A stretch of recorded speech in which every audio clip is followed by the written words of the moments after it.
Hey, what's going on? What's going on, y'all? Yeah, have we outgrown the certain parts of the black spaces that we see today? I want to get into it. I want to get into it. Let's see here. Let's see here. This is gonna be interesting. Yeah, this is gonna be interesting. I'm gonna share this a little quick. Let's see. Hmm. See, entertainment. Fuck that entertainment. I ain't coming for that. I'm just gonna talk my ish. Thursday Thrill Series done and done. Have we outgrown it? What's going on, Mike? What's going on, Degenerate? Oh hell, Gray Skull. Yeah, in the building. Let me look at this right quick. Mm-hmm. Mm-hmm. Mm-hmm.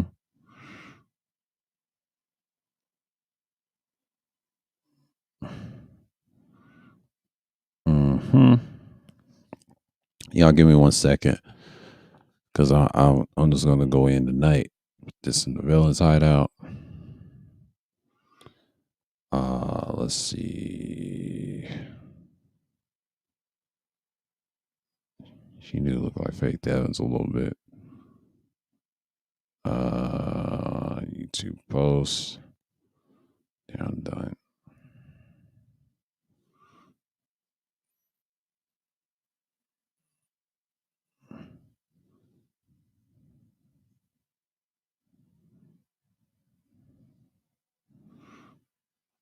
Yeah.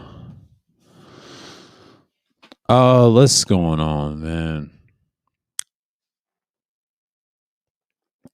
Like I said, we're gonna get into the topic. I said this. I was gonna do a stream about this. Have we outgrown? And I felt like it's a topic need to be had. I mean, this has been on my mind for like last year and the months. I got key points we're gonna talk about. We're gonna talk about the talking points of red pill, the gender politics, the PPTs, and the endless SBE. We're going to talk about it tonight. We're 2 minutes in and 48 seconds. Yeah, we're good. So, speaking of red pill talking points, red pill talking points.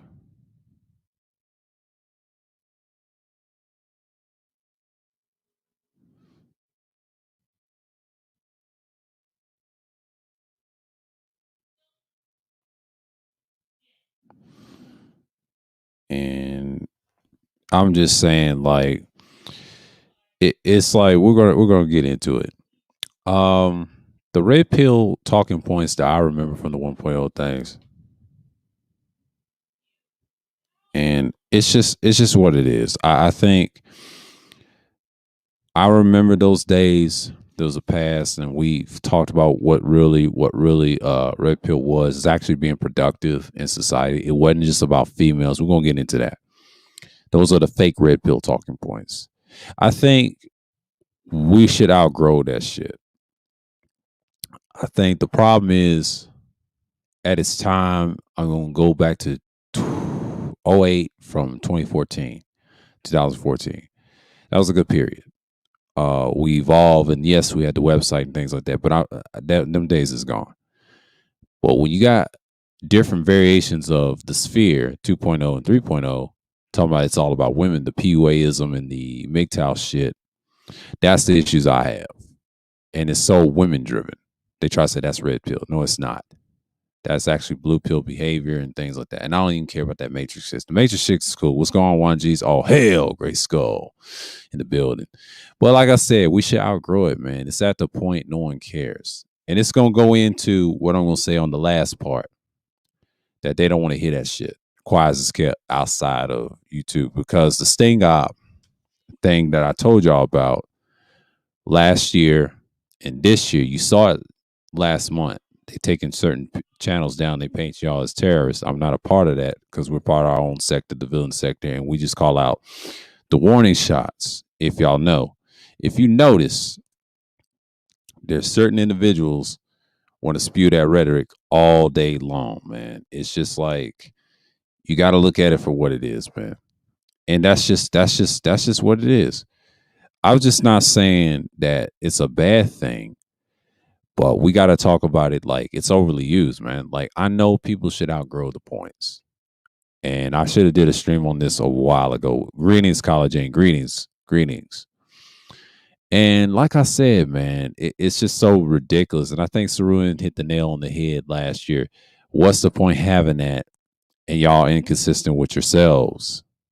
I'm just saying, man, like it doesn't add up what the older days was. When I look at the red pill talking points, it gets more redundant. Salute, third word, salute. And like I said, man, that's what I want to talk about. And so many things I feel like it needs to be discussed because I think people use it so much loosely and make it woman driven based. My thing with it is it's over. After that KS shit with Nicki Minaj shit and everybody stripping over who's anti SBE, who's pro SBE. We're gonna talk about the endless conversations because it's gonna be endless because y'all gonna talk about this shit all year. Because since Ramil's back and I saw 3 syllables on the panel, man, I'm disgusted. And the reason I did that rant on that stream earlier in the day is because that nigga gets on my nerves, man. It's just a lot of dudes like that. How can y'all say that and you allow the bullshit to continue? You know what I'm saying? But I love this pettiness too, but goddamn, man. But I understand y'all love Mal Mannerman too. On the same panel, but ARC, he went off on, oh boy, man. I don't blame him. But you know, hey, it is what it is. People steal from each other all the time. But you know, that's the internet. That's their little form of entertainment. But I'm just saying, as in general, why trip off of it? Who cares? I mean, we should outgrow that shit because nobody's not really practicing properly red pill. They actual doing things to protect certain people in the masculine way. Because you can't say a female's red pill. I just don't believe that. Ain't no automatic. No, they got to go through the trials just like us. See, the Matrix concept is kind of weird. And I think me and Saruin broke this down a lot of times. And he said he was defending the girl, not the other way around. Because you got a lot of Agent Smiths on here. But that's a whole nother story. But I'm not going to get into the space propaganda with the red pill talking points. I'm going to be light on it because that connects with the SPE propaganda. So that's what this whole talk, have we outgrown these? Now, gender politics is my next point. Gender politics is so redundant. It's already been challenged by SWP and things like that. And we done heard the talking points before. That's what killed the space because when you add fake red pill talking points, so I mentioned as number one, you see a lot of redundancies in talking points mixed with the gender politics. A lot of people call it gender warring and things like that. No, I call it gender politics. I don't buy into that shit, that binary politics bullshit. That's not my subject matter. Thank God I don't add that on my channel. All it does, it causes more problems. Then we have certain individuals getting angry about it. They say, oh, we don't need gender politics. I mean, we need gender politics to make our content. So we got to talk about women over there. I don't give a fuck about this shit. It's all the fucking time, man. And shouts out to Antifa for saying that. But yeah, I've been beating that drum whole last year, trying to get away from that shit. I know it's juicy content for certain creators. I get it, but god damn. That shit's been dead since I'll say 2014. In the old days. Them days is gone, bruh. We should outgrown for that shit and learn to evolve and just master our shit and just move forward.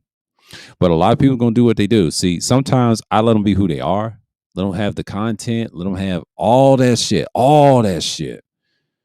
But they refuse to do different content. This is why I challenge people to do some real content. Quit all that bitching and crying, complaining about the same old retarded ass shit. And that's why gender politics is holding us back. Especially the dudes, man. Like, I'm just disgusted. We got to do better, bro. That's why these things are laughing at us. You man don't know how to get right. You know, they don't give a fuck about us. They don't give a fuck about us. We got to learn to stop acting like they do, but they don't, bruh. Let's cut the bullshit. Let's cut the bullshit. Y'all act like this is a propaganda game. No, they don't fuck with us like that. These points are ridiculous at this point. So when you get into the modes that y'all in, you deserve everything that happens to you. Get what I'm saying? But we're just trying to expound on the bullshit. It's just like, bruh, I understand that people love conflicts and content. And we get that. You know what I'm saying? I understand that people love this type of madness. And they just want to be a part of it. You know what I mean? Because it is what it is. What's going on, Ronan? Salute, salute. And like I said, you deal with this bullshit a lot. You hear it a lot. And I think this is a good way of talking about it. And Thursday Thrills is nothing to play with. We talk about the actual topics, and this is like the end of the week topic. Because Sunday we're going to talk about Super Bowl Sunday. We're going to talk about the two teams in it. It's going to be interesting. I'll probably end the stream around 3 p.m. or something like that. Get that expound. So just be on the lookout for Sunday stream because I'm going to talk about the Super Bowl a lot. That's the whole point. But tonight, have we outgrown the gender politics / binary politics itself? Like, let's focus on the real and then change ourselves and then we spread around. But that's my whole point of thesis on the gender politics. Gender politics is what holds us back because we're not doing anything productive with them or without them. You know what I'm saying? You got to be consistent with what you're saying. So that's my thesis on that. But like I said, propaganda, prophecy tropes. Here's what I hate about this one. Number 3, this is kind of like anytime someone has a trope, they can use I don't care if it's red pill, gender politics, or whatever. Any subject matter that's related to what's going on and which is not deal with in reality. I call that the PPTs.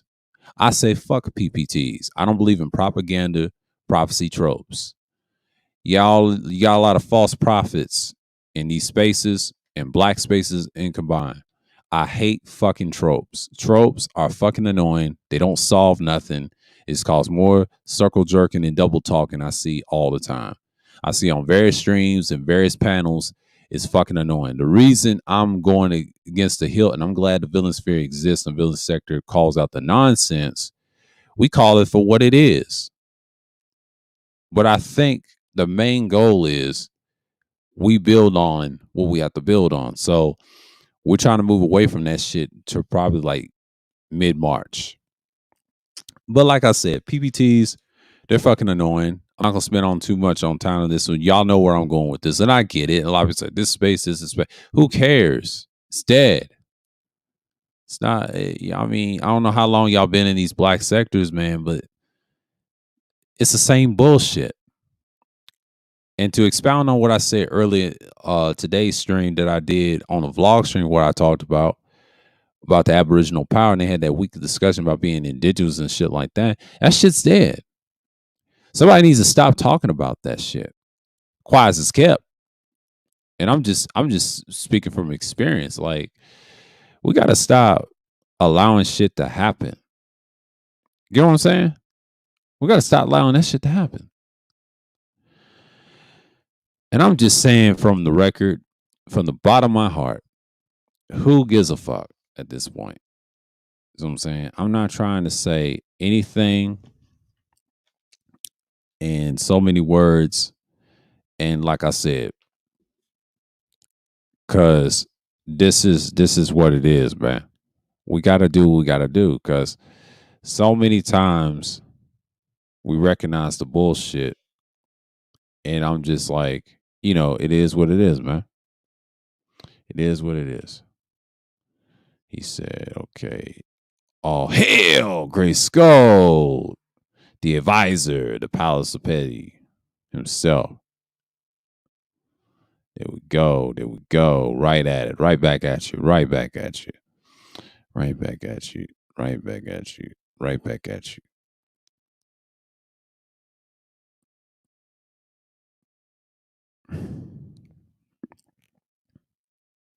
And we're just gonna be sitting here and just talking about it. But as we're here,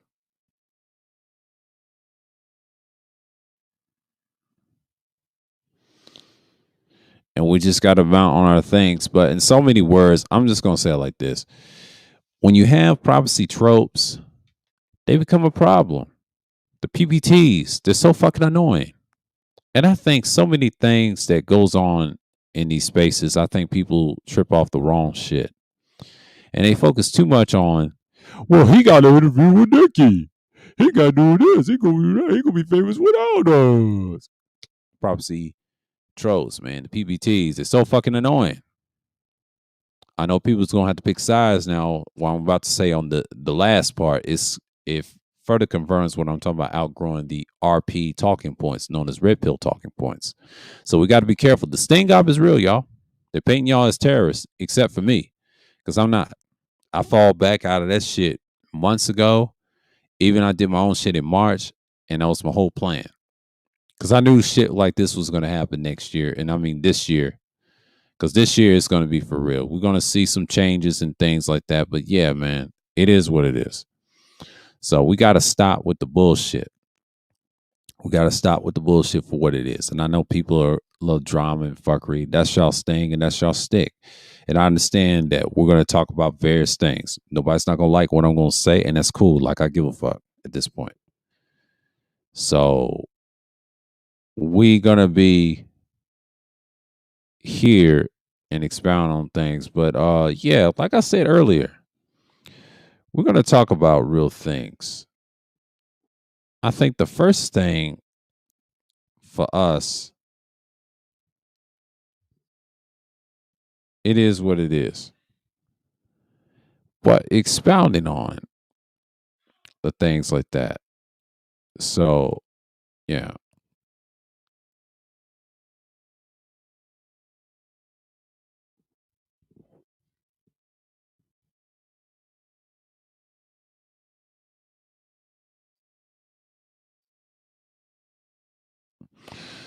And I'm just saying, man, we got to expound on that shit. Let me get this right. But like I said, man, I'm just tired of the bullshit, man. Like it is what it is. I mean, a lot of people love these PPTs, the propaganda tropes, and all that other shit. And that's the whole thing, you know. And I get what people are doing, and we talked about this before. A lot of people love to be seen, man. They love to be out here and try to say, "Oh, we ain't doing this and that." No, the space is done, man. It's been done since last year, this year, and we got to understand that a lot of things is, and it's just going to be, it's going to be what it is. So we got to understand. A lot of times when you got people try to come in here and wreck shit, and it's cool. And I think we're important. We're like antagonistic, but we're our own sphere. We're not part of no communities. We have our own little small community. And like I said, we're just gonna do what we're gonna do over here. And I think our stand is what we said earlier in that stream. I said ACS, antagonists, contrarians, and spectators slash hold your own nuts, HYON. It's over here. That's what we produce over here. And that's what type of content we're gonna push. We talk about little petty things and we start seeing what the pettiness that we see in black spaces. We spectate on the drama. That's what we spectate. See, we're contrarians to certain subject matters. We're antagonists to certain thought, school of thought. That's why we're antagonists. We're villains. We're the bad guys. Anything we say something wrong is a problem. That's been my motto since I came back to these spaces 2 years ago. And I felt like actual live stream seeing dudes coming at me sideways, and I understand where they were standing at. It all started 2 years ago. So I'm reflecting what I'm doing 2 years ago. See, last year I did my own content and started decimating motherfuckers, man. Stream after stream, views after views, high and low. It don't matter. I did my best. So I have a little growth on this channel. And yes, I did a couple of live streams there and there. And then there's this long ones, marathons, and I did it. I was poised. Last year's what it was, but this year it's gonna be some different changes. So I'm gonna make some adjustments. What I'm gonna do in the future. So I'm gonna keep doing this type of content for a while until I try to build another channel and try to get a studio. But I'm gonna work on that. That's just a goal of mine. But I don't know if I'm gonna expound on that. But I'm gonna see what I'm gonna see. You know what I'm saying? But this channel is gonna be just for the real talks and things like that we discuss, and I expound on things like that. I'm not trying to invest in it like that. I'm just gonna keep this as a channel, as a hobby to talk about various things, and the other one is gonna be more. I don't know if I want to do entertainment based again, but I'll try. Have some own shit, but I'll figure something out. It's some things I'm looking at. Not in no rush, because I get my situation right before I even do all that. So, I'm a work in progress. Okay, the endless shame, blaming, and explaining, the endless SBE conversations. To me, I say, who cares? Yes, we know they're winning. Yes, yes, they're winning. You know why they're winning? You know why they're winning? You know why these hoes are winning? They're winning because of lack of leadership. They're winning because there's no fortitude of assertivity, of assertiveness to take control and to control our environment as men. They're winning because we're inconsistent of what we do around us as a collective. Not as a collective, but guiding the children the right way. We're not even doing our jobs as fathers. Now, I'm not a father myself, but there's some fathers in the chat room. Shouts out to the fathers that are doing great work, or grandfathers in here. You know what I'm saying? Shouts out to those that's actually doing the work. But you know what I mean? But that's a goal of mine one day. I'm just saying, it's everybody's choice, but I know nobody's not gonna fault me for that. But I'm just saying. But like I said, they're winning. But you dudes won't even last, and you always want to talk about patriarchy. Well, go to where the advisor lives in Japan. Y'all won't even last. Y'all won't even last. So you dudes talk about this patriarchy shit. I'm laughing. Big time. Inside my heart, I'm like, you dudes, we talked about that shit last year and y'all wouldn't last. We saw what we did to y'all last year. We saw what it did with y'all this year. January was a dry month, but this month, I know it's Black History Month. Have we outgrown these points? I know it's the same repeat what I've seen before. I understand SBE is a public topic, talking about hoes, but those endless conversations are dead, bro. I ain't gonna participate in it. I'm just gonna let the shit burn as it is as a villain. I don't care. The PPTs, y'all can have that. Gender politics, you can have that. You can have all that shit. Even the red pill talking points, the new red pill talking points. I ain't talking about the old ones. The old ones are gone. You actually practice it and then just move on. These talk about women all day. That's y'all's new red pill shit. Okay, cool. I'm not a part of that. That's y'all's little bullshit. That's y'all's little stick. But we get it. We get it. And that's one thing I can say that most people love is straight up propaganda, prophecy, tropes. And that's why I wrote the third thing. The first thing, we're talking about the talking points. Everybody steals the fake talking points, the PUAism / MGTOW, whatever you want to call yourselves. I don't even care. It's so fucking hilarious that dudes still talk about this shit in 2022. Or should I say 2022?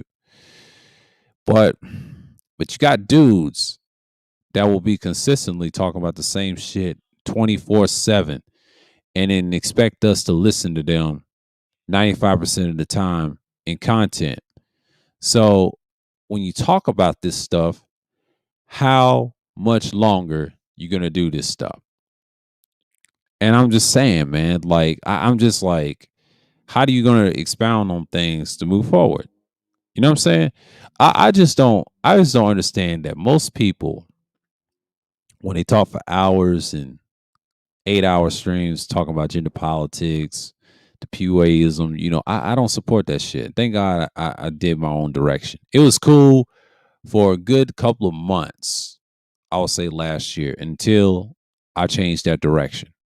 It's a hell of a direction. I think a lot of people just got tired. You know what I'm saying? They just got tired. They got tired. They got tired of what's going on. You know what I'm saying? I know it pissed a lot of people off. You know what I'm saying? So when I went to my own direction and started doing the audio and fix up my shit, I want to sound good. You know what I'm saying? But most people will be on that bullshit all the time, right? So that's the four things I got list for y'all. I didn't have much. It's just the shit that has been on mine since months of last year. And I'm just so tired of hearing this shit. I mean, last year was decent, but this year we got to be talking about something else. We got to talk about being assertive. But as a villain and a pesky at that, we understand what's going to happen. We understand how the future holds. We understand the shit is going to change within. See different changes all the time. But a lot of times when you got people talk about the same old shit, there's no progress. But the advisor said this, y'all created Kevin. It's y'all's fault. I ain't gonna mention the two individuals' names. I said it for on recent streams and off air, and he mentioned y'all know those two are, but shouts out to the brothers. They're great brothers, Jay Sean and Cerulean. You know, they created that monster, but he was a plant. I'll tell you this, to why I would say to them, he was a plant the whole time. He wasn't part of these spaces. He studied every space of every era of the sphere. He was a plant. I saw this shit 2 years ago, how his rise was, and the most ass worshiping, if I've seen a lot of times with old boy. And that's just what it is.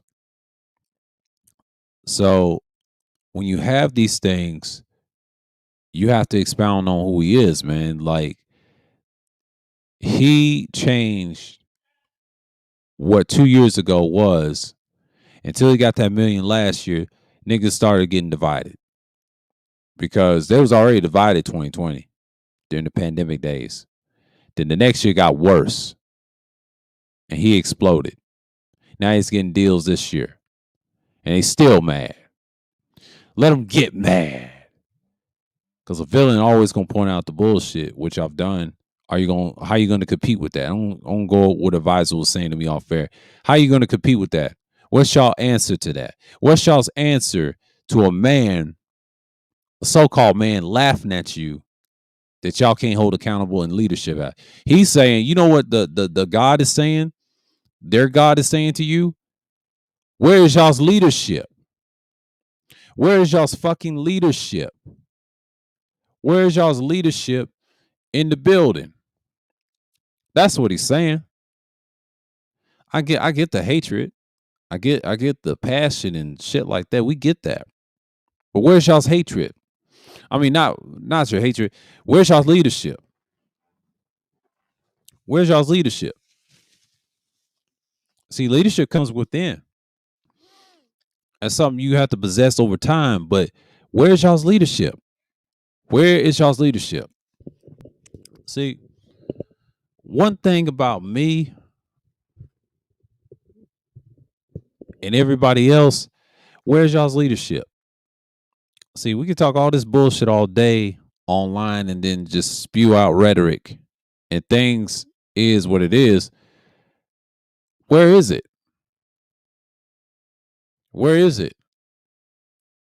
I'm just saying, man, like, where is the bona fide leadership that we see in men? You know, if you got problems with dudes that dress like a certain way, we get it. But where's the leadership? I know Grandmaster's gonna do a shadow point, but you know, I'm gonna be in the clouds for that.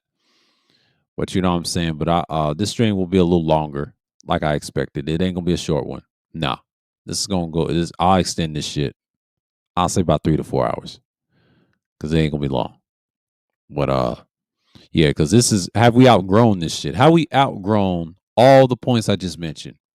The fake RP talking points, the gender politics, the PPTs, the prophecy, the propaganda prophecy tropes, or the endless SBE conversations. Who cares? In my parentheses, I will say, who cares? Who cares? Because that ain't gonna save us in the future. Who cares? What are you producing? But you got somebody trying to say, "Oh, I'm for productivity," and I say to that fool, bullshit. Not by your actions online and offline. Not what I'm hearing.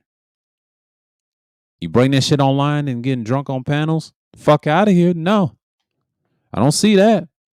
I see inconsistency, sir. I see a lot of inconsistency, sir. And I ain't talking about no Discord. Discord don't count. That's just the when I look at other sites, I look at them as building blocks. I don't look at them as business and things like that. Those are just social out. Those are hangouts. Okay. Those are hangouts. I look at them as hangouts. All these other sites, which you say social networks, social media, those other sites, those are hangouts to me. Quiet as kept. I don't really care for those like that. I mean, they're cool, but those are hangouts. But this right here, the video sharing site, what we call Google/YouTube, the mega beast, right? The media beast, right? The giant, right? That stress everybody out is where all the fools come and squalor. I get it. I get it. I get it. I get what y'all saying. Why is he talking about have we outgrown these points? Well, to me, I don't want another year hearing about the same old shit. I understand content creators love to talk about it. And you know what I'm going to do? I'm just going to let them talk about it. And shouts out to Ty C. Sorry to say it's subscriber supremacy shit. Yes. I agree with this concept. Yeah, it's always been that way. And you know what else? I can't stand generational supremacy. I can't stand that shit. That's even worse. But moving right along, I'm just saying, like, if you want to talk about these points, we'll discuss that later. I'll open up in an hour and let y'all want to chime in and whatever. But like I said, man, I wanted to discuss these, but yeah, but back to the gender politics thing. The gender politics is so redundant. I don't know how many times we're going to talk about females for hours, a whole hour. But let me stop. Let me stop.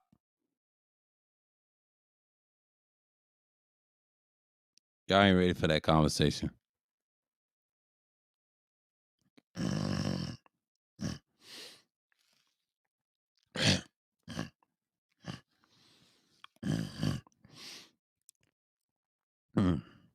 I'm just telling it like it is, man. Let's see what's going on here. Ashy Dick Analytics. Okay. This is probably the worst internet daddy worship that I've ever seen since my inception on YouTube. Oh yeah. Oh yeah. Manny. Okay. Let's see if y'all was commented. But like I said, man, we're gonna expound on things. I know people are busy and things like that, but it is what it is. So what you see isn't what you get. I know people try to run up on people and things like that, and I know people got things to see. But like I said, you gotta have what you gotta have. I mean, when we did long live streams, some of my long live streams, if y'all watch, is more productive than you think. It was not that lot of fuckery. We build on a lot of shit. I did those last year. Last year was fun. I'm not gonna lie. Last year was fun. The minus the fuckery stream from Sunday Madness #2. That was a classic. The reason I don't play it because it was a certain word that should not be used, but that's a whole nother story. They let me slide on that. So what we're seeing today is in these newer spaces. Ours is not really new. Ours concept came last year in the spring and the summertime, and that's just what it is. So the whole purpose of me talking about going our own direction is a good thing.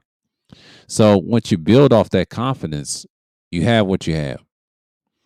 So the endless SBEs and all those conversations, you just get what you get, man, because that's just how things are. So I understand people want to get rid of these points and things like that. But yeah, but the first thing is, how are we going to end the fake red pill talking points? Well, it's easy. Stop talking about the females 95% of your content and make more practical moves on the outside world and just use it in practice. If you can't, your shit doesn't work. So basically, you got to show me some tangible evidence. I'm all for tangibility. Tangibility matters to me when I see that. Then you got the gender politics, right? Okay, make that conversation less because there's always going to be a bias with the opposite sex, and then the binary shit needs to stop. You can balance it out. You can have balanced conversation with them on panels, but the thing is, do not fall for that consent conversation.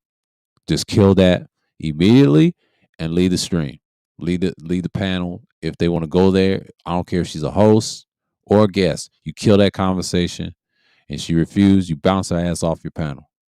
That's just my suggestion. And don't even entertain that. Or don't, and if she's coming with that shit, you tell her stay in the chat. That's the best way you end that because it's always gonna be one-sided. It's a never-ending topics. Just kill it immediately. So with that, that's what I'm going to end with that. But now the prophecies, the propaganda prophecy tropes. With that, don't listen to people that's on that PPP. The PPTs time, right? The propaganda prophecy tropes, the PPTs. Stay away from individuals like that. Think they're prophets and they vision everybody's going to do this, everybody's going to do that. Don't do that shit. Just kill the shit immediately. Because what's going to happen is you're going to be stuck in the tailspin. So what's wrong with people? You're stuck in the tailspin, but don't know how to move forward.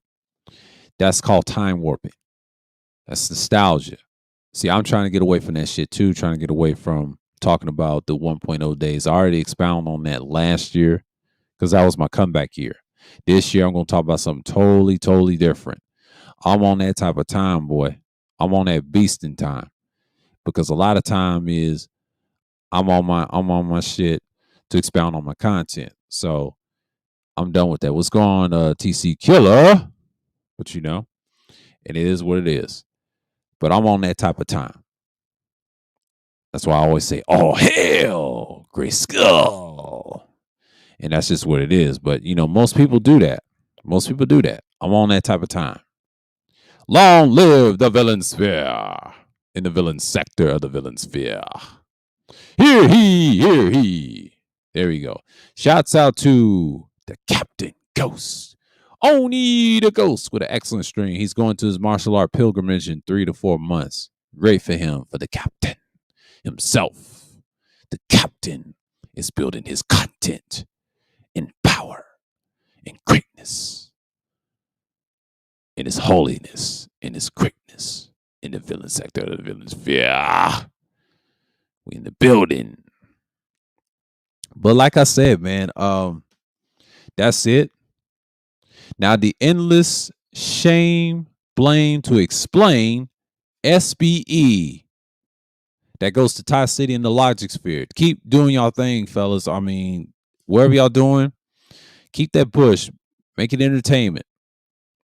Keep it to down the middle and make your shit wild. You got my support. Even though I'm a villain, I'm on the corner, but you got my support. That shit should grow bigger than anything. If you talk about logic, men deal with logic, right? Okay, that's your thing. That's your stick. You know what I'm saying? But make sure your things are intact.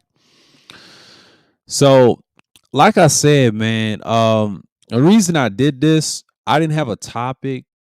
Even next Thursday. This is Thursday Thrills 18. And I felt like I want to give y'all something.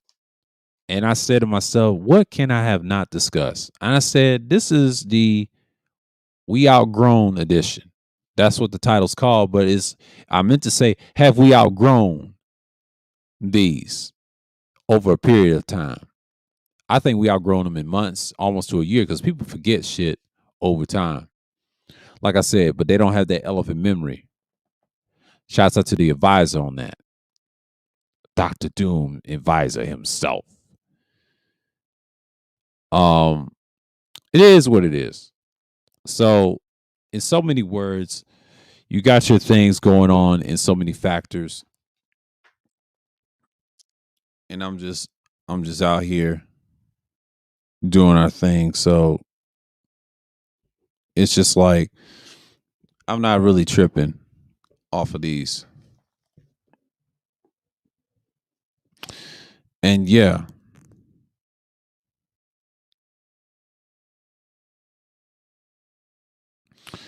and I'm just like, yeah, man, like, yeah, it's just what it is.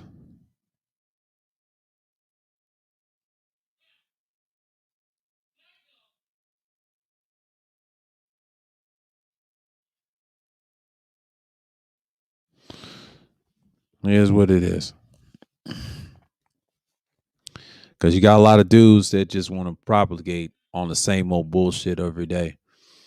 So, you know, y'all give me 1 second.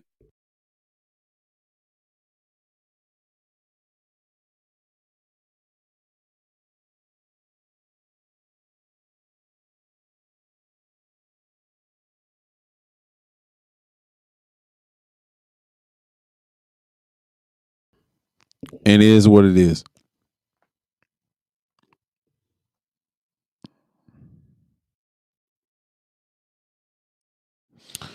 It is what it is.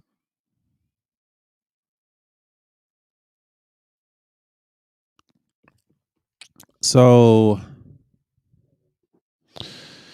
like I said before, a lot of things can be true or not, and some people ain't gonna like what I gotta say. And I know I'm gonna piss a lot of people off. I know. That's what I do. I'm a villain. I'm one of those dudes that piss a lot of certain people off. And certain content creators and things like that. What I saw over at and shouts out to Ramil again. What I saw on the panel, he gave me some excellent screenshots to look at the certain individuals. Yes, I know people gonna love Anger Man and things like that. I don't really care at this point.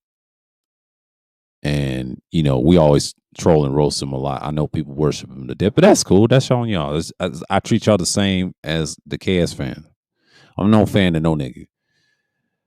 But you got the Logic Sphere. Shouts out to him. He made his good points, standing strong with Ramil. And then you got ARC, coming at KS, and I don't blame him.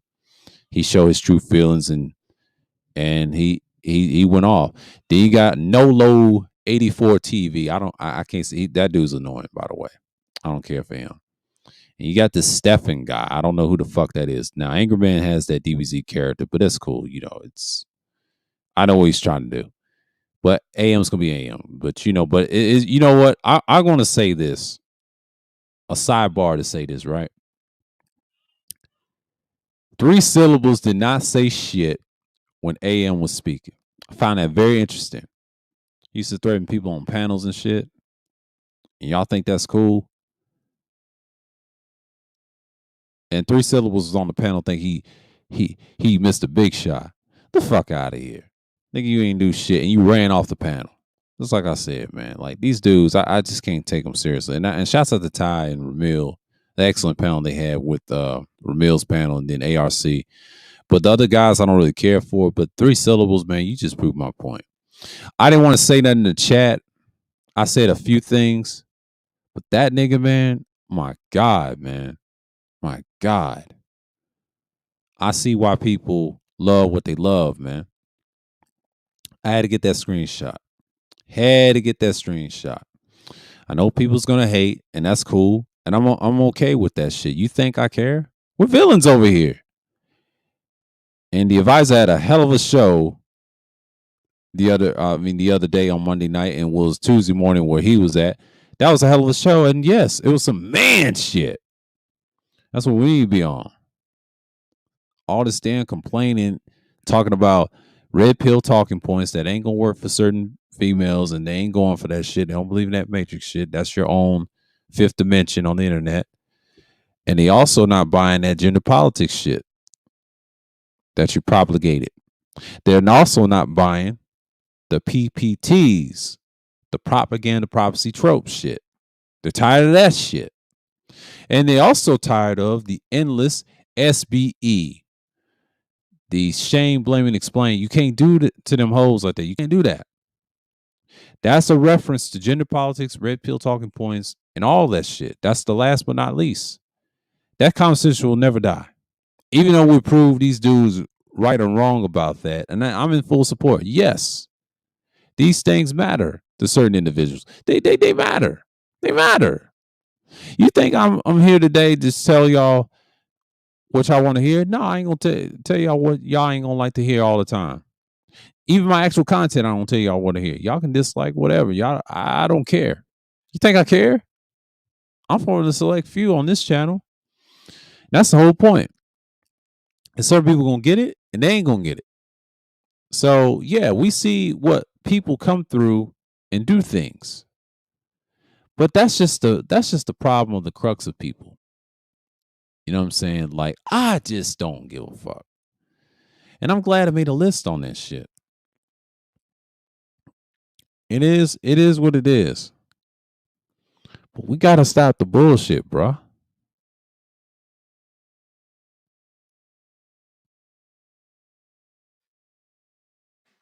We got to stop the bullshit, bro. I mean, people come in here all the time and expect us to change things, but we're not here for that. You know what I'm saying? Because I know people stripping off that interview and things like that, but but that right there, who cares? Who fucking cares? I see this a lot. And then they want to come in here and act all that dumb shit. You know what I'm saying? Like,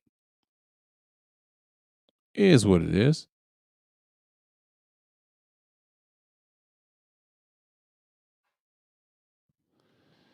And I'm just saying, like, in so many words, like, I said this earlier in the stream that I was going to talk about this, and I think this is much needed, and we should discuss on it more often. You know what I'm saying? Like, some things you just got to expound on things, right?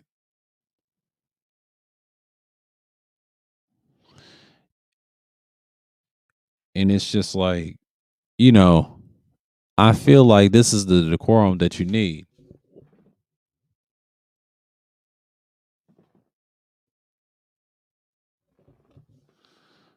Oh, my fault.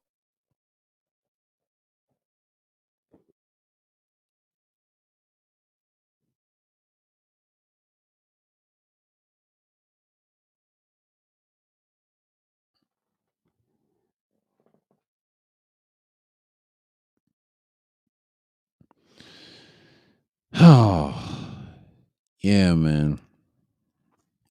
Yeah, man. But this is one of those things, man. I had to talk about it, man. It's only the expoundations of it.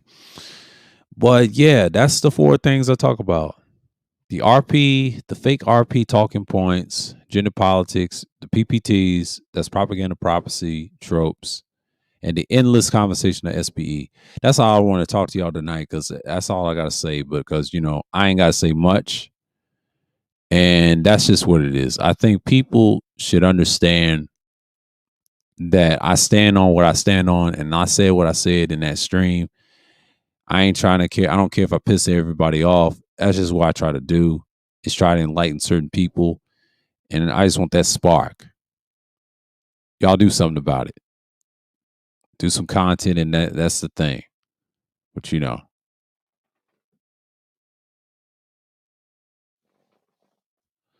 let me see. I know he said my flash was silent where all the folks can pull his car or roast him. Exactly. Exactly. That's why he's easy to dismantle, degenerate. If you notice, people ain't fucking with his content like that. He's want attention. He's looking for content.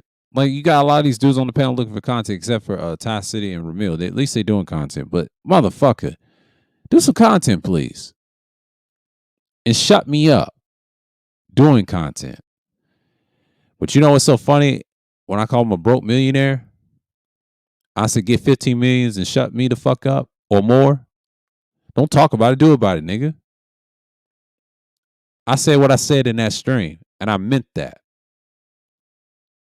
Yes, I hold petty grudges. That's something I can't help. I don't forget shit. I'll forgive what you did, but I ain't gonna forget what you did. I'm gonna hold that over your head every fucking time. Fucking niggas. What y'all thought you think this is? I could give a fuck what any of you think. Especially that nigga in particular, because he ain't producing shit. Get some real content, please. And don't even address any individuals in the chat no more. Because I'm gonna roast your bitch ass too. I'm tired of these niggas, man. Every time we do topics like these need to be addressed. You got a lot of niggas buy into the 4 things I talk about. And that's why y'all being stinged up like crazy. And they already paint y'all as terrorists with that goddamn magazine. I'm so tired, man. Like, y'all fall for the trick bag. But we done saving you niggas over here. The villains don't save people. We crush shit and get you out of the way. The captain and myself, the vice captain himself, Sir of Grey Skull, doesn't give a fuck what you think. We don't give a fuck what anyone thinks. We stand on our own principles and we just move the fuck on. We don't cry on panels about certain situations preaching SBE. We get it. And we don't do none of that shit. I made a mistake being on women's panels. Yeah. That's happened to me before. Yeah. But I survived. I just split off from that shit.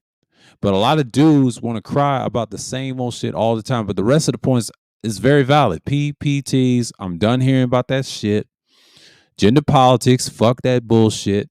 Stop saying it's the sphere. No, it's not. We're our own sphere. We say fuck everybody else. That's why I stand on. That's why I say ACS / hold your own nuts. HYONs over here. That's what we represent over here. We do that shit. Y'all can join Grandmaster Shatterpoint so you can address certain issues, but that's all I'm going to say tonight on that. But I want to stick to these topics and then we'll move on.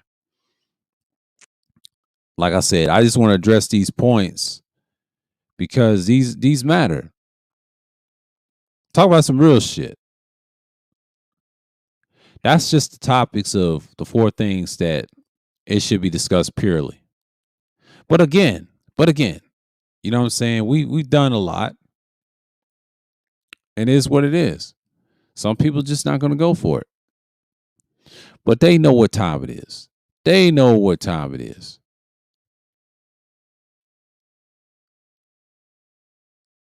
You know what I'm saying? Like, they know what time it is. They know what time it is. And this is what it is. Because some people are just going to be who they are.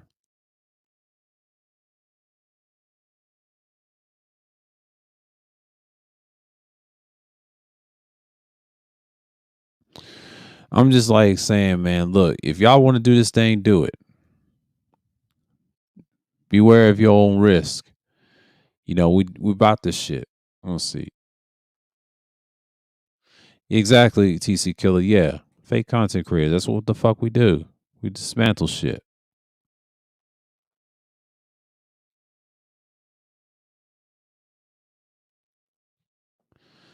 Well, I ain't gonna get into that. Them shits were bought. Like I said, no one gives a fuck about dude. He bought half of his shit. And that's factual by a reliable source, and I ain't gonna speak no names. I can say that off air with a conversation. That nigga's a fucking clown, man. When I saw that shit show of an interview, I don't know what Ramil had up there, man. Dude is not valuable, bro. If I was Ramil, I'd get away from that nigga. I lost respect when he came at me sideways in March. It still say fuck you over here. So he's not welcome over here. I'm gonna tell you that much. Greetings, Shar. Greetings. Everybody else is welcome except for that clown and court jester. Fuck all the rest of the niggas that come at me sideways. I ain't got time for that. Stay your ass in the chat. And that's including Mr. Fittinelli himself / aka Mr. Fantastic. Fuck that nigga too. He don't come over here and dictating. Those are bitch niggas to me. They're not welcome on this side. This is the villain sphere, goddammit. Y'all on that heroic shit. Go on somewhere with that bullshit. We don't fuck with y'all over there. That's just factual. And I just had to make that clear. That's a sidebar, what I'm saying. That abundantly clear. We don't fuck with clowns that act like little bitch ass niggas, and then they're actually coons deep down. We don't fuck with coons over here. I'm sorry, it's just the truth. We chop heads off out here. We're the bad guys to the system. I'm sorry to say that, but it is what it is. They can take that shit to Utah. Utah. Yeah, but you niggas get on my nerves, man. With them bullshit talking points, man.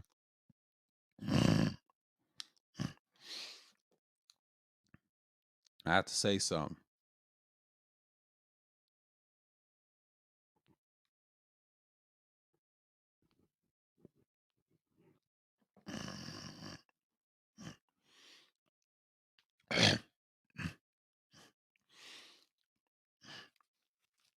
We're gonna do our things over here. But my sinus is acting up. My head's a little hurting, but that's okay. We're gonna be fine. But man,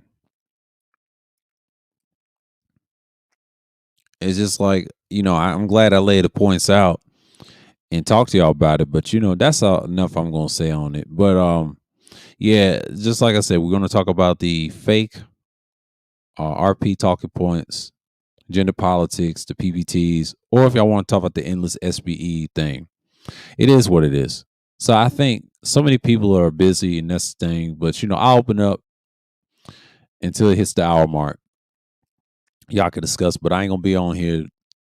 I ain't gonna do no marathons on here. I'm gonna tell you that right now. Once it gets a certain number, I'm good. And we'll expound on that later.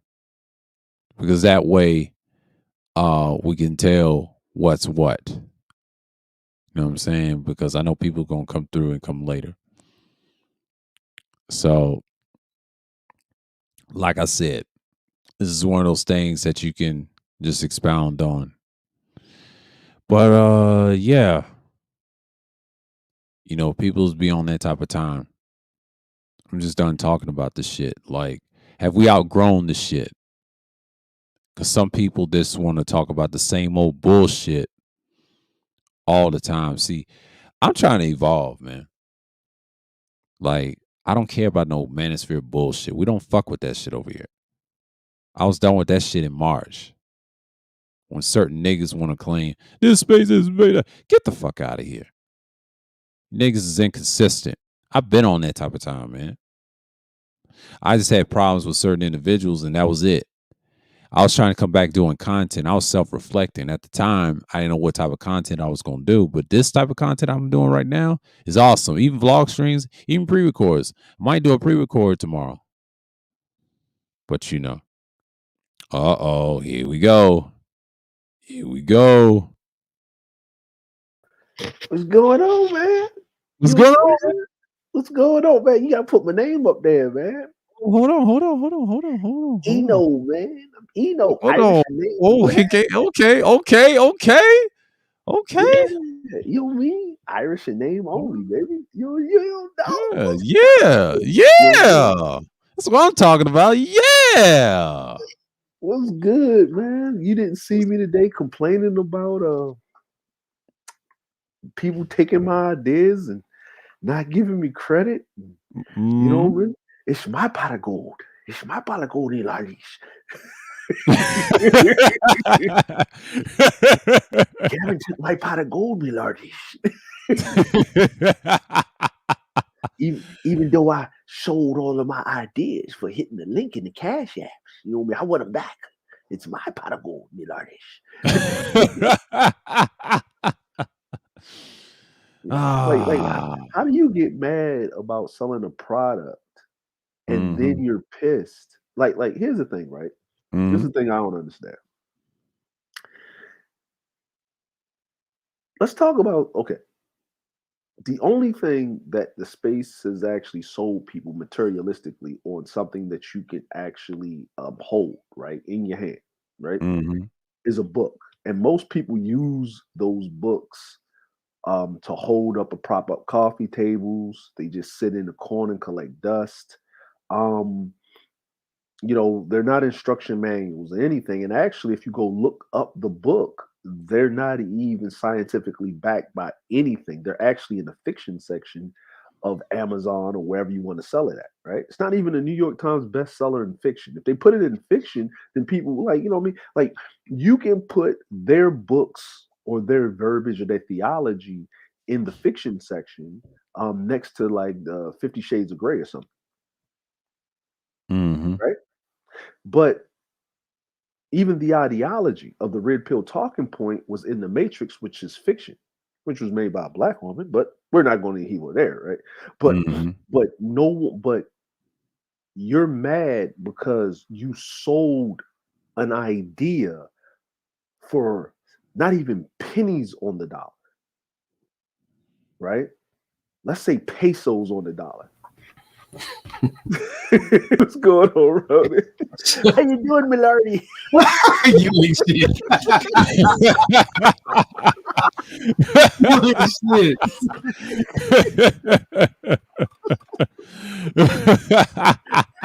I nearly choked on my food when I saw that shit. Like, nigga, this nigga wild. I'm Irish in name only, Millardy.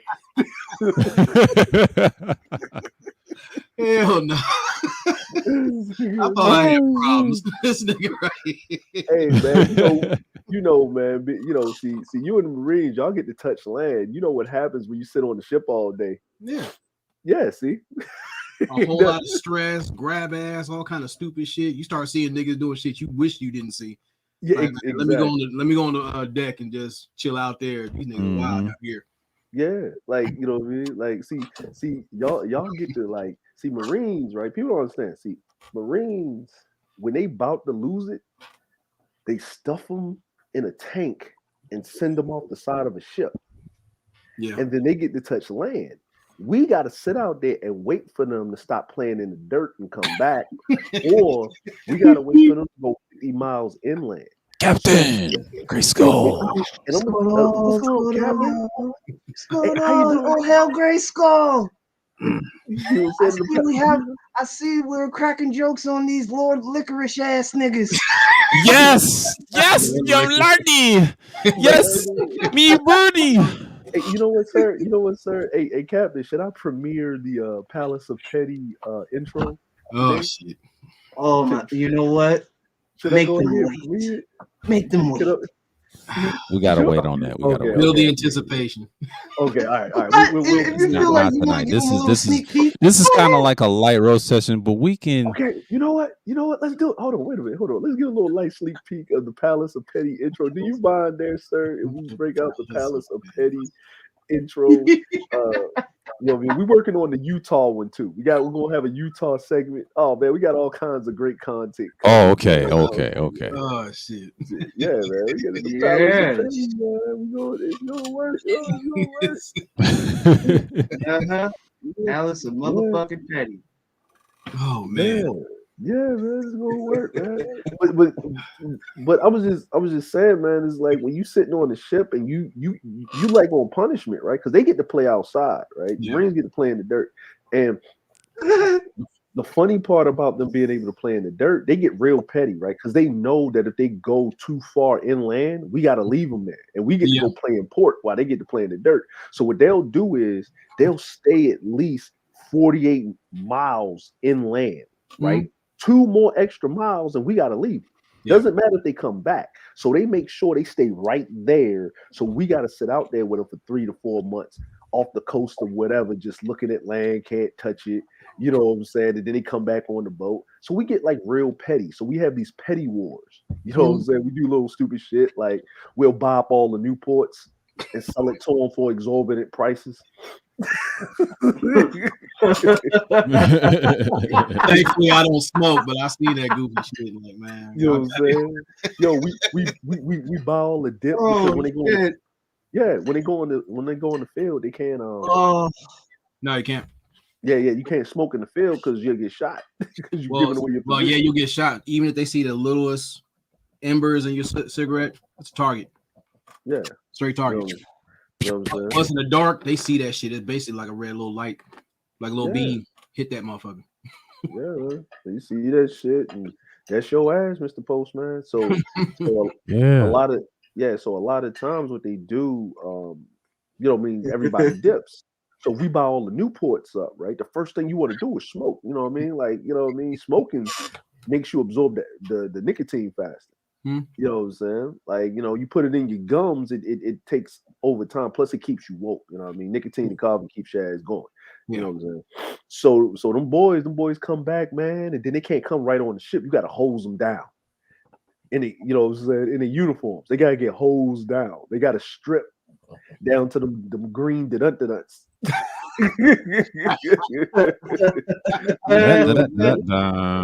yo, and then we extra petty, right? Because we don't put it on fog, you know, that nice little shower. We hit it with that narrow V, that shit that they hit the black people in the civil rights movement.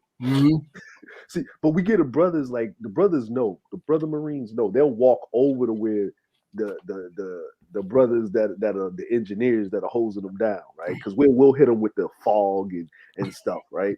Oh, we get them white boys work. Oh, we get them white boys work. every time. Bro. Every time. There ain't nothing pettier than the Department of the Navy. Extra petty. Extra petty, man. We got, bruh, because you go to different countries and you see how petty they is. Especially when you're drunk. That's a whole nother conversation. Oh, bro. Oh, yeah. Oh, man. Hey, Ronan, did you ever do a May cruise? I went on a Westpac. You went on Westpac? Oh, damn. So you ain't do the May cruise. But we did the shellback shit when we crossed the equator shit. Equators, right? International date line, that crazy shit. But the shellback shit. Oh man, they don't even know nothing about that, boy. Davy Jones locker and all. I'm not gonna talk about because I'm eating. Man. Hey, Ronan. Hey, check this out. I'm a golden shellback. Damn. So I crossed the equator like 4 times on both hemispheres. You bad motherfucker. One time good for me. You know what I'm saying? Like, you know what I'm saying? Like the fucking on, let's see. I crossed the equator on an amphib, a frigate, a DD, which is like a slash cruiser destroyer and a destroyer. Yeah. So I did it on 4 different platforms. But I was gonna say what you gentlemen were talking about. The red pill talking points, they already been beat to death. We've been around for a good minute. It's like, look, man, shit. You literally had to get the fuck outside and see the world for what it really is. Yeah, you do. And the reason I brought it up, it's been overly used. Like I remember, you actually practice what you preach. Even though if the women are that bad, you have to make that attempt. Not try to use it for like a dating coach style. That ain't red pill to me, because you got to actually.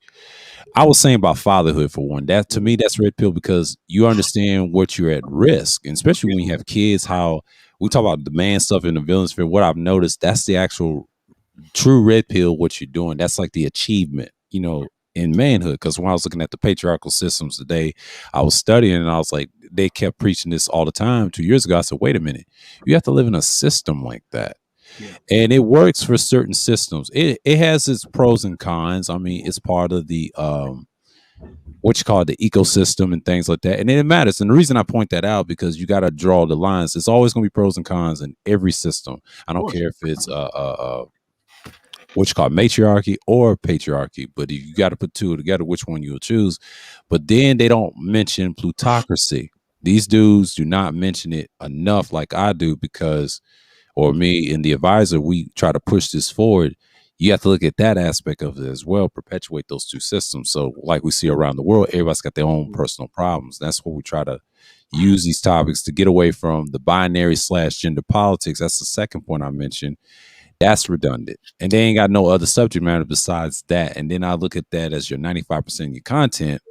I'm like, what the fuck are you doing? you're not really being productive. Then you get on panels and getting interviewed and trying to say, well, I'm about productivity, but you ain't making 15 or more million than anybody else and talking all this big shit. I'm like, dude, like the same old bullshit. But it's not just him. It's a lot of dudes like that I've noticed in every sector and smaller black sectors run with the shit. Then well, he's to blame. He's blame. No, y'all create him. It's your fault. You let the plan in. That's what you responsible. Yeah, you responsible for what he is.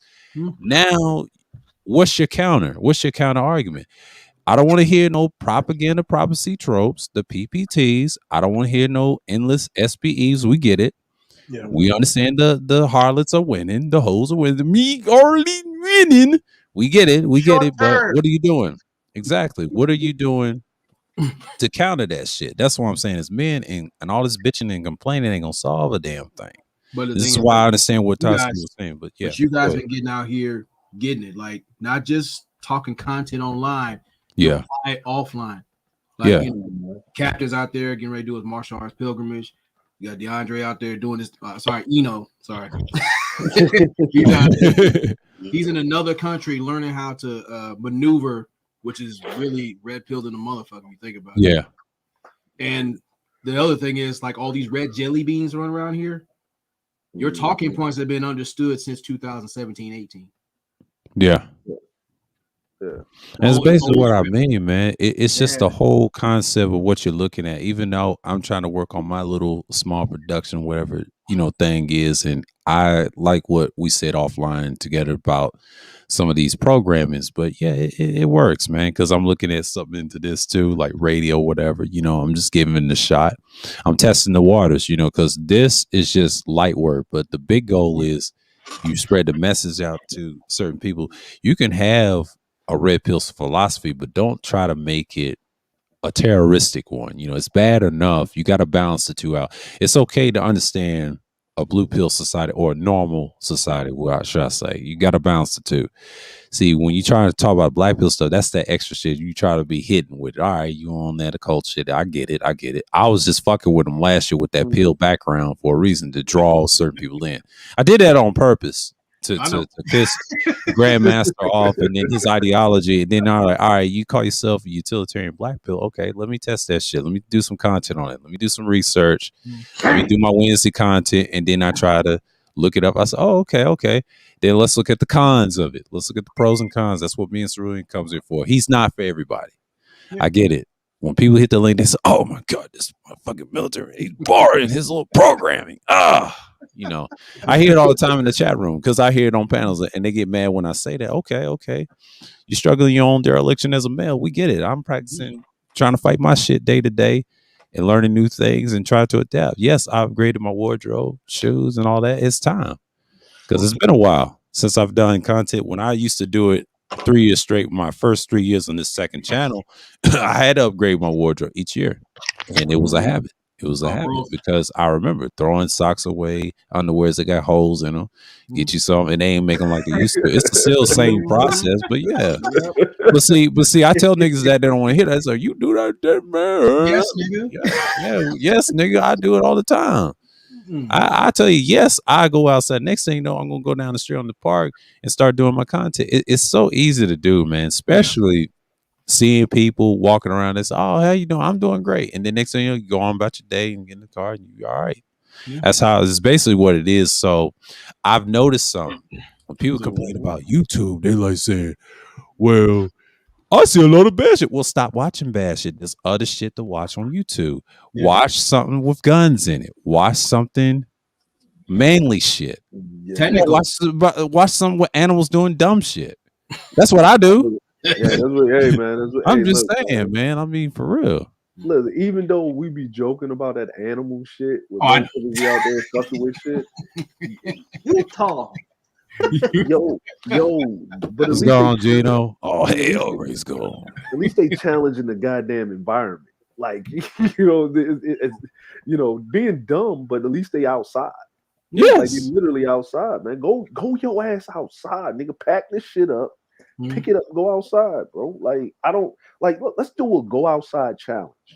Yeah, you know what I'm saying. Like, and not the audience, but the content creators. Like, literally go outside, get out of your car, walk up to a person and have a conversation within 10 minutes. I want to see, do you have that same level of intensity with a person within arm's distance of you if you online? Can you still conduct yourself the same way you conduct yourself online in arm's distance of a person? I want to see it. They ain't gonna turn out too well. They ain't gonna do that. They ain't gonna do that. See, I can do that. That's easy. I was like, hey, how you doing? Boom, boom, boom. See, my shit's easy. But these niggas, they can't do that. They can't do that. Yeah. You know what I mean? Because that's what I mean. Is like, yo, show a friend. Fuck just camming up, nigga. Cam up with a friend challenge.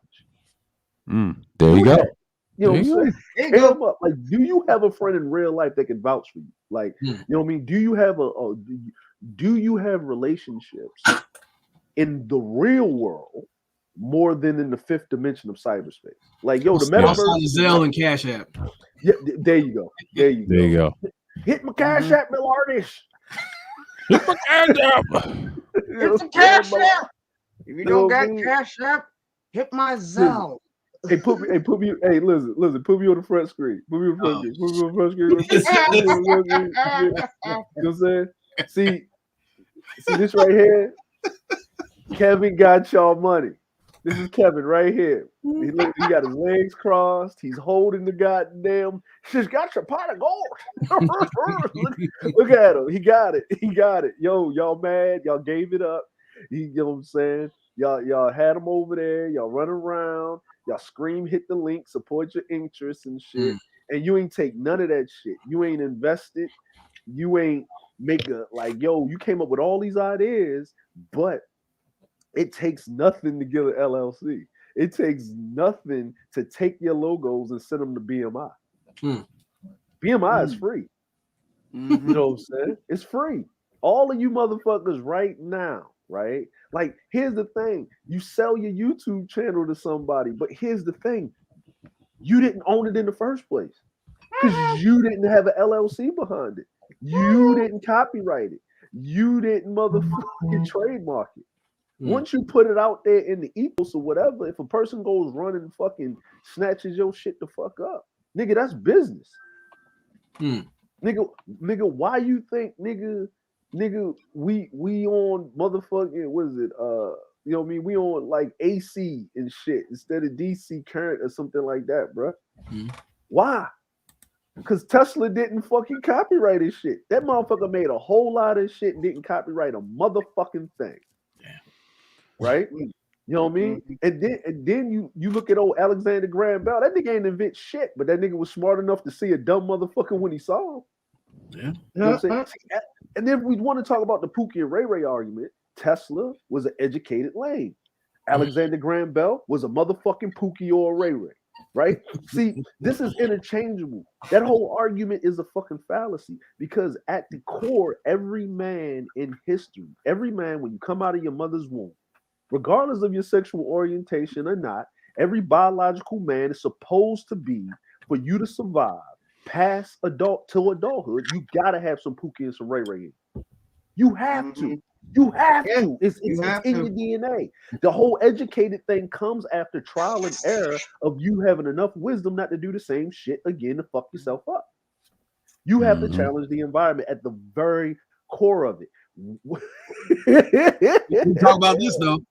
Yeah. Oh yeah. All day. All day. Oh geez, you talk. Oh. Hey, hold on. His name is. See? You know what I mean? You know what I'm saying? Irish and name on it. What's up, me Lordish? Me Lordish. They after me Lucky Charms. Me God. Me God. Me God, me Lordish. I can't even drink this shit. Hey, get your fucking hands out of me pockets. Get my hands out of me pocket. Me bodyguard. And then, okay, if this is the manosphere, right? Okay. Even when everything was said and done, niggas miss certain things. Let's just talk about how, okay, if you created the black manosphere, everybody recognized that was your creation. That was your creation. So let's just say everything underneath it, other than the theories and and everything behind it. And anything that says Black Manosphere in it by copyright belongs to you, right? But you didn't copyright it. Someone else copyrighted it, right? And that means that all of your thoughts belong to that person. So even if you say the words Black Manosphere, at any time, if you get hot, that person on their whim can sue all of you niggas into the ground. Even the so-called ARC with his book. Woo. Oh, damn. Oh, I'm talking about legal shit right damn. now, bro. Woo. I'm talking about legal shit right now. All of y'all that made a book, that wrote a book talking about anything. I don't see that black woman that made the Matrix coming and kicking in your doors and shit and talking about how all of you motherfuckers, white or black, made money off of her back using the red pill talking points and motherfucking bastardizing it out of your mouth. She letting y'all ride. She had bigger fish to fry. She had to fight the motherfuckers in Hollywood to get her shit. Mm-hmm. So the more that you talk about it, right? She getting paid now. She don't care. She doesn't care, right? Now she will care when y'all motherfuckers be called a terrorist incel motherfucking organization. See, that's when she'll care. But we ain't gonna talk about that. I think you know what, sir? The cooking is about to start, and you got to give people a way out. You know what I'm saying? You can't just be going. Let's talk about this. Mm-hmm. Oh, go ahead, bro. Let's talk about this. Yeah, let's talk about it. Let's talk about it. Well, let's talk about it. Smells pretty good. Yeah, you definitely got niggas on OnlyFans asking how much is for that. Look, distilled water. Like what? Oh, Savage Screen.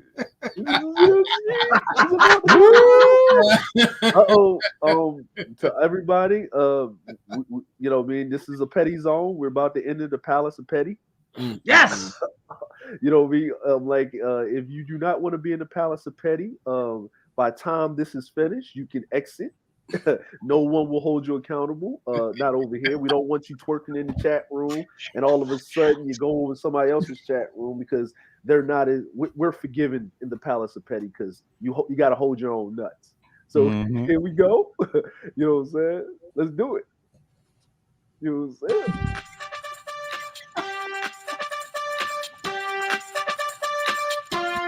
Oh my god.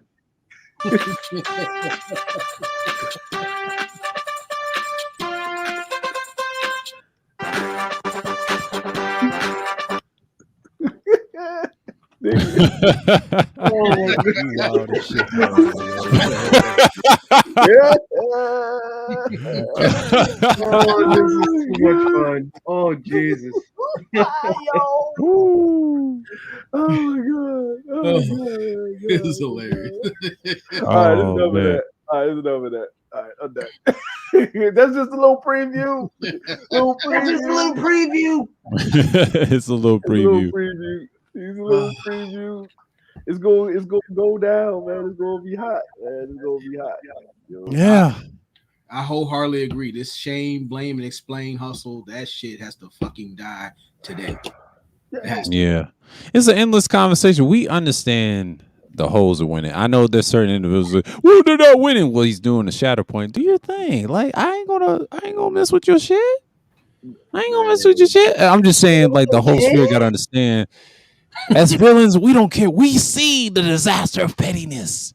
See, you should have listened when the God of chaos told, go fuck yourselves. And I heard his language 2 years ago because he said to himself, he don't care. I can tell by the comments of his voice what his content. And I said to myself, this nigga is going to be a big YouTuber. I said to myself, this nigga took all your shit, finessed you, and I'm just like, look, now shouts out the advisor. He had to correct Jay Sean and Saru and say, no, y'all create this monster and the other guy created him. You can't be complaining when he stole everybody's talking points. Well, it's business. I see it all the time. But if you haven't say, I'm first and I'm going to write the pen down, see, it's all about paperwork and writing. See, I saw this interesting stream with the Aboriginal Power. He had a stream with two guys, right? Two niggas, right? One's Pan-Africanist. One acts like a Fez wearing clown, a.k.a. Slash. Native American fools, wherever you want to call themselves, right? Right. Same shit I've heard 10 years ago talking about this UCC shit. And you Aboriginal dudes, y'all need to get off that shit. Y'all hate being black. Most of the world don't like y'all because you're black. They laugh at that indigenous shit y'all be doing. You know what the white folks be saying? It's the same old shit. It's the same old shit. Mhm.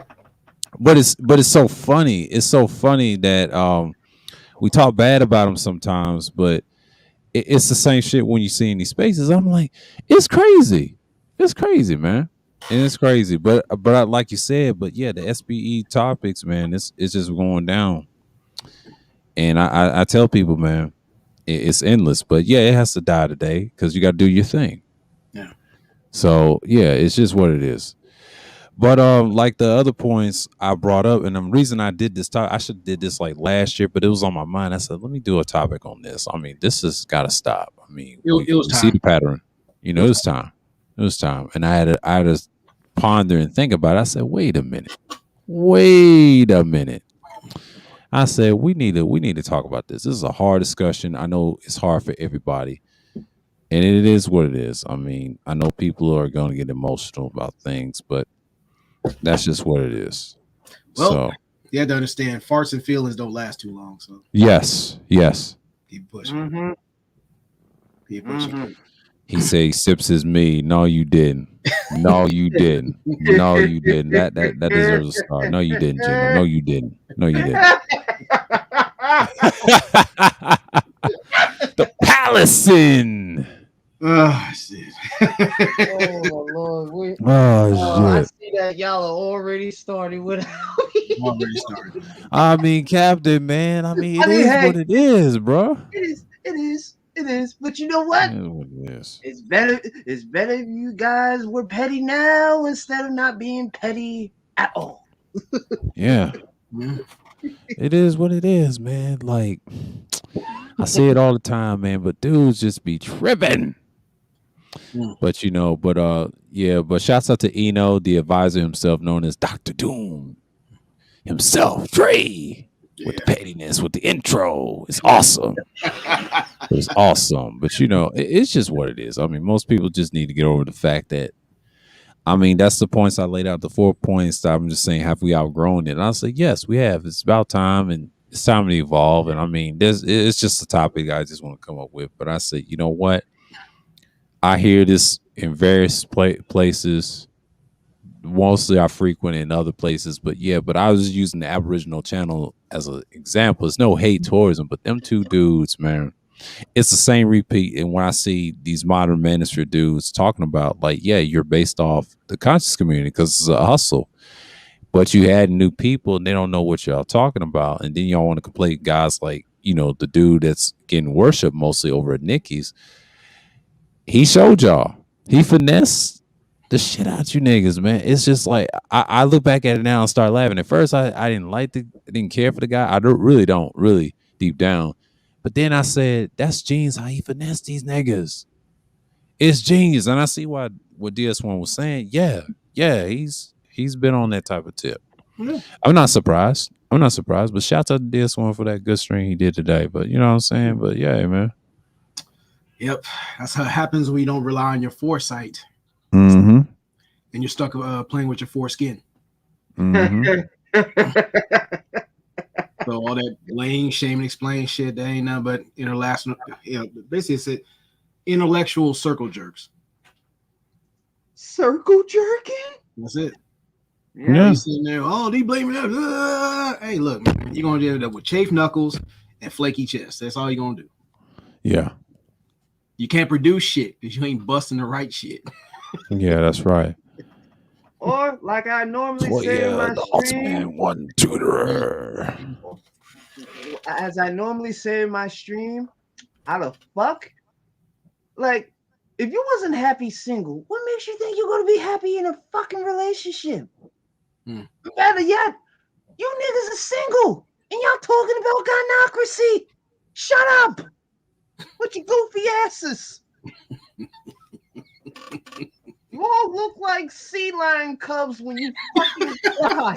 Oh shit! Oh no! God Y'all like damn! some goddamn sea lion cubs. Crying. Look where? Look on the Oh pussy. man, Where? Oh, why'd I get shit. the visual? Like, shut your stupid asses up and go outside. Sea Get a lion. friend. You dumb, non-equivalent fucks. Jesus. Hey, you can be anything online. Yep. Oh yeah. Mr. Hanky the Christmas poo. I can be a crack smoking ninja that's got hoes across the board, but I have to get offline and live my real life. Mm-hmm. Yep. You got to, man. You got to. Yep. Fucking sea lion pups.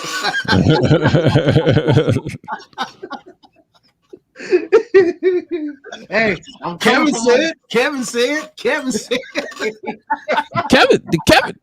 there. Hey, what about Kevin? I'm trying to win my number one spot by saying the most outrageous things, but in a clever way. Oh man. Well, you know, that's the whole point, man. I try to get away from those topics. I mean, like, not another year of this shit. And I'm glad I did this list. And I said, this has been on my mind. I said, you know what? Let me talk about this shit. I could have talked about it in the vlog show. I said, you know what? No, Thursday's one of them days. It needs to be discussed. And I said I was going to do a topic on it because next Thursday's going to be different. I'm going to be talking about something totally different. I'm talking about something real. But this shit, oh, it's a must. It's a must. I had to do something about that. Now, have we outgrown these points? Yes. What I saw with Ramil's today, it's just very telling. But it just shows you where people's minds at. But that's just one example. But everybody else, it's just like it's a pattern with y'all. Like, okay, the interview, yeah, but it was a come up for her, not for him. He was just trying to get his little clout off of YouTube and things like that. But, you know, he's not going to be the same everywhere else. He's always been that type of character. Yeah, he used that as bluster, but you look at his content, it's nothing special. But his fans, man, oh, my God, I don't know who's worse. Tommy's or his. It's just these idol worshiping dudes, man. Dick eaters. Jay. Yeah, man, they just crazy. You can't say nothing to them, and I understand the pain 2 years ago. It's bad enough 2 years ago when they wasn't really big, but this year, oh my God, it's like a religion, man. You just got to get away from that shit. Just cold-hearted Dickie. Yeah, just in my Philly country. Facts. You just said it, yeah. That's what I mean about the gender politics, man. We got to get away from that shit, man. That's why I listed things. The RP talking points, gender politics, and then you got the PPTs. That's the propaganda, prophecy tropes. Like niggas be proping like they're preaching their prophets and some shit. Okay, we believe in your little religion until it don't come to pass. And next thing you know, the endless SBE and on Shots of DS one saying this. I remember a stream he did this last year. He said, "Who cares?" That's where I got it from. Who cares? I want to say this. I want to say with all due respect, it's not red pill talking points. It's red popsicle. There you go. Exactly. I'm just saying, you know, this is crazy, man. These niggas and they red dildo talks. Yo, oh shit, yo. Oh, we going there. Oh, okay. God damn. Let's go for it. Okay, let's go for it. You already punted. These little down low. You know what? I ain't gonna do it. No, now we out. Hey. Oh, I mean, these little philosophical boy lovers. Ooh. Yeah. Internet Athenians. I get sick of each and every one of these goddamn sea lion pups crying. Crying. Whining. It's how come the Pookies get the girls? But with all that crying, that lets me know you're a failed Pookie. You are a failed Pookie. How the fuck you fail at a philosophy that you envy? I don't get that shit. Niggas envy that shit. In I don't get it. today's letter of this villain spirit program, letter L, number 0. Yeah. Yeah. Yeah. Because you getting hyped up on that Nikki and Kevin thing. All he was just basically an internet fluffer. That's all he was. So he's just getting her ready for an album and all that shit. And what did you guys gain? Saying worship Saint Kevin and kissing the taints of these internet idols. It doesn't make any fucking sense. But if you like internet salad tossing, that's your business. But how does a woman look talking to you? Say, why am I listening to this pussy? If I'm gonna do it, I might as well go eat some real pussy. Facts. Yeah. But a failed individual who used ashy dick analytics to be another statistic. This man said ashy dick analytics. It's what it is. Because when we talk about statistics, the origin of statistics was to help guys from being a statistic. But most guys use this shit to try to get pussy and then dries her up and he goes home beaten off with Dollar Tree lotion. Yeah, just like what you said, the space are desperate for approval from unqualified females. Shaking my head. Facts, Wack. That is so true. That is so true. So they trying to get wait. So you telling me that they trying to get qualified by a bunch of females that most likely don't even want them at all? Yeah. Yeah. Suckers, chicks that owe 10 more payments on a Chevy Nova. Oh my God. She still owe payments on a BBL, man. Yeah. Oh.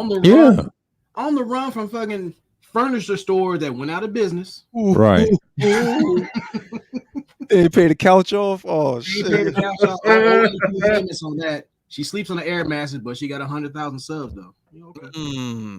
That's cool. Damn. Ooh. Damn. Not only that, she twerks in front of her children.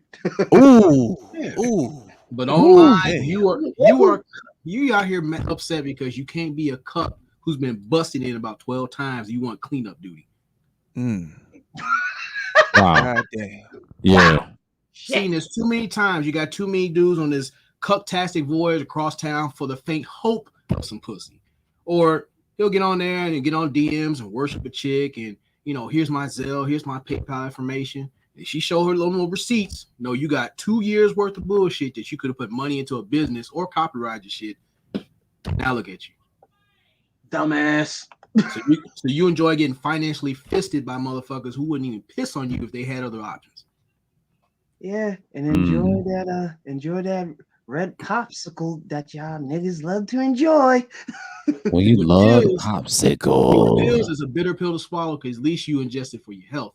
Popsicles, you can sit there, freestyle it, deep throat it, but you're not really taking anything or something with it. So that's what you're doing online, sitting there. Look at me.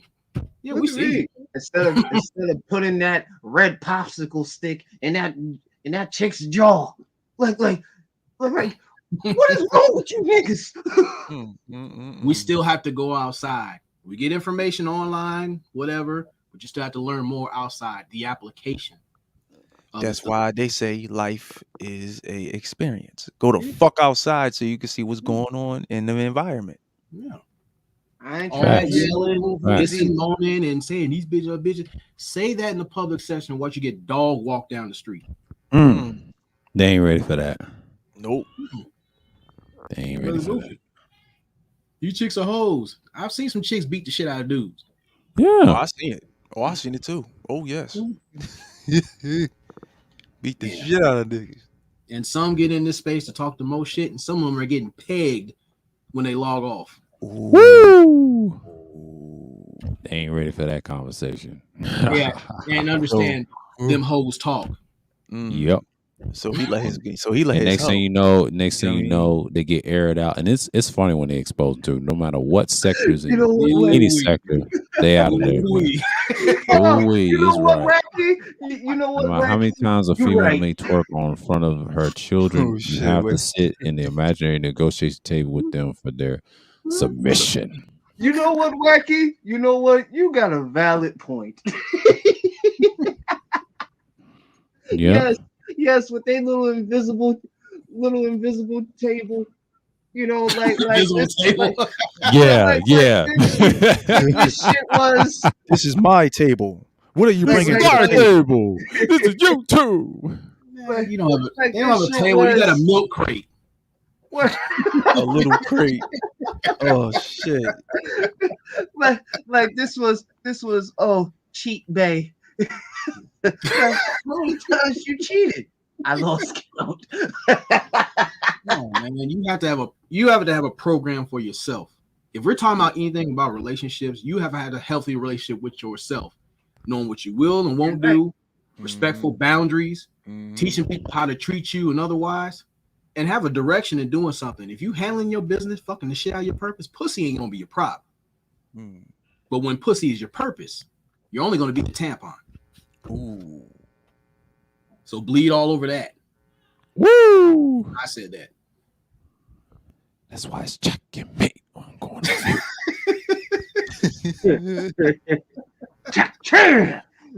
yeah. Oh, Talking about good pussy. Visor, you back? Yeah, And man. he's back. Yeah. Hold on. Let's introduce my fault. The name. Hold on. Eno You know. Milardes. What's going on with the artists? You know, Irish name only. Make sure you Oh, hit the link for shit. my pot of gold. You know, the artists. I like to drink Guinness. Wait. We need a out of Reading Hennessy Rainbow bottles. theme song for that. You know, oh, let me bring it out again, Millardish. I like to drink Guinness out of Hennessy bottles. Yes. Yes. So you want me to hit the Blarney app? Sure. And my favorite words is Kevin said, and Kevin said, and Kevin, and Kevin, and Kevin said, and Kevin said.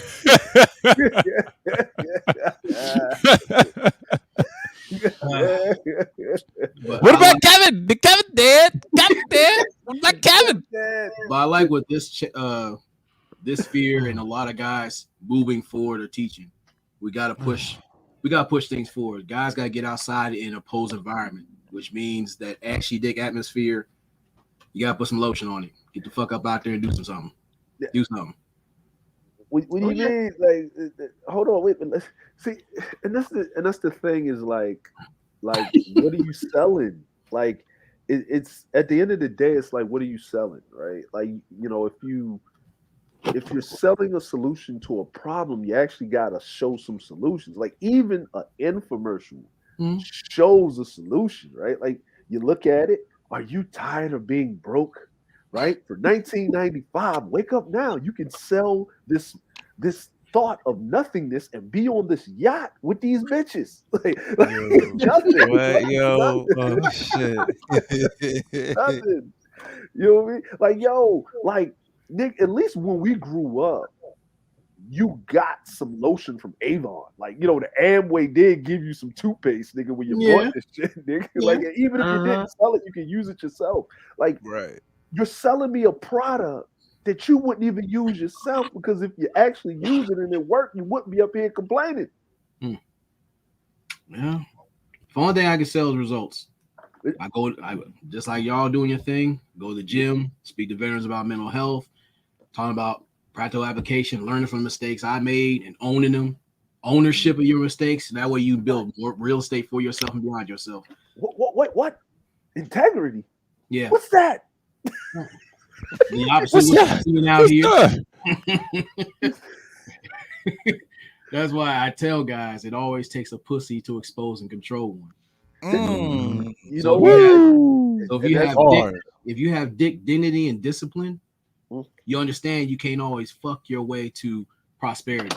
Well, that's you right. know, man. you know, like, but you learn that after like 30, right? Because you already abused your best dick years. Shout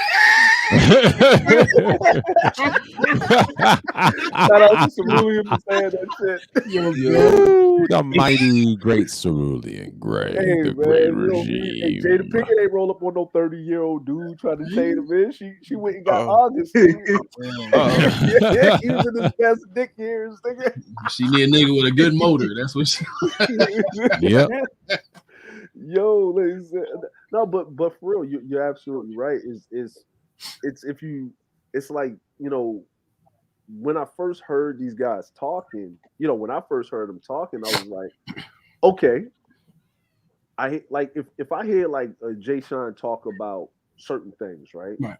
But I look at his results, like, yo, he's for as long as I've known him, he's always said things, held both sides accountable. You know what I mean? Yeah. Whether you agree with his points and disagree with his points, you can't disagree with his results of what he's doing with his life. And he shows his results. He's got the receipts to show them, right? And he's not like he hasn't support other brothers in and off the plate, off the space. And he's got friends in real life. He's got people that he deals with. He sits there and you may not like his delivery sometimes, but it's needed, right? Yeah. But he shows the results. He tells you, yo, you might not win like me in the court system when it comes to actually giving like trying to raise your kid, but you can mitigate the damage instead of running around here looking like Ashy Larry and shit. You know what I'm saying? Just out here, you know what I mean? Living in your mama's basement, shaking your fists at the wall. Why me, God? Right? Like you gotta fight for it. You gotta, you know what I mean? Like, even though the system is what it is, you gotta fight for it, and there's a support system when that came about. So when he speaks, or like Charles Faulkner speaks, I might not agree with a lot of things that he may say or the way he does it, but he's raising a man child in a city that we both grew up in, which is hard than a motherfucker. Yeah. Just to walk around that bitch and breathe. You know what I'm saying? So when these brothers speak, they have the results to show it. But the thing that gets me is, instead of these people that have more time, you know what I mean, on the job training, right? They're failed apprentices, because the guys that actually showed the fucking results, they're not supporting them, they're supporting the failures. Yeah. So then I started looking at it, it's like, wait a minute, hold on. If I look at 90% of the space between 2018 and now, right? That's 4 years. That's 4 years. So it went from men that actually had experience in having that problem with being with a woman and not working out, and the kids involved, and you're talking about that, to policy and the system, to a bunch of brothers, I ain't call them brothers because a bunch of dudes that walks around this motherfucker, right? Like minnows, men in name only, right? Because they don't act like men, they don't portray themselves as men, they don't hold their own nuts. They you know what I mean? They pay for some trauma bonding. That's right. And then they say one thing, and then they in the back chats giving up the cash apps for fucking pussy pictures and twerkers. So anyway, and you know what I mean, like, you know what I mean. So when I look at that, and I look at it on the whole dynamic of the how it works, it's like you're complaining about a perceived problem that you yet to have. Like, let me put it to you like this. Okay. Let me put it to you like this. Me and you are veterans, right? Yes, sir. Ronan, right? So we was to sit up here, we just had a dialogue about how I understand your plight as a Marine. I wasn't a Marine. I didn't go play in the dirt, right? Right? I respect your plight of playing in the dirt, but you expect my plight of me not being able to get off the ship and just sitting there in the middle of the water waiting for you to finish playing in the dirt. We understood each other's plights, right? Yes. But how would you feel if we was both in the bar talking about that, and a dude walks up and say, damn, man, I feel the same way. How do you feel the same way? I feel the same way, man, when I just sit in the house all day and I just don't go outside. Like, get your ass beat for that shit. You're punching your fuck. Whose man is this? Exactly, right? But then here's the problem, right? Most of these dudes that are twerking in the chat rooms, most of these dudes that are getting platforms to speak are speaking as if they're going through the same things as certain people, right? Like, I can disagree with certain content creators, but at least they had children.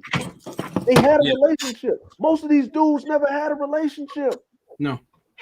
Her complaint is that their trauma, you can't even trauma bond if you didn't have the trauma.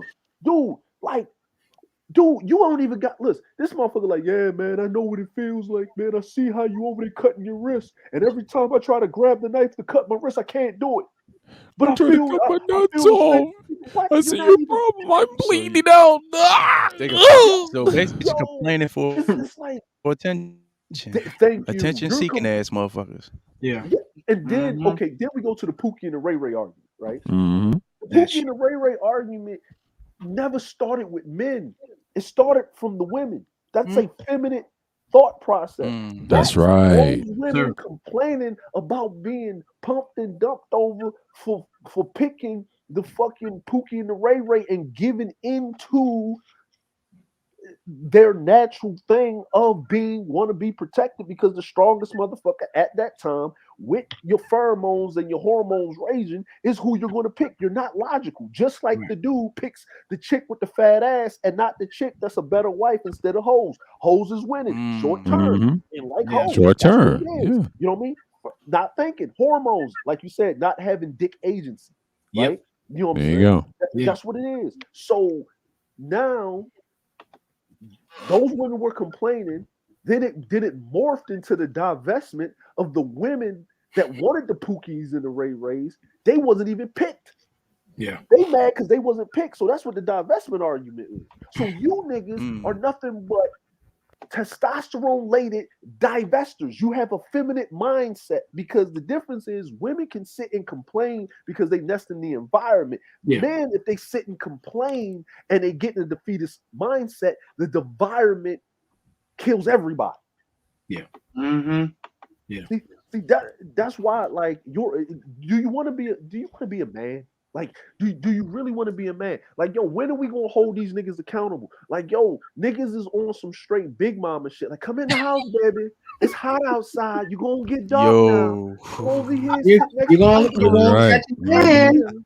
Right You here. gonna touch your Oh, tan. shit. You know what I'll I'm cut saying? your Hey, hand, baby. go upstairs. Go upstairs. You know the tin. Go get my blue. The red tin got the cookies in it, not the blue one. That's the sewing equipment. Come over here, drink the sweet tea. Over here, come on, little.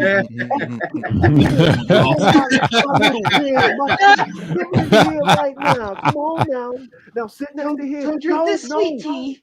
No, get the juice, baby. No, put that purple stuff down. The Kool-Aid for the dark kids. You light right here. Sit right next to Big Mom. You get Hey 100% yo. juice.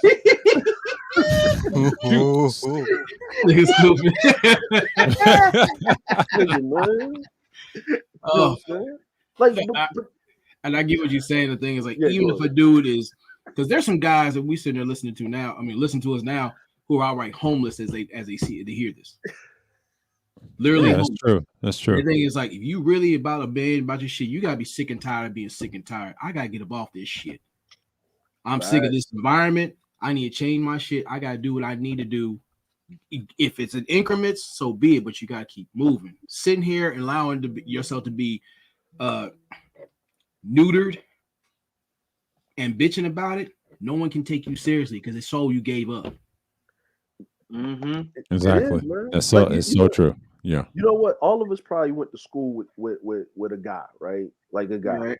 And he wasn't really that good. Like, let's say you played the sport or whatever you was doing in school, right? Mm-hmm. And you knew the guy, you was cool with the guy, and you gave the guy some pointers. You know what I'm saying?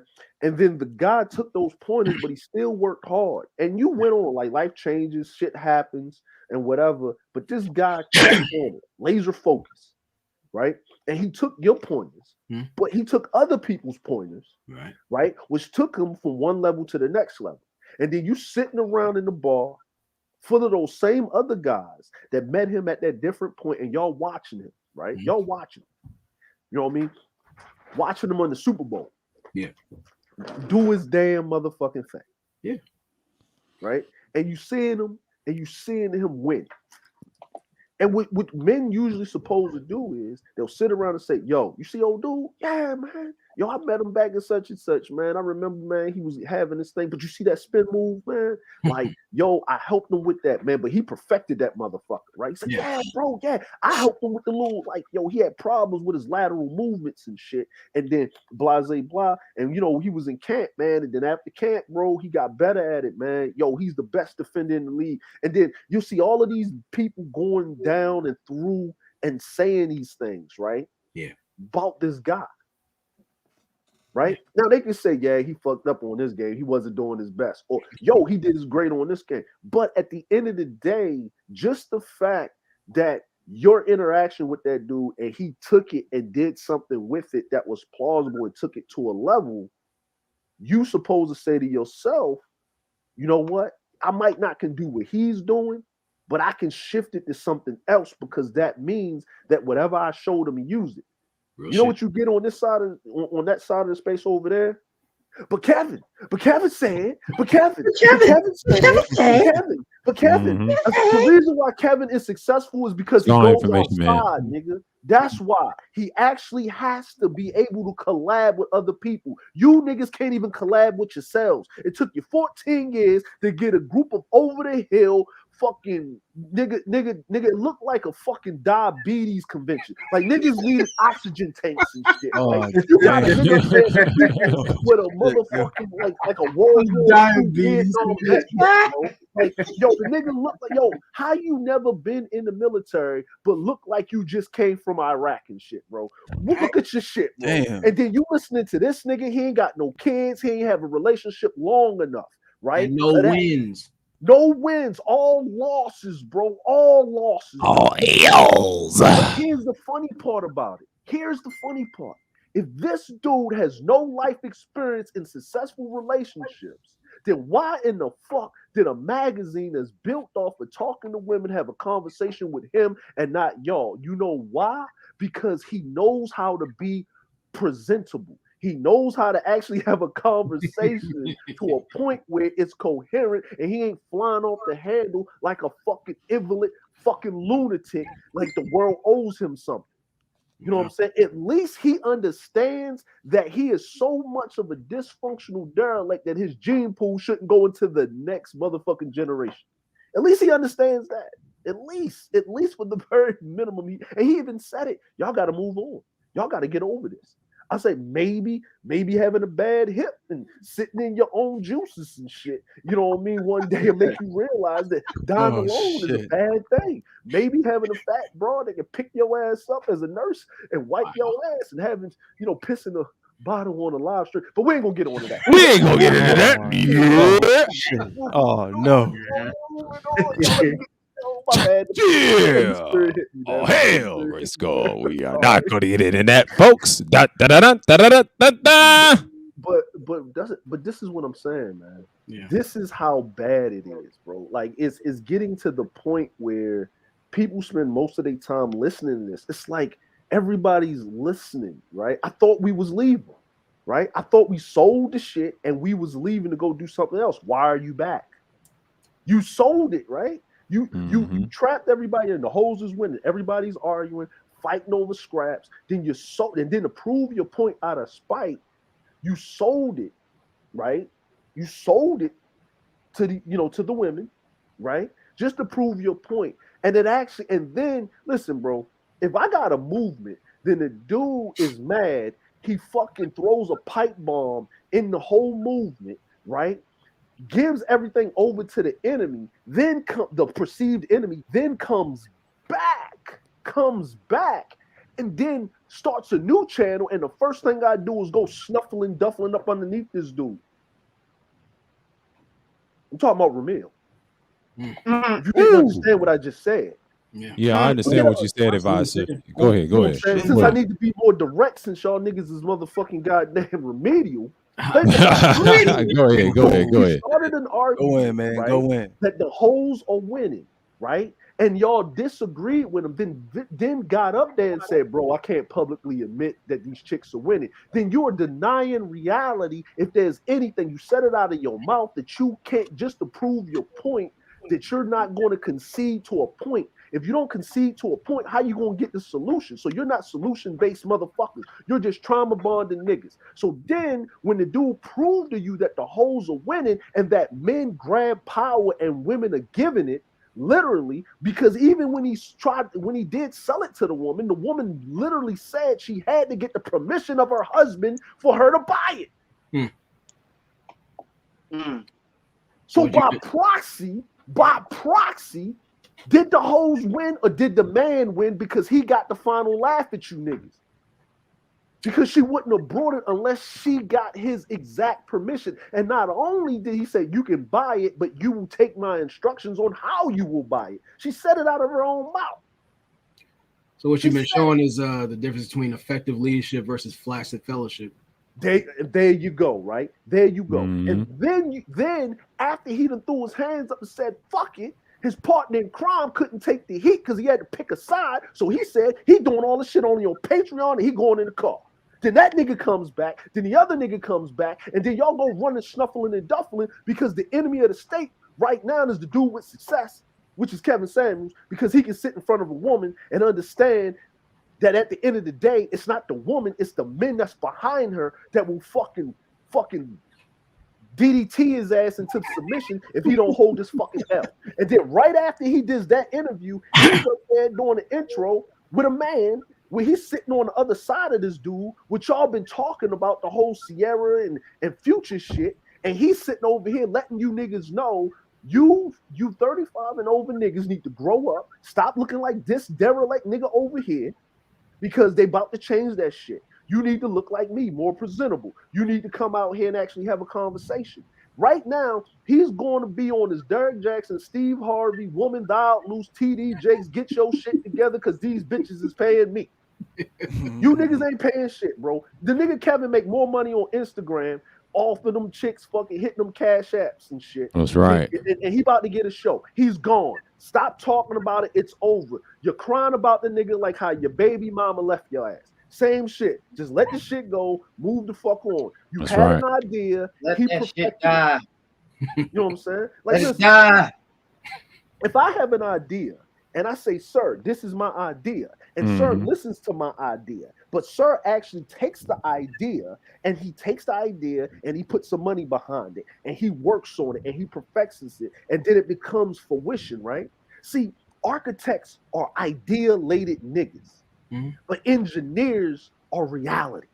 They actually take the shit that an architect writes out and do all of that shit, and they actually puts it into fruition. They actually make it. You know what I'm saying? Like, they make it. You can write all the code in the world, but if you don't got the goddamn mainframe, if you don't got the chips, the processors, or the motherboard, that code mean absolutely nothing. It's just an equation sitting on a motherfucking board. That's all it is. It's a whole bunch of letters, numbers, and square roots to the hypotenuse of nothing. You still Nothing need but zeros and ones. Thank you. Zeros and ones and decimal points. You actually got to put it into practice, and that's the problem. You mad because the nigga. Wait. Hold on a second. You said architects. You said engineers. Engineers. Yeah. Engineers. Because now you're bringing computers. Are we talking about computer engineers and computer software software developers now? Just using example. Okay. Exactly. Yeah. Okay. Because you got me confused. You had me confused. Yeah. You got to follow along. We speak fast. You got to follow along. He's not No, talking I about follow that. along, but he's like switching from one thing to another. He's saying a true architect in any art form is an idealist. An engineer is just simply a builder. What he does is builds up his mind. So basically, a builder studies what the artist does. Basically, I learned this in engineering school in high school, and I took a class, and he told me, yeah, the architect's gonna get on you about the layout, but your engineer is the ones that's gonna measure the works and build it for him. Measure everything, So make sure I try to make it a perfection. Yeah, that's what he was trying to reference. Yeah, I see what he was saying now. Yeah, we got it. So now, I get what he said, but it was because he switched to computers, everything. He had me kind of discombobulated. No, but Exactly. You gotta stay with the flow. You gotta stay with the flow, man. You gotta stay with the flow. So, go ahead, What are advisor. you talking about? This shit was like this shit was like a wide receiver you're against a breaking cornerback. the You know, he flow just of sidestepped. conversation. Yeah. Anyway, Thank you. sorry. All right. Go ahead, advisor. We'll do the test on this later on in the review. Now, moving on. So we're sitting here and we're trying to figure this thing out. in just understanding when do we stop having ideas, right? And when do we start getting outside and playing in the dirt? When, right? Yeah. And not all of us can play in the dirt. But if too many men are sitting there with ideas and not playing in the dirt, we have a problem. We're not challenging the environment and we're not moving forward. And that's the problem. It's too many dudes sitting around ruminating over the same shit. Yeah. And it goes back to, I live for the pussy. I die for the pussy. Every day is pussy. I wake up in the morning. I need a cup of pussy. I go to sleep. I need to brush my teeth. What is this? Pussy. Pussy. Yes. Pussy. Pussy here. Pussy there. Pussy everywhere. I see pussy. I see pussy. And it's scary. Hey, Buzzer, you know what else I've noticed? Hold on. Y'all smell that? I used to smell pussy in these niggas. I do have a question, fellas. It's a tad tangy too. I do have a question, fellas. I thought I smelled some putty. Hey, I did smell some putty. Oh shit! I'm ready. But advisor, what's your question? Go ahead. What's your question, advisor? Well, it's a question, right? It's more of like a statement. It's a statement, right? Okay. Is that I did notice something. I've seen all of these men talking about the same thing about this, that referencing pussy, but there's some man shit happening, right? The Super Bowl is coming, right? The Super Bowl is happening. There was a major trade. There's the All-Star game where was some funny shit happening, where they was throwing shots and all of that stuff, you know what I'm saying, being funny. These dudes don't talk about man shit. They don't. You know what I'm saying? Like, yo, there was a major trade. Yo, that was a big swap. Yo, you know what I mean? If you, like, men supposed to talk about sports, right? Like, we talk, like, sports, politics. Yo, Joe, nobody's talking about, like, okay, we're all these conservative niggas. Yo, this is your major chance to throw shots at Joe Biden. He talking about handing out crack pipes, right? Yeah. They ain't conservative, Dre. Like I said, they're fraudulent. It's just like what me and Sterling said, man. These dudes don't even practice it. And what's his name? Shouts out to the Golden 11. He says the same thing. It's theater. It's theater. They don't really practice it. Yo, for some pussy, bro. Yes. And here's the funny part about it, right? The crack pipes aren't for black people. It's for white folks. They're dying too quickly off the meth. Have you ever seen a 10-year meth addict? No, they die at 7 years. Crack addicts live forever. It's like the fountain of youth. Crack addicts are immortal for some reason. You know? Who you telling? You know what I'm saying? Who you telling? Crackheads get shit done. They run around and they like invincible half the time. You ever seen a crackhead just dust himself after getting hit by a car? Yeah, I know. I was almost kidnapped by a crackhead, so yeah. Oh shit! Next thing you know, they'll put you in a full Nelson. Shouts out to Gully TV for that. Real Gully TV. Man, people think crackhead is weak. They is not weak, bro. No, they put your ass in a full Nelson, man. Crazy. Yeah, crackhead strength is something else. Yeah, bro. Yo, shit. You see the white boy on that Peruvian marching powder? Wait, can I say it? Can I actually say the words or? I can say whatever I want, right? I can use the actual term, right? You have a little discernment. Depends. It depends. Depends on what the term is. Nose candy. Oh yeah, you good. Oh, yeah, you good. good. You're right. You're right. Yeah. You ever seen a white boy on that shit? I've seen, dude, white guys on that shit. They act like they're just invincible and shit. Yeah, Oh, but shit. I'm like, but crack and cocaine. Wait, motherfucker, you high? Because the way you said, "Oh shit," yeah. Degenerate? No, not you. Who are you talking about? Ronan. No, He talking about me, man. God damn, man. He just put you it like, out there. oh, shit. What the hell? You like go past this shit? I raised my hand to answer the question. Yeah, some crackhead like, hey, I can drop you off a house. I didn't know until motherfucker drove around and dropped it to a house. Hey, you got $20 on you. I need to get this bump. I'll take you home. and I seen people moving in the house like, "Hey, take me to ATM at this gas station." It's like, "Wait for me." And he was looking around talking to someone. I dipped out and ran the fuck home.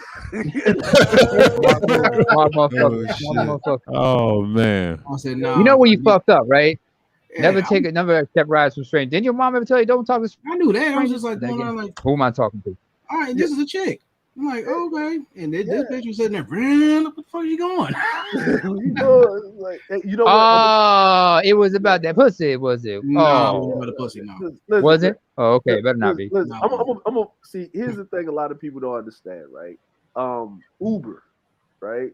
Uber is like, well, I know in Baltimore, you know, what I mean, we call them hacks.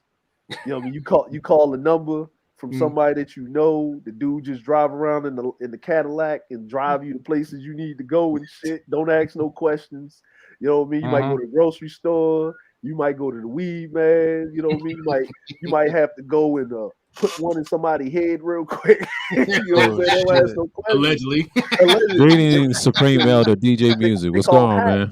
So and hacks were, you know what I mean, like not non-registered cab drivers. You know what I mean? They used to wait outside the grocery store, you know what I mean? You know, you pay them a couple of dollars. They retired, you know what I mean?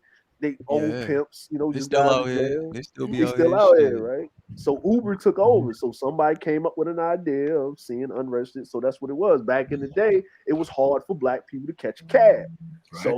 So you didn't have a car. Late night, the bus ain't running. You know, the TV did turn off. The world did stop at one point in time where you had to be where you had to be. Especially after MASH, yeah. Yes, exactly, after MASH. So y'all remember y'all remember like at the end when they shut down the stations, they play the national anthem, and then and then when you the technical channel just So if you outside after that, you stuck where you at. You know what I mean? And you black, you can't get a cab. You know what I mean? So you got to get a hack. Well, we call them hacks in Baltimore. I don't know what they call them. You know, past that. What do you call a Lyft driver then?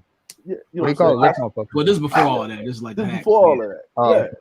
Yeah, that's what I'm saying. That's where Lyft and Uber comes from that old school shit. Because the taxis back then were unionized by the mob, by the Italians, and then they wasn't picking up niggas. So Ronan had to get a ride from point A to point B, and then you know what I mean. You know what I'm saying? Hey, what's up? It was normal. It's like how they do in Cuba and shit. Yeah. Same shit. You know what I mean? You know what I mean? But that's challenging the environment. Like it's like going out there and understanding that I got to get from point A to point B. Shit, I got to make a decision. That's what it is. You know what I mean? But you know, we like, to say the least, man. It's like I'm listening to all of these like mid 80s babies to like mid 90s babies complain. Yeah. And I can tell that the ones that are complaining are the ones that were sheltered. They had those brand new Player 2 controllers. You know what I'm saying? They didn't have any friends. Oh, stiff ass controller. Yeah. Like ask them, like, yo, you was playing video games? Yeah, man. Did you ever in your life had to take the Nintendo cartridge and put it on top of the other Nintendo cartridge to keep that one inside the Nintendo? And if they tell you no, they were sheltered, man. They were sheltered. Man. They had all the game systems. You know what I'm saying? They ain't really had to put the PlayStation upside down. The original PlayStation upside down. Those are the previous hacks. Hey,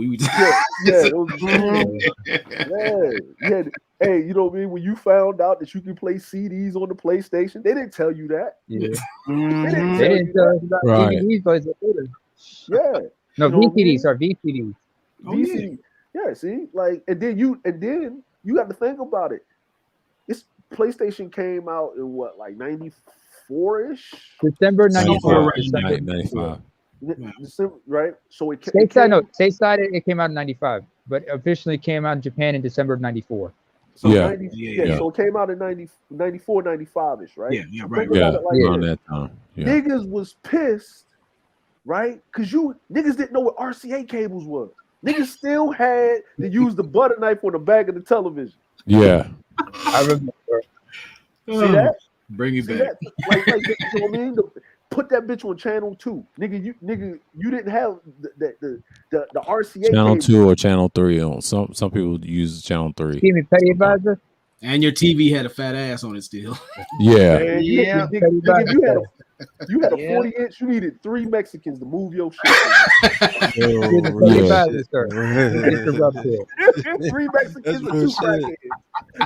Hey, yo, fellas. Huh? Anybody don't realize I'm an outsider to this shit? You know, I'm African, so I have a different experience to some of this shit. Okay. So some of this shit you guys explain, I don't really, I understand what it is, but I don't really comprehend completely because some of this shit I just tinker with, electronics and shit. I used to tinker with as a kid. We had to And take. plus, you know, It's a journey. It's a long journey, but we had to take you back. Yeah, we gotta take it back, man. You said, like, no, some of the shit you talk about. Hey, I'm old enough. I'm old enough to. I was young enough to remember 8-tracks when I was and shit. Yeah. Well, yeah. I'm like, when did you see your first 8-track? Yeah.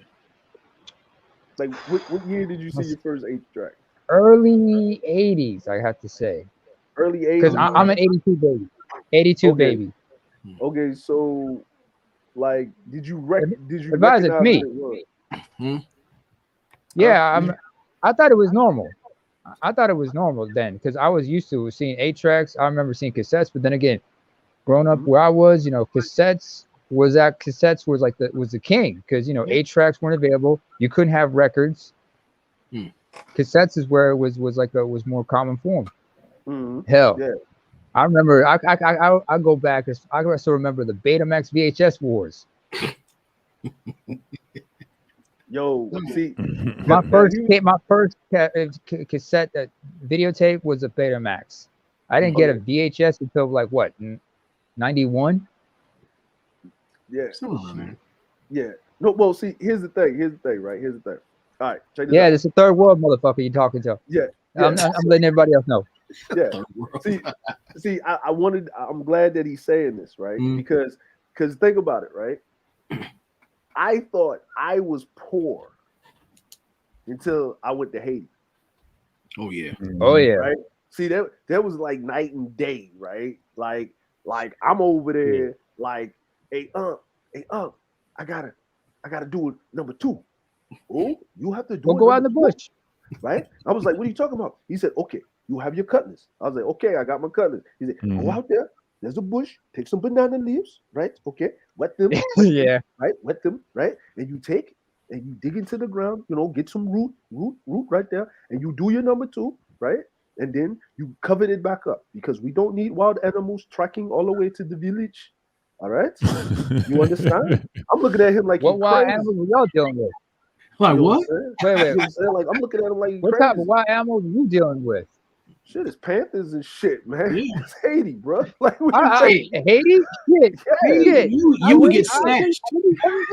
Let me tell you something about me. Huh? Fam, let me tell you about me. As an Eritrean, or if you're Ethiopian for that matter.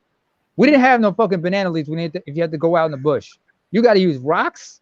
Yeah. You got to bury that shit. Damn. And instead of panthers, we got to worry about hyenas coming out at night. Oh well, yeah. Yeah.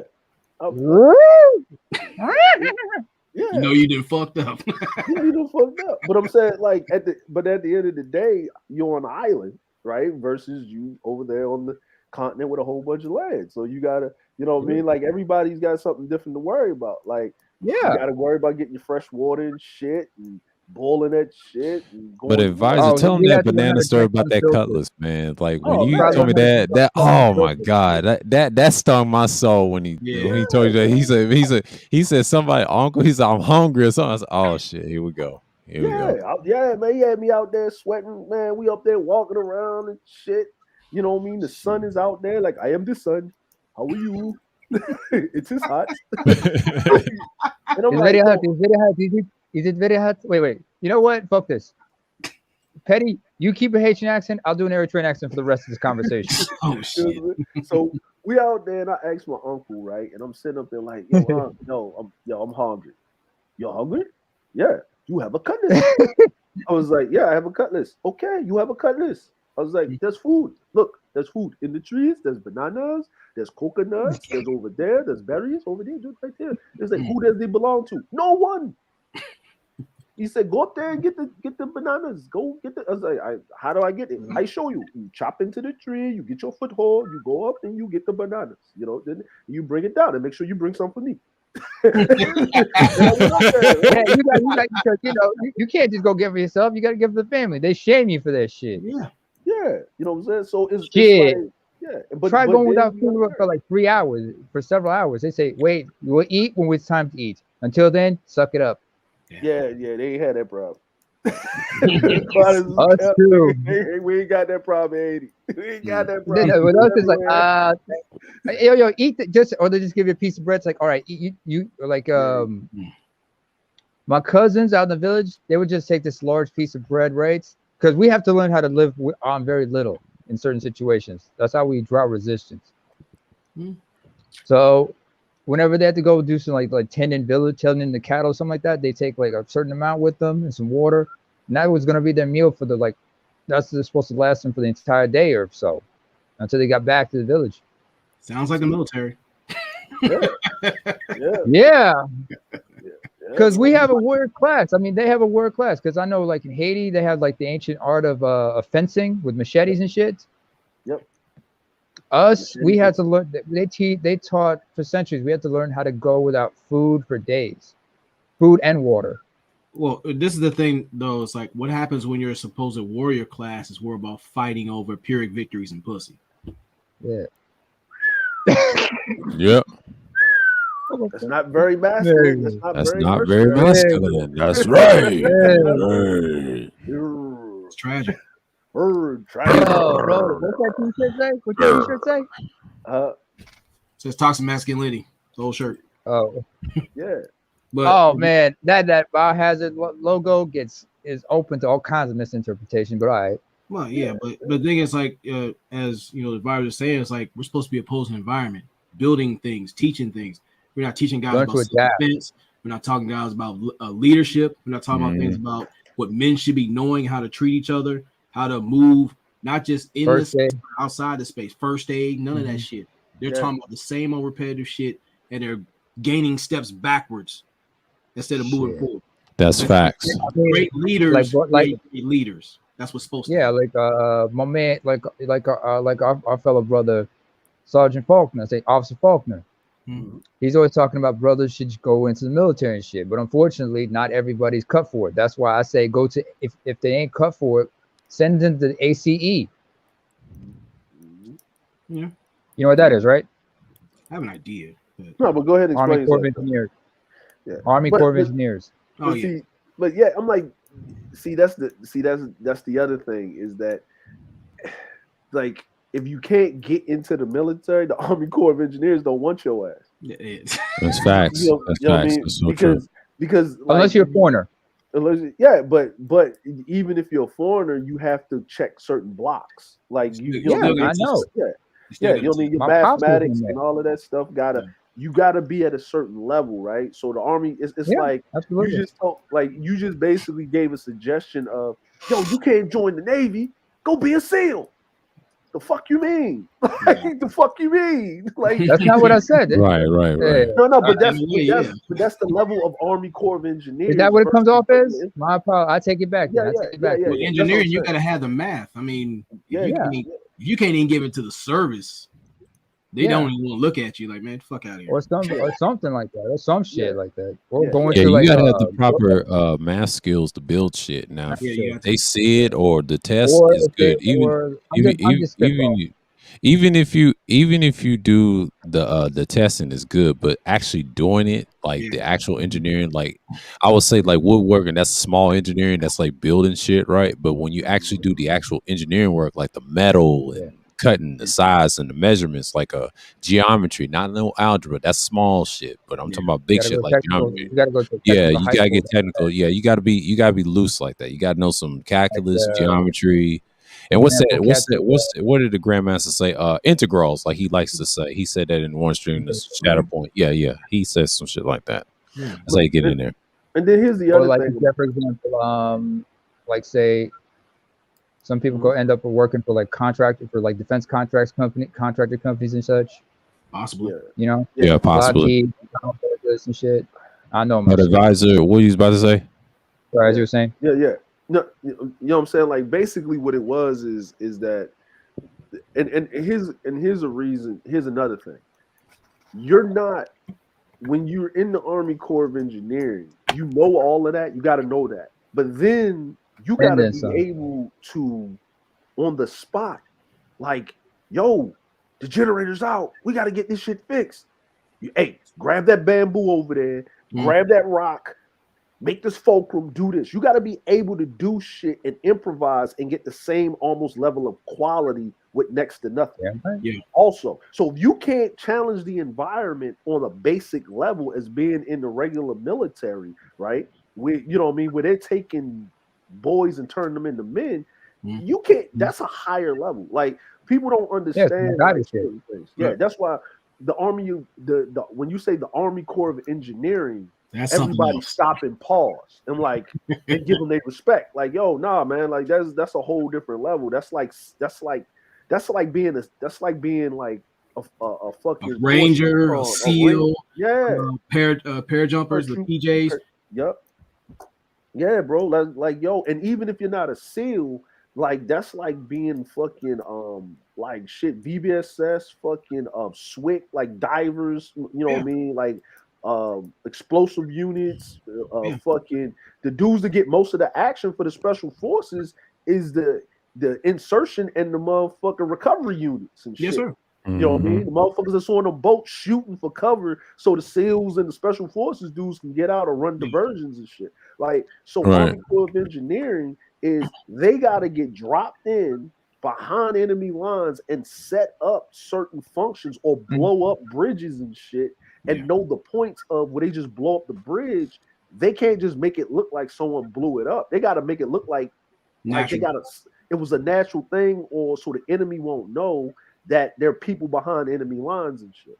You know what I'm saying? Like they got to do it in such a way. Like they got to like it's like on some Hitman shit where they make the death look like an accident.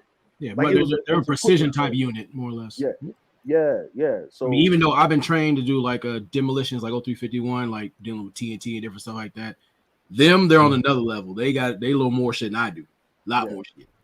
And that's why all of your Army Corps of Engineering guys, if they're in the demolition, they get out in the civilian world, make a lot of money where they can have a skyscraper in between a whole bunch of houses and do a controlled motherfucking demolition, where they know where to set it at the weak points, where the building will fall straight down and not damage anything else around it and shit. Like, but you got to have so much skill. So them dudes is skilled. So your pops, a lot really of technical skills, man. I've seen like I remember there was there's a couple of shows like on National Geographic about that shit. Where they're showing like a demolition crew, just showing everything you see, and they show you the technical work, everything. They show you blueprints of everything and how to do the incisions and where to place the explosives. Look at it. They do research on the foundation, on all the support beams, which ones to take out for it to fall down, and everything. Yeah, safety precautions. Shape chargers, like just with SWAT, they have like certain little things with the tape. Blow that shit with a controlled charge, not just sitting there blowing the whole fucking building to get to somebody. It defeats purpose. Yeah, man. But I do gotta ask this question, man, because I can feel it in my shoulders. Warren G's over here laughing and he over here celebrating, man. I can smell the cheese steaks and the Budweiser, bro. What's good, man? Yeah, man. Yeah. I think somebody lost me on the way. What the fuck? Yo, go ahead, 1G. Yo, 1G, what you doing, man? Yo. Listen, man. Listen. We got the boy here. We got the beard here, man. We got that boy here, man. Real shit. I don't give a damn with nobody, so I'm gonna keep talking about that shit until this nigga start playing out here, man. Real shit. Hey, listen. Hey, Warren G's. But hey, man, listen. You gotta tell my mans. Either he went to dry out that bed because you don't want to be eating the cheesesteak with all of that juice dripping in your cheesesteak from your bed, bro. Like, Your bed, yeah. You gotta groom that keep him out damn of strip bed. clubs, man. Keep him out the strip clubs, man. You Yeah, know, keep him out of strip clubs. Mr. Hardhead himself. Yeah. Yo, hey, man, did y'all see that on TNT?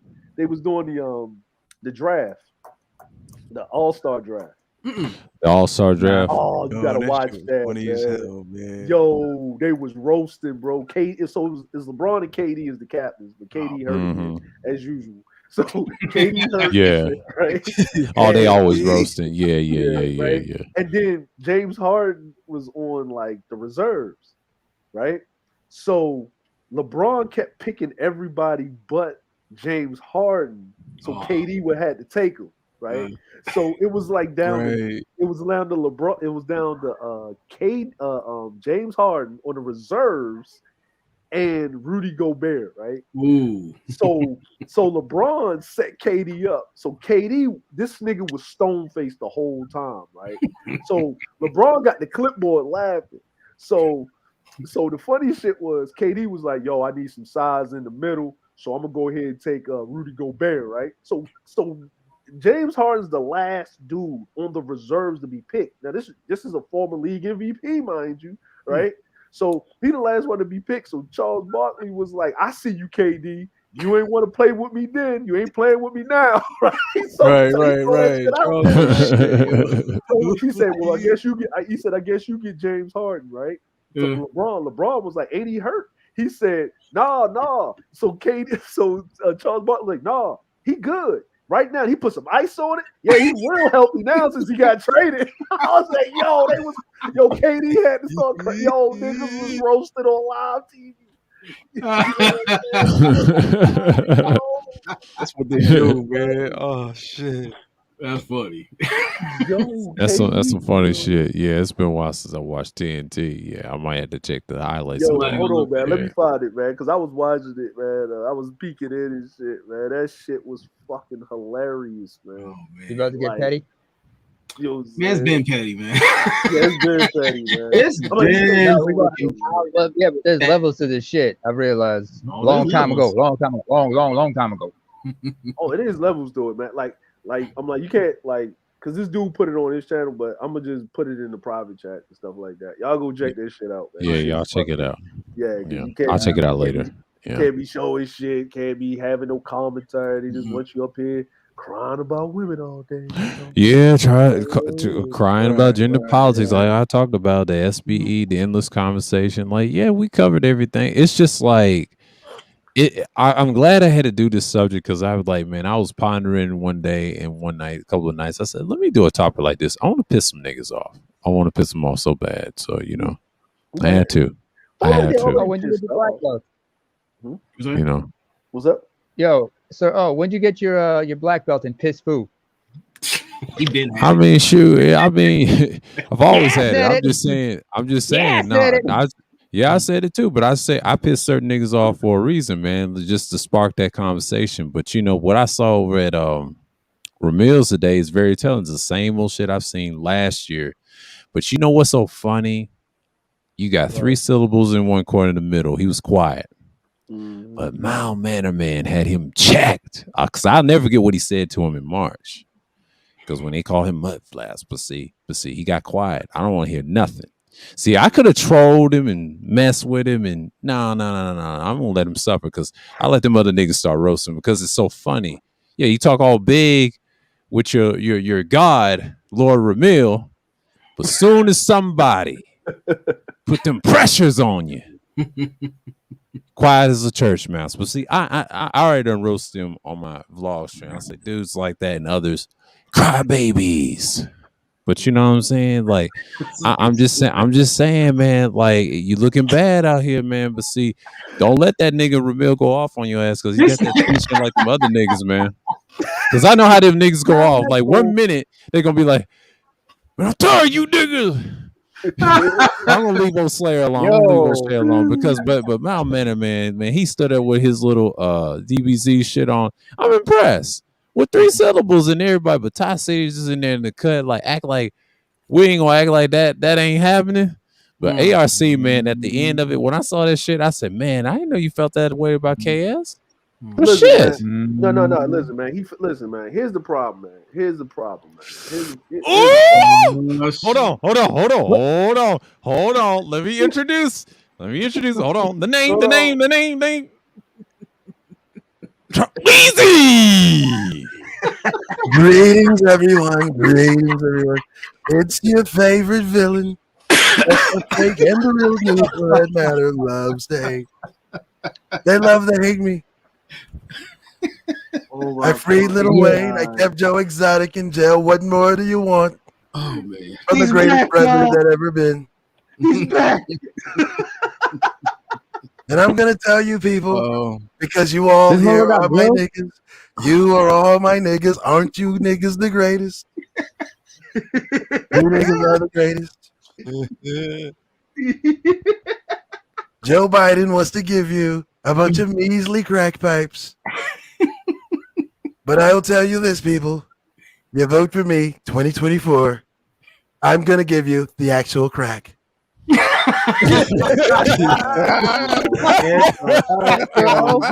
nigga the fuck up out of here. So vote for me. Oh man, crack is back, baby. Oh man, and I'm talking about it's the kind of crack that will even have Joe Biden's son having an uncontrollable urge to want to change somebody's alternator. You know, the great 90s era crack. You guys remember, you're old enough. Hey, he's old enough to remember that great 90s era crack. I have a question for you. Absolutely. Here we go. Do you remember Marion Barry? Hey, we all make mistakes. Besides, the bitch set him up. On the shirt. It was clear as day. It was on the shirt, people. And he got reelected. And he got reelected. That is because crack is back, baby.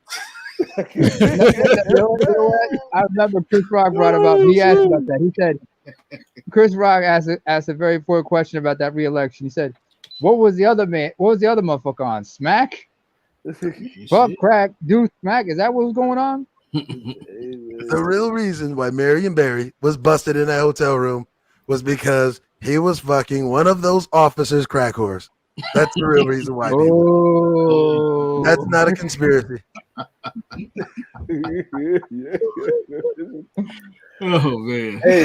Hey, Trump said he was bringing coal back. Oh, the hell with the coal. The coal doesn't pay nearly as good as crack cocaine. Let me tell you. I'm going to bring it back, baby. See, Joe Biden, old Jim Crow Joe. See, he just wants to give you the pipes. And I'm going to tell you, I'm going to double back on it. And right after he gives you all those pipes, I'm going to give you the crack to smoke out of those pipes with. And I'm talking that 90s era crack, baby. I'm talking about that great era of crack. That New Jack City. The greatest era of crack. Remember the great era of crack? Whenever you had street performers that would literally dance for this stuff. Oh my God. They would wash your windows. They would change the oil in your car. I am going to stimulate the economy by incentivizing crackheads again. I'm going to make crackheads great again.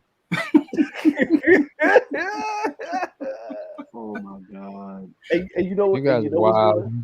Hey, listen. And you know what's going to happen after that happens? You're going to get in 2040 a whole bunch of these niggas again. Oh shit. Oh, trust me. The crack is going to completely solve the incel problem. You believe. But what I need from the bitches is I need you to continue to starve them out at least until 2024 so that they can be depressed enough to even entertain the idea of wanting to smoke crack. That way we stimulate economy and you ladies get your gas pumped. You ladies get your tires changed and your oil changed because you don't know how to upkeep a car. So we're going to stimulate economy by incentivizing the crackheads and bring back that great era of 90s crack cocaine, baby. So the great era of crack. Jesus Christ. Don't forget to grab them by the pussy. And you guys all know that I'm right. You guys all know that I'm right. You remember. See, back then, remember when a crackhead come up to you, big 32-inch bulbous tube TV. Yeah. I just imagine those flat screens. Just imagine now he's not carrying a 200-pound bulb TV, he's carrying a 30-pound flat TV, which means he can carry more of them. At the same time, I am doing the economy a favor. Make crackheads great again. Jesus Christ. We are going to make crackheads great again. When you can literally boycott big corporations by going to your local crackhead and getting every household cleaning supply that you need. This is fucked up. Yo, what the fuck is going on here? Yo, imagine Yes. you stealing the internet, bro. Like not cable, but internet, bro. Like you get Netflix, motherfucking pin codes and all types of shit. They call me Donald J, baby. Please say the baby. Oh my god. If you don't see me in the Oval, I ain't trying to hide. Oh man. Oh man. Here's my question. I blend in on Capitol Hill because I'm camouflage. Dude's I'm curious to ask the question. Okay. If he's coming back, who else would you guys want to see come back? How many want to see Billy C coming back? Masculinity. Yeah. Damn I right. do not have sexual That's why. relations with that That's woman. why. To answer your question, that's why we have to bring back the great era of crack cocaine, 90s era crack. The reason I'm saying that is because those crackheads not only were they were very swift-footed. They were very swift-footed. If you notice, you can never catch a 90s era crackhead ever. With foot blisters and all. As a matter of fact, that's why the police departments always bought more cars, because you can never catch a crackhead on foot. No. Not in the 90s. No. With bumpers and everything. No. Well, they had to, like, you remember the grills they had to put on the I'm bumpers? talking even with a 90-pound floor model TV on his shoulder, you cannot catch the guys.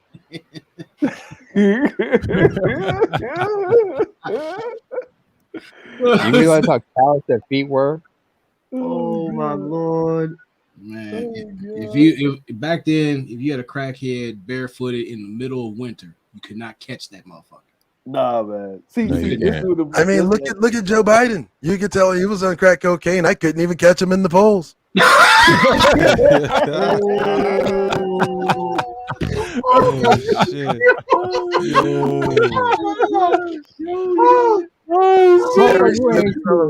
Oh, that was a kidney shot.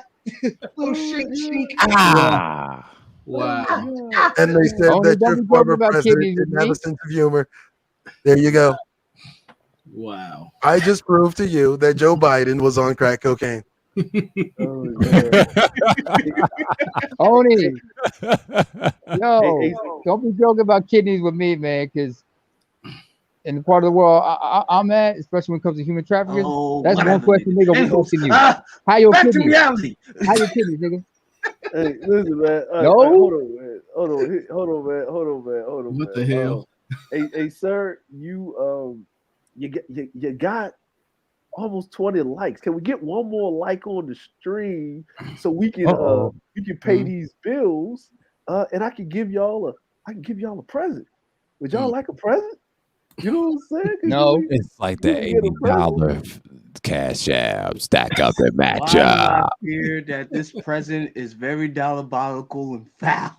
Yeah, man. It's gonna be a great present, man. It's gonna be the greatest. It's gonna be the greatest present ever. Aren't I the greatest? Aren't I the greatest? Well, let's see this fucking gift. Do we got 20 on the stream? Did we get? Oh, we got 20. What? That's what I'm talking about. Oh man. Okay, yeah, I just put a like. Oh shit! That's what. How you gonna be on the panel? You just liking it? See this bullshit? You should have been liking this stream a long time ago. I do, but there's times where I forget to hit the like button. I don't hear no excuses.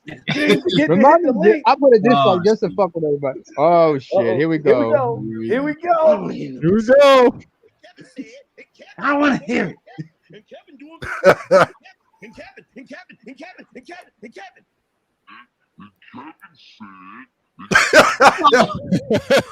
Oh shit! Yo. Did he just chop and screw this shit?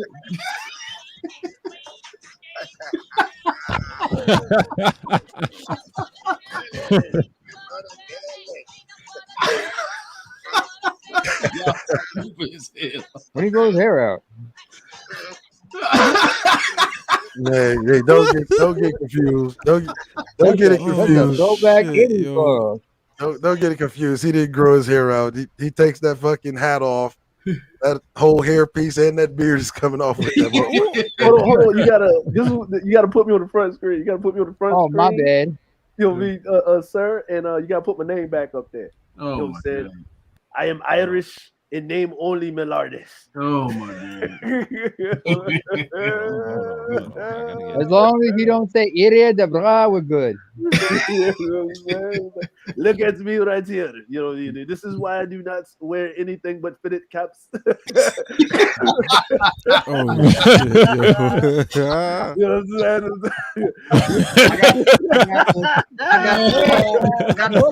what I'm saying? Oh wait. Wearing only the finest of polos. My polos have 2 men on the horse. Make sure you hit those cash apps, my lord. There's 2 men riding my horses and all of my polos. Hold on one second. Hold on. One man to drive the horse and the other to hit the ball. Kiss me, I'm Black Irish. We have shirts on the website of Irish in name only. Oh wow! Look at Char. No, Shara, they're not Jordans because you cannot river dance properly with Jordans. You need these. Oh, he's got the Reebok. You need 167 contributors. No, you do the river dance with them, lad. You do the river dance with them. You do the river dance in the Reebok. Into the pot of gold, yes. Hey, that nigga got the Reebok Irish. Hey, don't forget to have a pint of Guinness, buddy, Alex. Oh man.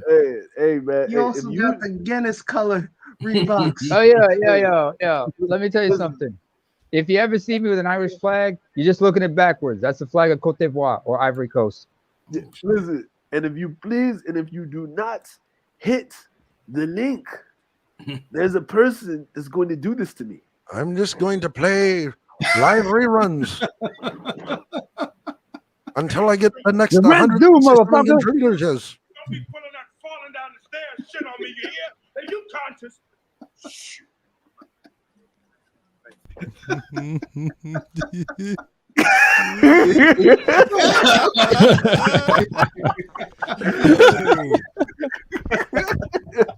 Fucking coming to America, dog. Oh my god. Wow. Coming to America. Oh man. Oh god. All right, man. So, listen.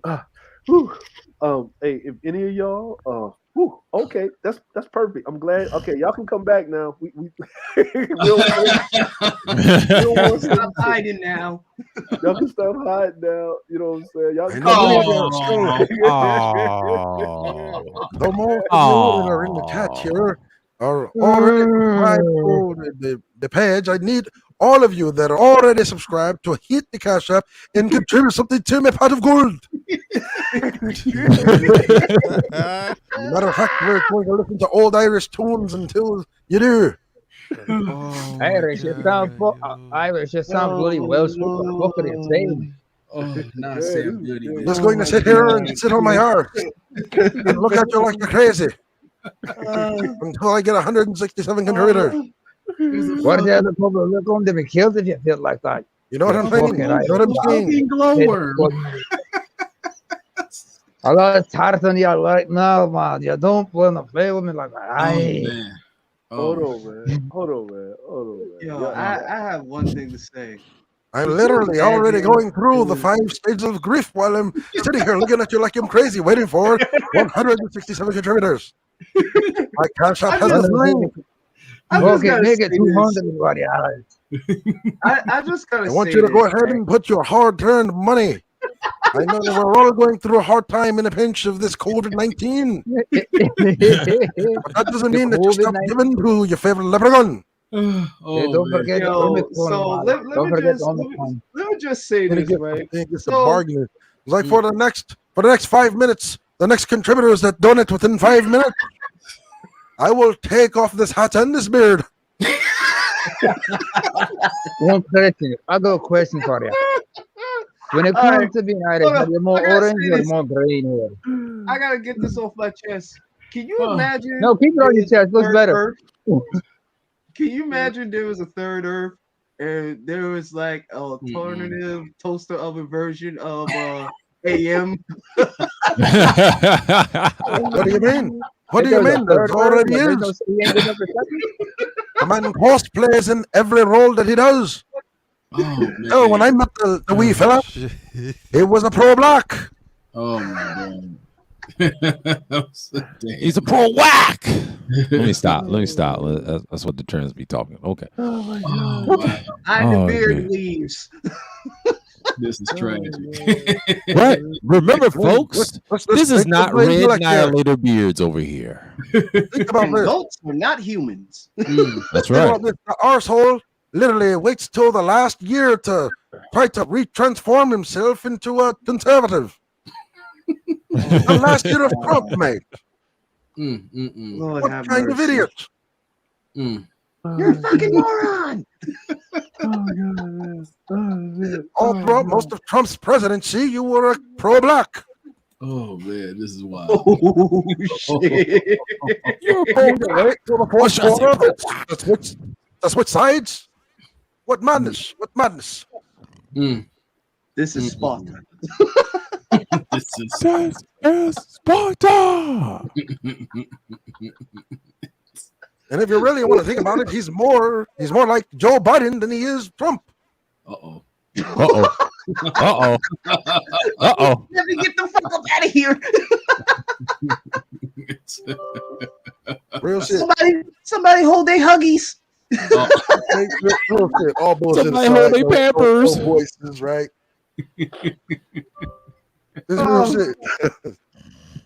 I miss you too, big Lord have man. mercy. How you God been? damn it.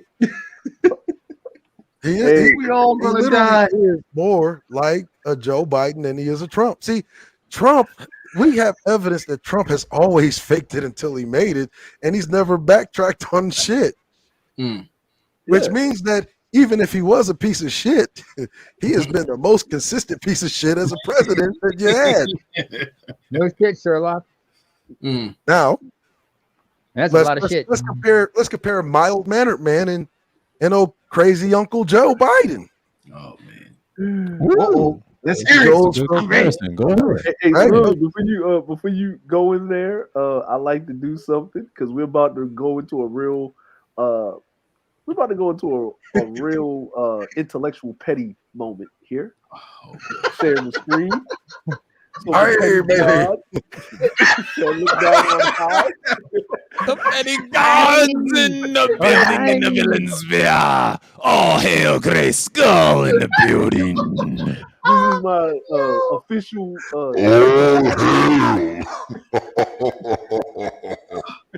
Oh, shit. Oh my god, the voice changer is back. You know what I'm saying? Groundskeeper Willie. You know what I I'm saying? lost $35,000. Let me screw you money. This nigga said, I'm sorry to hear about that, I- Willie. Screw you. All right, we good. You got it, Cerulean. Yeah, you compare him to Joe, right? Back Man, y'all niggas in ain't shit. look, back in we already know back in the late 50s and all the way to the late 60s, Joe Biden, major opposer of things like integration, opposer of integration of schools, in opposition to social integration of the great American Negro, right? So remember, after 1958, can't say nigger no more. That hurts you. Ouch. And it's the same with Mild Mannered Man, right? Because whenever I met dude, he was on the pro-black side. I've always been on the pro-black side. So when a nigga get to asking me behind the scenes, man, you gotta calm down on that pro-black shit, man. Man, we trying to run with this red pill. Hey, man, you do you. I'm not gonna stop being who I am because you want to do that. Like, you can do that, right? Because what it let me know is the whole time you're cosplaying this black thing. You know, you cosplaying blackness like you're going to Blackacon. Blackacon. What in the fuck is going on here? A pro-black con. Yeah, you're going to a convention of black people that just pretending to be black. I knew I was the set Black Panther. I knew I was gonna get in trouble doing that masculine cosplay stream. I knew I was gonna. It's your fault. Fuck it. We hear that. We hear that. Ronan. See, look, and this is why I don't really like have any kind of hatred towards anybody that like stayed over there. It's like, oh man, fucking Ronan's a fucking Marine, which means he's gonna be a fucking corporate guy. He'll fucking go down. Marines go down with the fucking shit. That's what they do. Yeah, they don't plan, they improvise. And plus, there was a special beauty on the times, right? Yeah, many times when I was on the expedition, right? He's so fucked up. He's funny, but he fucked up, right? I get to go back to the ship every once in a while, right? I come back, see the same motherfucking Marines there. You know why? Because when the Navy does a good job, we get to go home for a little bit. Marines get to do a good job, well, they get to stay. Yeah. Yeah. You can't handle the truth. Real shit, yes. So you can't really fault anybody for staying. Like, and then you look at it, the whole masculine mercenary thing. It's like bruh, you're doing this thing. It's like you're cosplaying again. You don't even know the first thing about being a mercenary. One, because if you knew the first thing about being a mercenary, why the fuck would you get mad at what DS1 did? Because what is a motherfucking mercenary? A soldier of fortune. Soldier of fortune. Yeah. Soldier for hire. You mean to tell me you getting mad at another mercenary for doing what a mercenary does? They go where the fucking money's at. And if ain't no fucking money there, you ain't gonna look. Ain't gonna be no mercs where ain't no money, bro. I'm just gonna put it like that. Go ask the motherfuckers over at Academia if they wasn't getting paid, would they still do the job? Hell no. No. Hell to the no. And so now we're back at this thing where it goes from the masculine mercenary thing to, you know, he wants to be a street conservative, which is like an oxymoron because it's like diametrically opposing view. You cannot be a street nigga and a fucking conservative at the same time because it was conservatism that put your black ass in the fucking street to begin with. So what kind of oddity are you trying to push here? Damn shit. Are you just trying to make bullshit make sense? And then misquoting just about everything that I've taught you, like behind the scenes, just like can't even fucking quote the goddamn Turner joke right. Turner can't even quote the fucking dishwasher joke right. Damn. Shit. And then mind you, he running around here chasing suspicious Samuels. He didn't pull nobody up, nigga. You've never pulled anybody up. Ooh. First of all, let's just be real. Look, the core members of the Black Order was already like dope in real life before we met dude. Dang. That's Like, I was already kind of like a big deal in my own community before I met dude. God damn. Ain't that some shit? Yo, good one in here. We're going He's in a minute. facts. He said it before last year. Yeah. God damn. Off air. Yeah, we had those conversations. But Hey, like so I said, man, yeah. I do have a question for you, Saru. I do have a question. Since we're here, Yeah. since we're going down memory lane. I did remember Nifnons, bedwetters, and dishwashers. Well, I'll give him credit. He created the terminology Nifnon, right? And, Little DS one. you know But what I'm saying? the whole dishwashers, bedwetters, right? That's all my shit. But look, I don't even give a fuck, right? Whether we give you credit or not. But Blind monkeys, I remember. But I do find it awkward that a nigga chasing around suspicious Samuels. I'm like, you ain't giving me credit for my shit. Like, dude, you ain't gave me credit for the shit that you continue to use, misuse, and fucking like like not even reuse, like completely corrupt towards this idea to try to, because what he's trying to really do is fill the shoes that Obsidian left behind, really. And instead of just being who the fuck he was, he saw that when Obsidian wanted to leave the platform, and then he comes back to the platform just like reimagined as the incel dating coach. I don't know how the fuck that works, but hey, I don't know how it works, but hey, look, at least he tried. Okay, no. I'm saying Obsidian actually would get an A for effort for at least trying. At least he tried.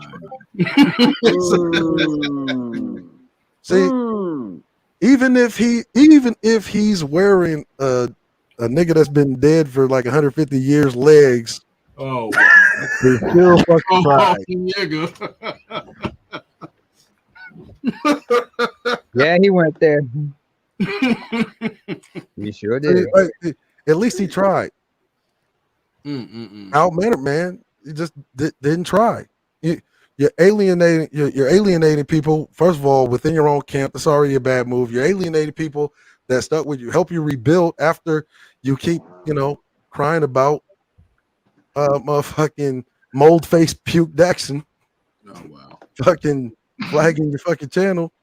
And it's like, damn, we beyond that. You got a whole new channel now. Like, well, why are you still crying about that shit? Yeah. Right? Like, that's old news by now. Just continue to focus on the shit that you're doing. But it's like anytime that he sees any one of his former colleagues start surpassing him, he's got to create some kind of artificial, beef with him. Crabs in a bucket, can you say? No, I wouldn't even say crabs in a bucket, because see, the difference is, if you ever notice how crabs in the bucket actually act, crabs in a bucket actually pull up other crabs with their claw. Hey, Sean, what's going on? Yeah. So, Sean. Brooklyn. See, if you ever notice how crabs in the bucket actually act, you never see them trying to kick other crabs off of them that are trying to grab onto them to get out of the bucket. But I mean, part of the reason why is because they don't have fucking juice thumbs, but still. I'm sorry, can you take that? I hear that last bit. I said part of the reason why is because they don't have feet or opposing thumbs, but that's besides the point. All right. Yeah. But, and besides, crabs are actually a noble creature. They do a great service to the earth. They clean the shit in the ocean to keep all the other nature's janitors. Okay. Yeah. And it's the guy who's just not satisfied with his lot in life. Never, and if you really look at it now, when I look back at it in hindsight, he's never been.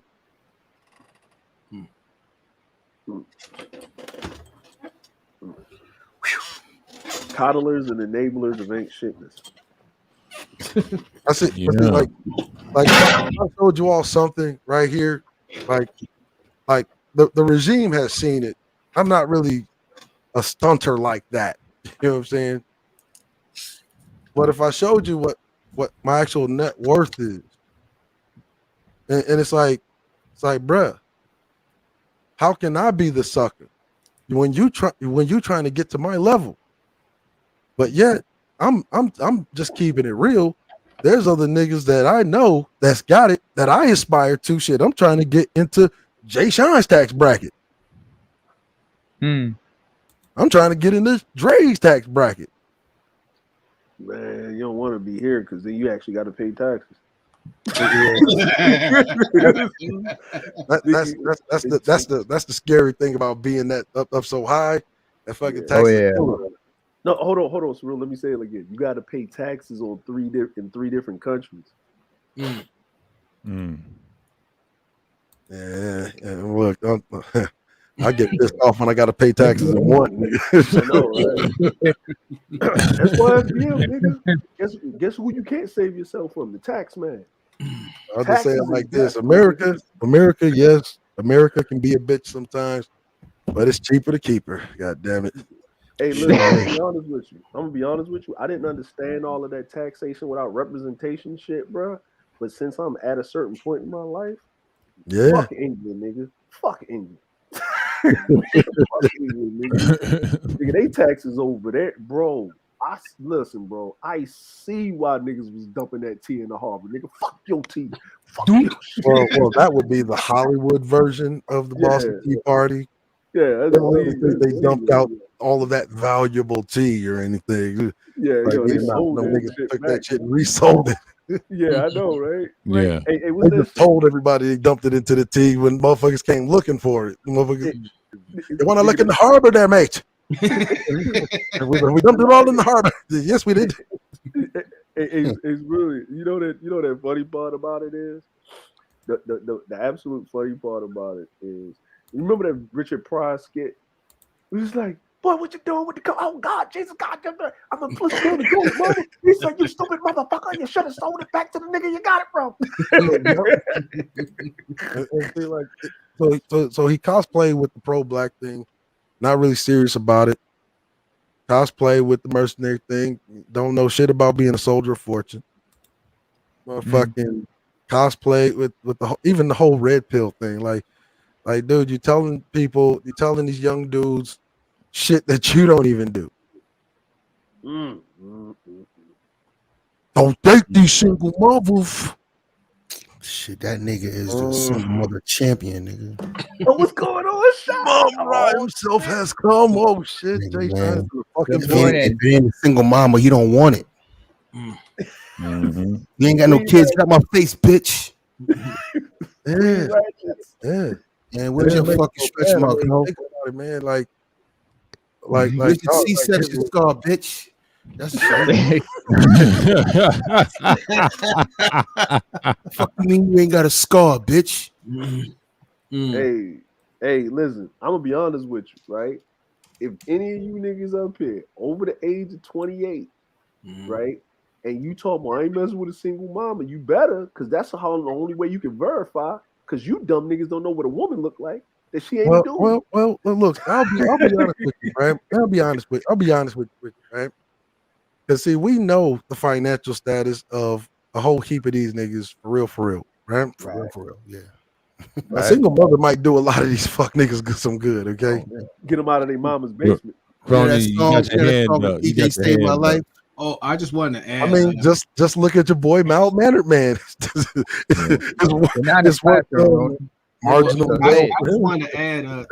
Some guys need to take their dates to the gynecologist just to get a further check before they go, because going into service and overseas, some guys have some dates with some extras.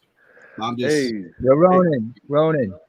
You remember Obi Trice's song "The Setup"? Yeah, I remember the setup. Yeah. Okay, you remember the remix with I remember the remix. Okay, you remember the remix, the Dr. Dre remix. Remember what Jadakiss said? Now it's messed up. You want to deck him and deck her when you should have used it from the neck up. Instead of taking it to the shop, take a scandalous ass to the doc and make her get a checkup. Hey, man, hey. It's like, but yeah, I mean, like,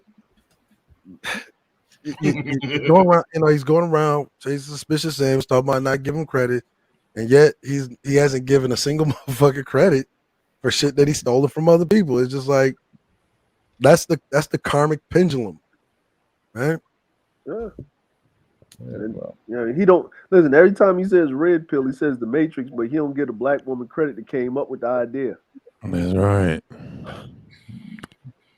See, here we go again. You know, Uh-oh. Here we go again. Well, I mean, and then like he's perverting, just like the white manosphere did, perverted that shit too. Y'all remember Neo took the red pill to save the fucking world, nigga. Yeah, true. We talked really about wanna that go there. last year. Yeah. Mm-hmm. If you really want to go there, a lot of these niggas, the shit that they talking was already spoken before they got here. Yeah. Mm-hmm. I mean, so it's like, it's look, man. Look, unless you got a fucking published book, nigga, or some type of copyright, item that's being used, you really can't say nothing about it. That's like me complaining about, or somebody complaining about me talking about some talking points that Farrakhan came up with. You see what I'm saying? But he didn't create them either. He was a person I heard him from. But now I'm spitting something that Farrakhan says, and then I'm mad that you know what I'm saying? Or somebody's mad at me for spitting that. You know what I mean? Nah. If it's about teaching, right? If it's about getting a word out, or you're changing the thinking of young men, then you shouldn't give a fuck who says it. Really. One. If you really are proud of your product, right? Yeah, you actually should be kissing Suspicious Samuel's ass as he's doing what he's doing with your talking points, right? He gave niggas an opening. You know what I mean? Like I'm from a place where it's like, all right, nigga, if a motherfucker get on, then you bang harder. Yeah. You know what I mean? It's kind of like I come from the hip hop generation. It couldn't be just one hip hop act, or we wouldn't have hip hop. No. You see what I'm saying? Somebody got on. There were a lot of rappers in the 60s and 70s that you never heard of. A lot of groups you never heard of from New York. All right? That's how it goes, man. Mm-hmm. So you really didn't give a fuck about the art. You really didn't give a fuck about the message. And I heard that little you just want to be that nigga. You a diva. You a Neva. You're a nigga diva. That's what you want. Neva. No, he's a needer. He's a needer, right? A needer. He's in need. He's needing. The needy nigga. Listen, man. If Kevin Samuels like he needs 167 contributors before he starts. He's a needer. See, man, that nigga only had 1,000 people watching. This wouldn't be an issue. Let's just keep it 100. If he didn't have 1 million subscribers, this wouldn't be an issue. If the nigga wasn't sitting across from Future, I know niggas. I think he tore up his damn studio when he saw the Future shit. I know. Oh yeah. You know what I mean? That nigga's Vesta. It should have been me. You know what I mean? It should have been me. Not even realizing, right, that fame is a curse, man. Like, look, they will give a nigga fame just to fucking de-radicalize him, which is what you see them doing with Suspicious Samuel. Yeah, but it's not just him neither. It's a lot of niggas out here doing this right now, and it's very disheartening to see niggas act like this instead of seeing the opening. Now, this is a business opportunity. If you feel this strong about your talking points, then you supposed to bang harder. You supposed to turn your shit up. But it goes to show who's committed to the mission and who isn't. Exactly. So it's like battle of the bands, right? You fucking stylistics with dramatics. We battling each other. I'll just outperform you. That's what I told the nigga on the panel. Like, if you feel like Kevin Samuels had your talking points, then fire up your channel and then let's give me some more. You should have some more in the tank. It's kind of like rap, right? Let's go back to hip hop. Niggas is freestyling and shit. You post that if you got one fucking rap in your pocket, nigga, then you not really a rapper. Yeah. But, you got one good 16. That's it. No, nigga, you supposed to have 116s if you really about that life. In respect of what you're saying, I've always said it's like there's a difference between content creators and conflict creators. Content creators are always firing off with that creative fire. Conflict creators they're creatively constipated.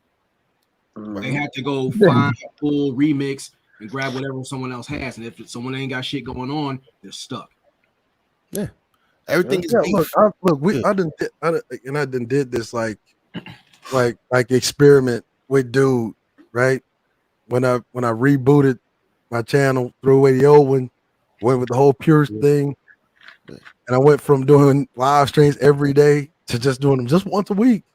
And I would just wait and just see it, and it'd be so funny because me and Dre be in the back laughing at this guy like trying to quote shit from the video, but not quite getting it right. And he doesn't want to look like he's a plagiarist, so he wants to switch around the words. But once again, maybe a thesaurus would have did him well. Yeah. Well, hey, really, why are you being so nice, man? Why don't you just be raw? Because you ain't got to worry about him watching right now. Kevin Samuels is live on IG, so you ain't got to worry about him watching this. You understand me? So you can just say whatever you want. Oh, worried about who watching what? None of them niggas is watching this. They watching Kevin Samuels right now. No, they scared. They scared to hit the link there, Sean. They pussy. You saw what we did to SKC. He ain't coming back. He's scared, man. Niggas crying right now. Nigga Kevin Samuels live right now. You know where they at, nigga. It's kind of like Monday Night Football. You know where everybody at. Oh yeah, and then you got Grandmaster have his little shadow appointment. He had to address the issue. I was like, shouts out to the Grandmaster, the so-called teacher of utilitarianism. Hey man, listen. Hey, what you said the master teacher of utilitarianism. That would be no. That's what you want to call himself. That's the grand. That's their god. That's their god. I'm just being petty. As you said, utilitarianism. Utilitarianism is some blue pill shit, according to the literature. Hey man, no. The greatest amount of comfort for the greatest number of people. Look, hey, listen. It's Cerulean. Remember, Astro vans are futons. Astro vans are futons. You know what I'm saying? Hey, Pam Grier, nigga. Pam motherfucking Grier, bro. This shit's sad to watch, man. You know, I'm gonna make another point real quick, man. My biggest issue with watching all this shit, I'm just sitting back watching everybody go in because of the success of one dude, and it's really sad for me to see men act this way. Look, if the motherfucker has reached a height where he's in the mainstream now, I think it's really off code for black men to be doing what they're doing right now.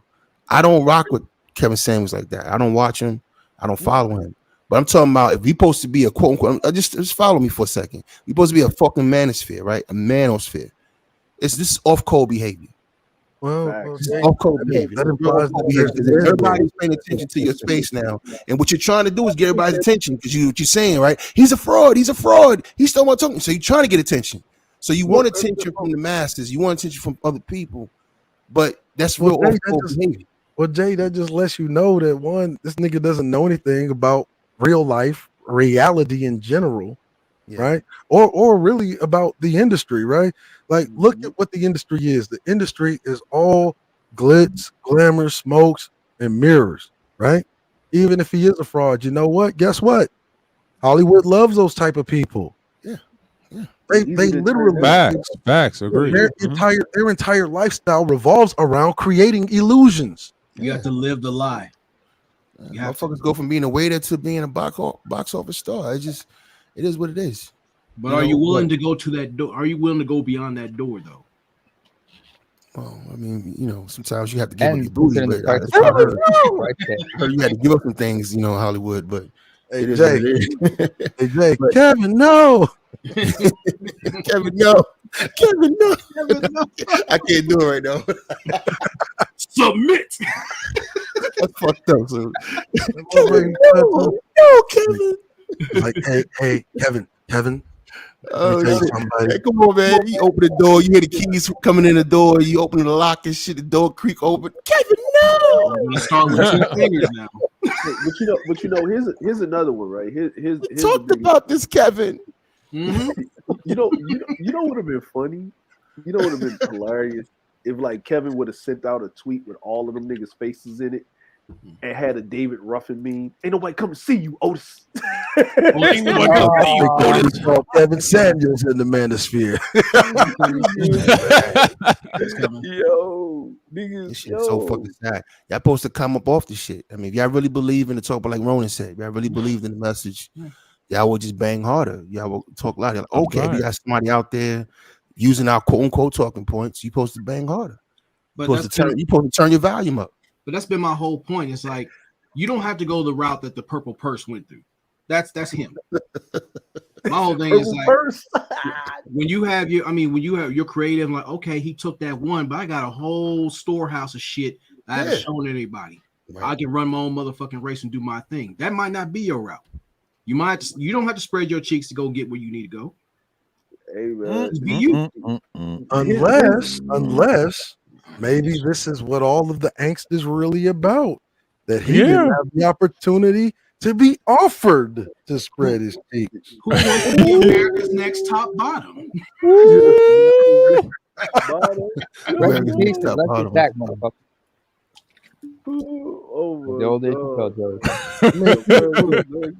it just depends. Man. I remember Godfrey had this one joke right about Hollywood, and it says, "I know some of y'all thinking about that one joke." It's like, look, if you just let me stick 2 fingers in your ass, oh God, you're gonna be the next Iron Man. Next time I'll spit on him, but come on. But see, Pete, with a wet eye. That same proposition is given to a lot of these people, and some people just sell out and let them do it for less. Like, hey, Kevin, come here. You just let me stick 1 finger. Just one. Maybe 3. Maybe 3 at max. If it gets too much, let me know. All right. Just let me Terry Crews you. I'll take my fingers out and I'll dip them in that sweet masculinity. Oh, come on. Let me Terry Crews you, buddy. Come on. Hey, look, if you ain't talking about a St. Ives bottle, we ain't talking about shit. But if you let me stick 1 up there, let me stick 1. Just 1. I'll get you on a podcast with Joe Budden.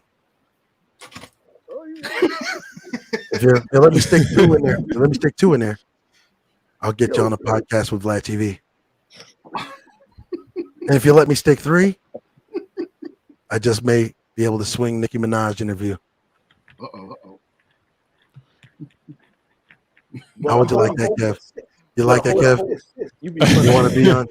You want to be on there with? You want to be on there with Nicki Minaj, don't you? All right.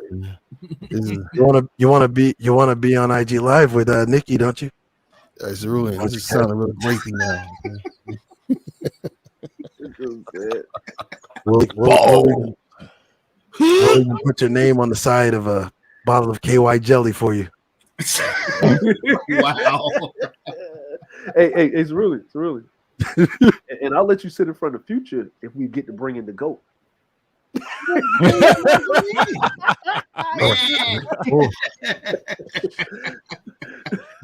Yeah. Pick the GOAT.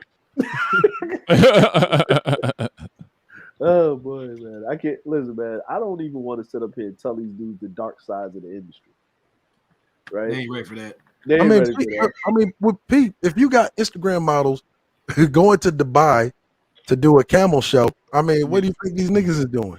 Man, who you telling, man? Anything, you know. And that nigga over there yelling and complaining, he'll do the same. He probably worse than Kevin. Listen, and look, man, think about it. So he just did 1 camel, know what I'm saying? Hey, listen, nigga, I'm over here. Look, Obsidian's like, man, I had to do. I'll do any desert creature. Because I'm a real one. I'm a real nigga. You saw a nigga was all giddy and shit, all like a girl when he had Tommy Sutton on his channel. That nigga's a hoe. His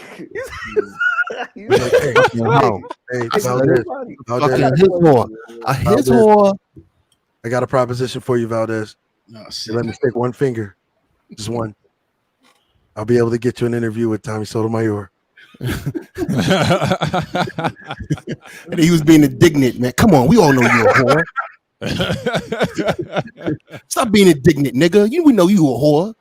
If you let me stick 2, not only will I get you an interview with Tommy Sotomayor, I'll stroke your beard while I do it. Wow.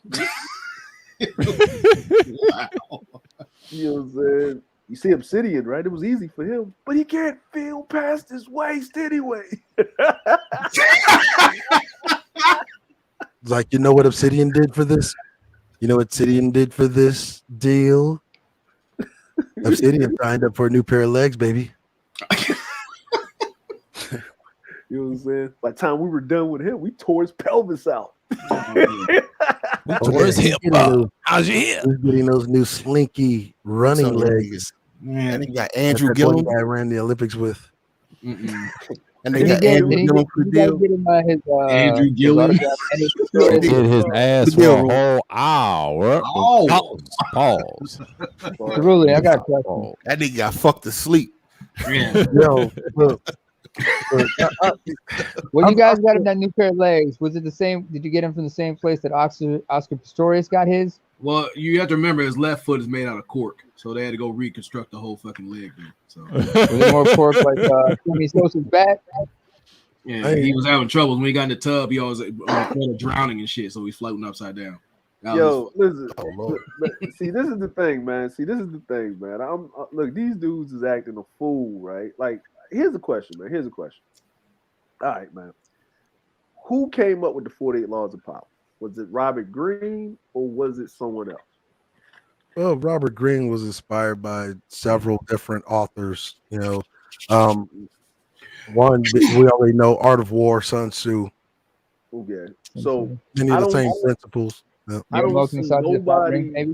And Niccolo Machiavelli, who, as you know, wrote The Prince. We already like those same principles. Okay, so when 50 Cent came out with the 50 Laws of Power, right?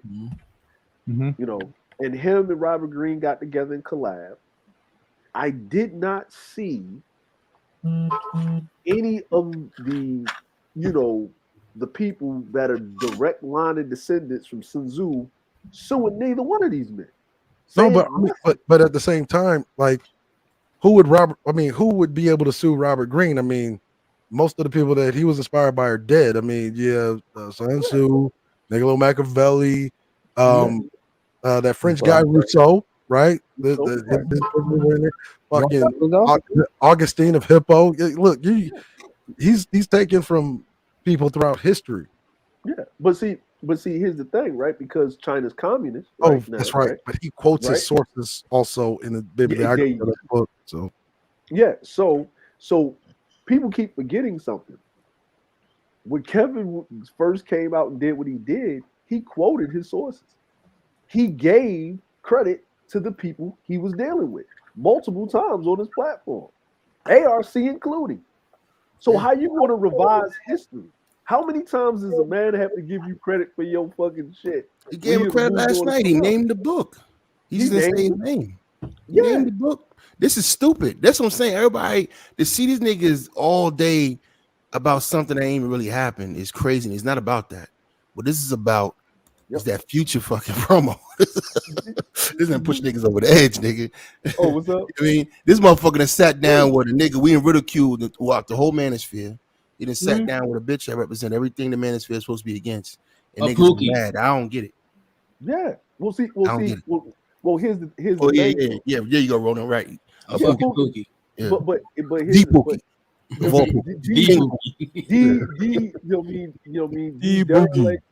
Degenerate. You know what I mean? But Master Pookie himself. Yeah. But here's the thing. Here's the biggest problem with that, right? That I see, and this is just my perception of it, is this right here. And it's not I don't think it's a problem. I think that's the ultimate petty move, right? Because what did Kevin do when he first came? He was telling them niggas, pull your pants up, wash your ass, make yourself presentable. They call fish hook your butthole. Remember that? You know what I'm saying? Yeah. He said, but right. And you had niggas literally like literally, you mean I gotta get in water? Put on a damn suit. If I get in water, I'll put the tablet. I can't do that. You mean with I can't do that. I can't wear a suit and tie. I can't wear no dress shoes. Man, I got 3 pairs of drawers. Excuse me. Dress size. My fault. Dress size of a dress suit. My fault. Yeah, but on some real shit, right? Like, cause I would stick to my guns even on that, cause like that ain't my style. Like, nigga, what do you wear a suit every fucking day for? Like, you better be working in a fucking law firm. So, like, see, there you go, Cerulean, right? Or corporate office. Because remember, he's from corporate. Yeah, we'll see. Well, think about it. If these dudes, listen what they say, right? I'm 6 figures. I'm a high value dude, blase blah, right? So let's just say like this, right? But when you say anything with the community or anything like that, or anything when it comes therefore for building, we know most of all of the six-figure jobs for men at this point in time in total basically revolves around infrastructure. Doing something building wise, logistics, all of this stuff, right? Matter of fact, I know what the live stream is going to be about now. So I'm going to check on that fiscal year budget. I'm going to cover that infrastructure bill and show like there's companies out here that are giving you bonuses because they get federal money, right, to incentivize people to take these infrastructure jobs. You have ports, which is a major thing right now. You have ports that really, like, some of them have to literally be destroyed and rebuilt back up because the undergirding of that shit is so dilapidated from non-maintenance. Because remember, when the ports were built, they were built with these new construction codes that were supposed to be these low maintenance things that were supposed to last for like 50 to 70 years. And some of them haven't been maintained for 50 to 70 years. Yeah. Yeah. I mean, nigga, how many of y'all been? I mean, I know Dre's been to San Diego. No, Rona's probably. How many of y'all been to San Diego? Yeah. What that shit look like? Yeah. Remember the shit. Graduated from MCRD and then did the training in Coronado. Yeah. Yeah. And then, and you know, but you know what's really like, and that's Recon Ranger and shit. Oblivion. But see, that's what I mean is that these dudes, you know what I mean, they got this fallacy where they say when you say six figures, right? When you use that word six figures, in the mind, we as men understand that actually go outside and do things. We understand what an actual six-figure job entails and what it does in this reality, in this economy, right? But for these dudes that living off the fallacy of feminine mindset, a six-figure job is George Jetson pushing a button in a suit, right? Where a six-figure job in reality is really Fred Flintstone sliding off the fucking dinosaur when he get off work. Some real shit, like that's why like 2 years ago, like I remember telling people, like, you have to start asking motherfuckers when you get to hearing that, oh, I'm six-figure nigga, you need to start asking them, well, what state you in? Because that shit matters. Yeah. You could be a fucking trash man in New York making six figures, and still be living out the back of your fucking van. Yeah, because 90K, 100K before taxes ain't shit in DC or shit. Or, because your take home is in the game. Your take home 100K in that DMV area. Once your take home, you're talking like 62,000. 38 off the top, 40 off the top. And respectfully, I've always had an issue with this whole high value bullshit. Because the thing is, you don't have to make six figures to be of value. You don't. Every man has a respective trade ability. If he's doing his thing, there's many ways you can make your money work overtime for you while you're doing your thing. If you got sense. But for you to sit there and slave away to meet a wage so you can buy a Birkin for a busty bitch that lives on the fucking Hey, Ronan ain't lying. I actually mentioned this shit. See, that's why I always go back to some of my original videos. I said this shit in A Soldier in Every Home. Yeah, like you trying to slave away. This niggas out here make you feel like you're less than a man because you don't spend 3 months of your fucking hard-earned cash to go buy some fucking hole,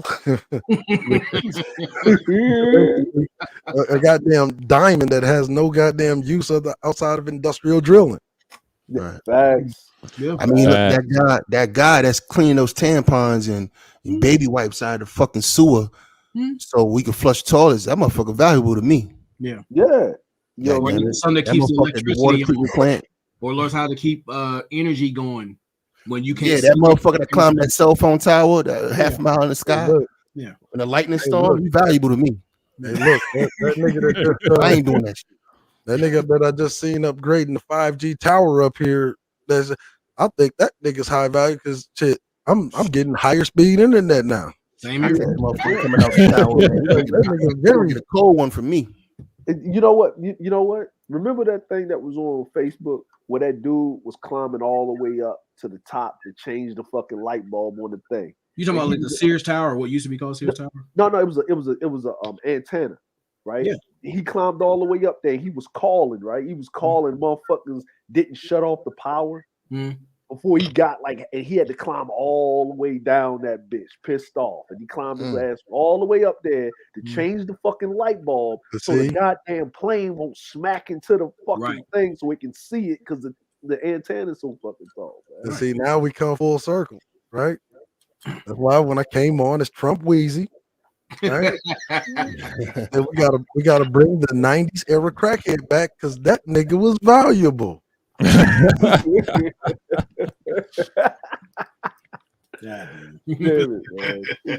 full circle, man. Like, you know what I mean? Like, shit, motherfucking 90s crackhead more valuable than most of these niggas today. Shit, he's like, goddamn. At least you get household cleaning supplies fucking at a quarter of the cost.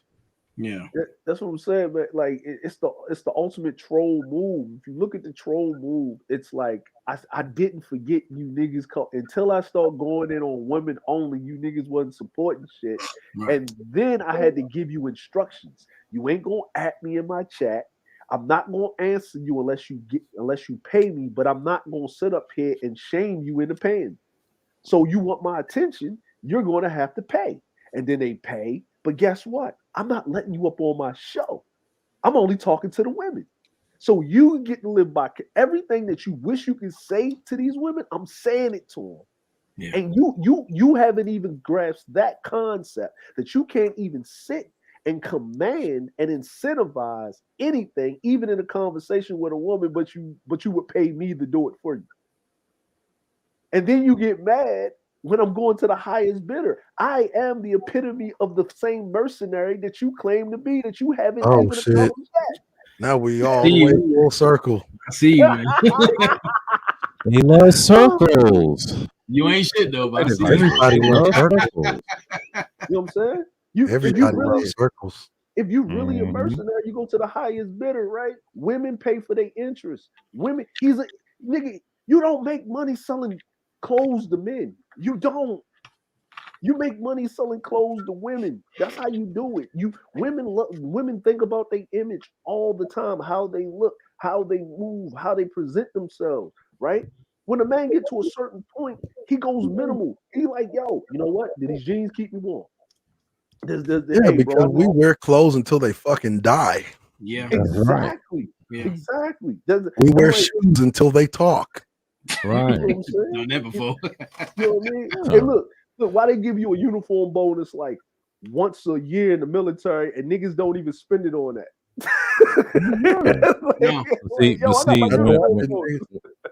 What's the running that bugled on my panel one time talking about that Marine history, man? That was classy. And he said, "You want to hear some violent music? He said, listen to this." And when he played that shit, I was like, "Oh shit." You know, that's old school. But see, they don't know nothing about that. So Roland knows something about that, you know, and he can tell thousands of stories about that, man. I'm trying to find that shit, bro. Did y'all see that when they did like all the services or how they check your IDs and shit? That shit was on Facebook. That shit was comedy, man. Oh, like, I was trying to find that shit. That shit was fucking comedy, man. I'm trying to find that shit. They had the Navy, the Army, they had the Air Force, man. They had the Marine. The Marine shit was funny, bro. The Marine shit was funny. That nigga was chewing on some jerky, snatched the nigga out of his whip and drove off with it. Yo, the Navy motherfuckers made the dude back all the way the fuck up, come all the way forward and shit. The Air Force dude was sitting in the damn office chair. Hey, Sean, yo, they do your Army dudes right, man. Them niggas was over there beatboxing and shit. Nah, nigga, over here in Wiesbaden, these fucking, they got the Germans on the gate, so we ain't got to do none of that shit. Yeah, they, you know, good day, sir. They can't say English, you know, they can't speak English that clear, you know, but you know, they really polite and nice. Oh, I'm like, they got that in Japan, but we still had like. They happy to have. That's one of the highest paying jobs they could probably get out here. Yeah, for real. Yeah, here, I'm gonna put it in the chat for you, Dre. Okay, hold on. Yeah, I got Yeah, the MPs, our MPs don't do shit, but just drive around the post. Damn. Yeah. Well, we be on gate duty bullshit. What you doing interrupting my fuckery? Hold on, which one you did? Which one you put it at? I'm gonna put it in the I'll put it in Discord. All right. Yeah. Yo, that shit is fucking funny. Yeah, man. But when you think about it, man, it's just the lack of effective leadership where you got guys teaching things that we need to know. I don't care about pussy struggles. I look, we've been through there, done that, got to teach you. Yeah. You know, the problem is, Ronan, I got to say this, as black people, we got to start learning how to stop following people based on charisma. Well, shit. I mean, that's just really what it is. That's why I came with the phrase YouTube churches. You know what I mean? Exactly what it is. I was about to say that. And that's what I was calling them. I was sitting back on X channel back when we was doing Dark Exodus in 2018, 2019 after I rolled out. And I was like, yo, these Valdez pop off. And that, but it wasn't just him. I was just watching, around, just around the space, you know what I mean? Like cultism, you know what I'm saying? And the fucked up part about it is like niggas is following niggas that really ain't got shit popping in real life. Right. You know what I mean? And I'm all about supporting brothers and getting them to the next level and all that, man. But you gotta have integrity with that, though. There you go. Yeah, that's a very rarely appreciated resource.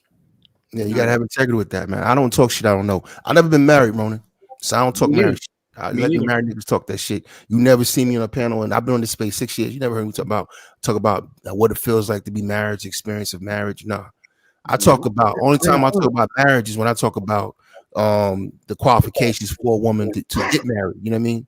Yeah. But man, as a nigga that's married, I'll tell niggas straight up, I ain't no fucking relationship expert, nigga.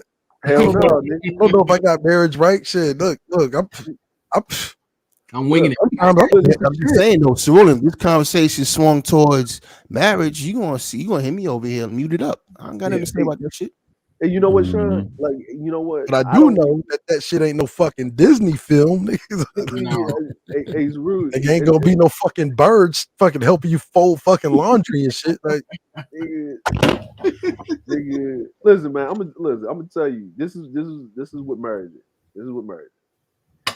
Marriage, right? In a nutshell, is you work so you can buy a house, so you can only use 10% of the space in it. Oh, I thought marriage was like finding somebody who you don't mind getting on your nerves for the rest of your life. That's it. Like, and you know the other thing about it is you have to understand that no matter what storage space, closets in a household, no matter what, you have to, like, I think the Navy prepared me for marriage because hey, Drake, do me a favor. Drake, do me a favor. What's up? Hey, when y'all talking about slutting yourselves out throughout your 20s and and riding motorcycles and breaking the bitch in court, call me back up. All right. I don't know nothing about this. Hey, you know what? That's what I'm saying. Like, but even still, Sean, I can't even give these dudes marriage advice because they can't even do the way I did it. Well, I mean, I just know I played real hard. that there ain't gonna be no fucking like magical, colorful birds, helping your woman bake pies and fucking hang laundry on clothespins and shit like that. There is no fucking white steed, my nigga. It's just like, man, y'all tell me to unmute when y'all talking about cutting weed with oregano at 14. Hey, hold on. I'm gonna play this right here. This shit is fucking funny, man. Hold on, this is funny. Yo, fair use, niggas. Hold on. How y'all doing, there, officers? Why'd you come all the way here, bro? What you mean? You didn't see the stop sign? No, I saw the stop sign. What does stop sign mean? It means stop. Why didn't you stop? There wasn't no car here. So why didn't you stop? There wasn't no car here. Back up. You trying to get arrested? No. Back Back up. Right here. Back it up. Right here. Keep going. Right here. No. Yo, this is Yokosuka Naval Base all day, every right day. there. Yeah. Yo, that's some Navy. And the crazy part is, Nigga the wasn't nigga doing know shit. you. The nigga know you. Like, it's not like, yo, y'all was just out there beating down on some scallywags. Like, he mad because you coming in and he got to be on duty. Yo, He on duty. He on duty. And you interrupting his fuckery. Like they talking about what they about to do whenever they get off shift. Nigga, like, yeah. Like, you see two niggas huddled like that. Yo, they about to plan some debauchery. Yeah, they on some You know what bullshit. I'm saying? Like, yo, they about to play it like, yo, hey, yo, you got Miho? Yeah, man, I got Miho, man. Like, yo, all right, man, we'll switch it off, you know what I mean? The shoes are cold and shit. And then, you know what I mean? not Like, Miho. you know what I'm saying? Like, yo, you know what I'm saying? Yo, Tawoya over there, she got the Benz. Yeah, but that nigga, that's, yo, a light-skinned nigga got it. Oh, yeah, we'll get him drunk and take his bitch tonight. Yo, that's usually what happens. Like, man, we was just planning some magnificent fuckery before this nigga arrived. Yeah, you know what I'm saying? And the nigga, and look, they got different fatigues on. Yeah, look at this bitch ass nigga right here. This nigga officer too. Man, back your ass up. these niggas ain't got no collar devices. They enlisted. They like lower enlisted, so they really flexing. Nigga. Oh yeah. Yeah. Okay.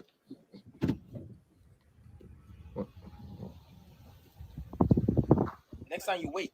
Don't come. Your cat card. It's right here. Alright. Go on. Thank you.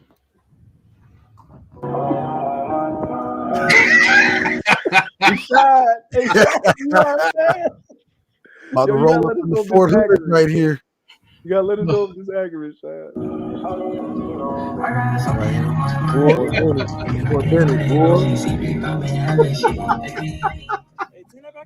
My bad. Yeah, man. NCO Club, man. Yo, he told the nigga to turn the music back up. The fuck is an NCO Club, nigga? Oh yeah. Oh yeah. Yo. Fuck it. What's up, man? How y'all doing? You doing good? How y'all doing? Outstanding, man. Y'all good, man. What you mean? You didn't need to see my cat? Just let anybody in the motherfucker. But I got a firearm in the back. I got my gun. I would hope so. You know, protect yourself. Oh shit! These niggas dumb. These niggas. Yo, Shy, yo, come on, is this accurate? Hey man, y'all see them motherfuckers getting shot on army bases and shit? Shit, Fort Hood be lit, nigga. Yo, shout out Q the General, man. Yo, congratulations to Q, man. He on his retirement, man. We gotta find Q, man. So, yo, we gotta throw him a retirement, happy retirement. Man, Q probably fucking the bitch in the back seat of his fucking patrol car. Probably. You know what I'm saying? I'll get out of here. Don't shoot nobody now. You sure? Yeah, go ahead. Don't shoot nobody. Do you want me to stop you? Nah, we going.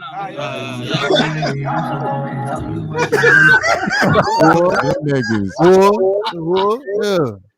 Yo, all right, it's the Air Force, man. This shit gonna be funny. Right? Oh shit. Here they go. Good. How about you? Pretty good. Yo, you see this nigga in the office chair, bro? He's chilling. He's chilling. What the fuck? Yo, that's the whole point. This the Air Force, bro. That's Chair Force right there. Yeah, you get to see the Yeah. Air, bro. Cool conservatives over there. Yeah, look at him, Yeah. bro. Look at him. This nigga look like Wesley Snipes just jumped out of Passenger 57 right here. Listen, and look, Passenger 58. Listen. And look. That nigga look like little Big Nate in uniform. And here's the funny part. You notice how he got this light skinned nigga standing up? So Yeah. Right. Oh yeah. Yo, Yo. you go Gaffy. to an Air Force base, bro. Nigga mad because he got to get out of the chair. Look, what is those? Is those lugs, nigga? Look at them shits, nigga. Look, Yeah, those are lugs. those are lugs, nigga. All right, let's go. They making fun of how relaxed the Air Force is. Yeah. Look How at relaxed. the Space Force. Oh, that's my bad. He told the nigga to put the fucking seatbelt on. What the fuck? Yeah, here you go. That definitely is some Air Force shit. I don't have a mommy. What? Hold on. He told him roll down his window. This is funny. This whole fucking shit is hilarious. Yeah, here you go. All right, can you roll down your window? I don't have a mommy. What? I don't have back windows. It's a 2-door. You should have them. What? I can't roll them down. It's impossible. Oh, I got about the chair. If that's the case, open up the trunk, sir. Oh, okay. Seem very suspicious. And again, you just gotta push it. You gotta push it? What? You just push it. What kind of car is this? It's a Mustang. I've never seen this on a Mustang. gas Hey, yo, why are you? So fucking smart that they're dumb as hell. It's like I've never seen this on a car before. All right, man. What matter? Ronan. Yo, there's one nigga out there, bro. One nigga out there. Yo, he ain't got no gun. He ain't got nothing. He just out there in his uniform, bro. Yo, just out there, bro. Yo, they ain't got no budget. Yo, Marines ain't got no budget, bro. None. They just got one nigga. One nigga, man. Yo, he probably out there because he couldn't run 10 miles in like 5 minutes. Oh yeah. After they smoked his ass on the quarterdeck. Same fatigues too. Traditional. They fatigues and the the uniforms. Same uniform. They have not changed. Tradition. Not changed at all. Look at this shit. This shit is funny. How you doing today, sir? You want to see my cat? I don't know what that means. Oh. See how I really chew crayons? God damn. You're chewing a crayon. Chewing a crayon? Fuck you, nigga. Yo. What are you doing? Oh shit! You're a jawhead, nigga. That nigga jawhead is ass. Yeah. Yo, the crayon for real. Yo, and he was smoking. Where the smoke come from? The crayon, bro. Oh man. Yo, this shit is funny, bro. I was dying. Oh man. I ain't know Ronan, you Marines, huh? Okay. Yes, sir. I ain't know that. Yeah. Okay. Yeah, he said that on plenty times on my panels. Yeah, he's a Marine.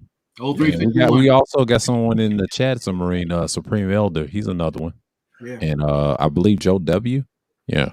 I think so, yeah. Yeah. Well, we out here just smoking a crayon. That's fucked up. Yeah, it is fucked up. Oh man, right there. It got too old. It was punches. No more belts. It stole the car. How come you don't That's notice all fucked that? up. Yeah. Oh man. You better get out of that damn car. He'll break your fucking neck. Hey, too many stories on Firewatch, man. Just so kind of silly shit. Oh, I can tell. I don't mess with no Marine. I mean, it's bad enough a Navy guy, but a Marine? Oh, hell no. No, it's suicide, man. I ain't even see this other shit this nigga did, man. When members get to a new base before and after. Oh, shit. Oh, this shit's funny, man. Let's do this shit later. Yo, that shit. Yo, I was cracking up when I saw that shit, man. They always do the Marines dirty. Yeah, they always do that. I never understood, but now I know why. I said, man, they wrong for that. No, they didn't. When you talk about the different branches, we always have our respective jokes and shit. Like y'all do. Yeah, but let a motherfucker come out there with some bullshit. It's a problem. It's a problem. Yeah. When I serve every branch in the military, I notice the difference with the jokes. They always joke on the Air Force. It's all of you. It's them main three. It's the Marines, Army, whoever, right? So the Air Force, they give them another nickname too down in Georgia. I forget they insult them, and the guy told me, the old Navy guy said, "You better watch out for them Air Force motherfuckers. They weird as shit." And the way he said it, I died. I was like, "What they do to y'all?" But he told me this quick story, man. It's so fucked up, but it's funny how they broke out the Army. It's wild, man. It's wild, man. They got so many jokes, man. Full of nigga nerds. Yo, I'm gonna tell you this real shit, man. I'm gonna tell you this real shit, right? If you take all the branches, right? The fucking Air Force is angry man. Yeah. I agree. Yes. Sir. You know what I'm saying? Like them niggas is hard until they get in the room with some real niggas. I couldn't be cool enough to be a Navy guy. I couldn't be tough enough to be a Marine. I couldn't shoot good enough to be an Army. Oh man. I had to calibrate a Romeo sight.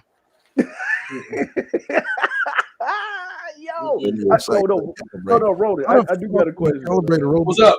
Yeah, that's right. You can't calibrate the Romeo sights. When this nigga said that, Stationary. when this nigga said I couldn't shoot straight because I couldn't calibrate the Romeo sight. Yo, why didn't you stop zero in saying Romeo that shit out of his mouth? That ain't no you said that. That ain't no motherfucking ACOG, nigga. That's a Romeo sight is a stationary, basically Fisher Price attachment. Who said that? Angry Man. Oh my god. Hey man, you couldn't shoot because your wrist was too weak. No, I just remember going to the range and I seen the groupings like, oh shit, I'm good. Oh god, it was that bad. Yeah, it was that bad. It was like someone shooting with Tourette's and shit. He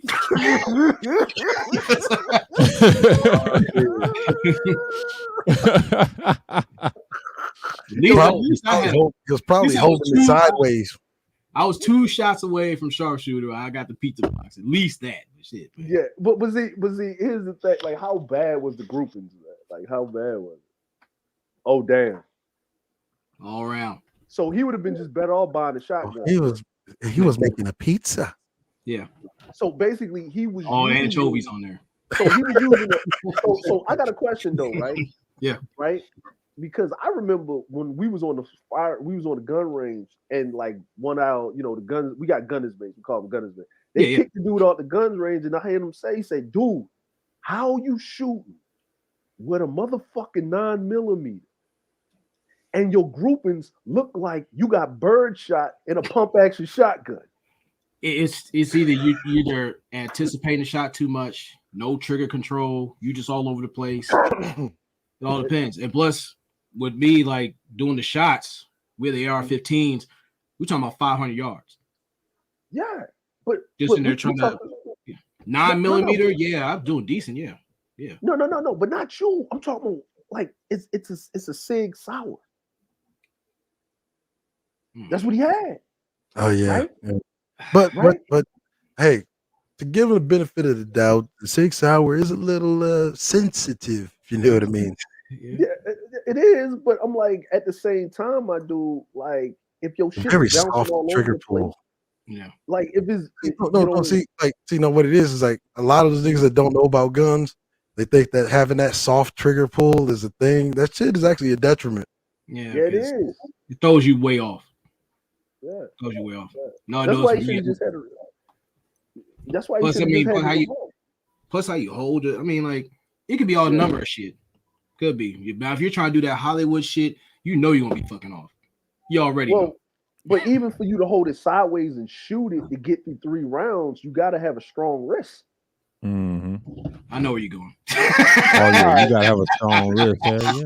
I know where you're going. I'm like the only thing. Maybe he got his wrist at the same place he got his polo shirts. Oh,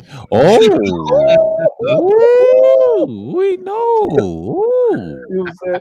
Because he was like customer of the month at the Whoopee Cushion and Rubber Chicken store. But I mean, that's the thing about even if you're out the service, especially be proficient at the range. That way you have that muscle memory. You start remembering that you're the weapon. The weapon you have is an extension of you. Extension of you, man. Because I mean, like comes with the 9mm. Yeah, that shit. I mean, you think about like you start off with something like a rifle, like talking about at distance to keep motherfuckers at bay. Mm-hmm. Then at home you're talking about like submachine guns, shotguns, things like that, like mid-range shit. Right. Now in person you're talking about pistols. That's why the last thing you ever learn is knife fighting and close quarter combat. But try to keep your ass way the fuck over there since you didn't get the message. I got to deliver to you hands on. Right. That's a 6-hour rifle right there. Yeah. That's my baby. But it's not just to have it, but do you know how to disassemble it? Do you know how to put it back together? That junk look clean. You got to clean it. Hell yeah. Do you know certain things about it? Because again, it's an extension of you. So if you don't know that shit, that rifle looks a little babied there. Yeah. Uh-oh. He says little baby there. A little bit. You treat that better than your girlfriends, do you? Taking out the eat and everything. She ain't shit though. I got my 2 bitches, my main 2 girls, man. Yeah, but I mean, But yeah, that's soft. Yeah, that's soft trigger pull shit. Yeah. You. Yeah, man. It ain't what it is. Hair trigger. That shit sounds like it's good. But it's fucking won't be doing all of that. Shotgun rounds. Look at the This is my shade. two bitches right here. I'm a polygamist. Now that's right. I'm a polygamist. You know what I mean? That green looks like explosives, ain't it? Yes. Nah, Yes. those the reds are buckshot. I really want those dragon fire rounds. I want to set a nigga on fire.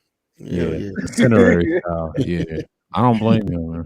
Bottom is a Remington and hope your walls are made out of concrete. Shine going to work. You got a drywall? He's shining. Oh yeah. You know I'm not loyal, right? You know I'm not loyal. So you show you my real bitch, my ride or die bitch.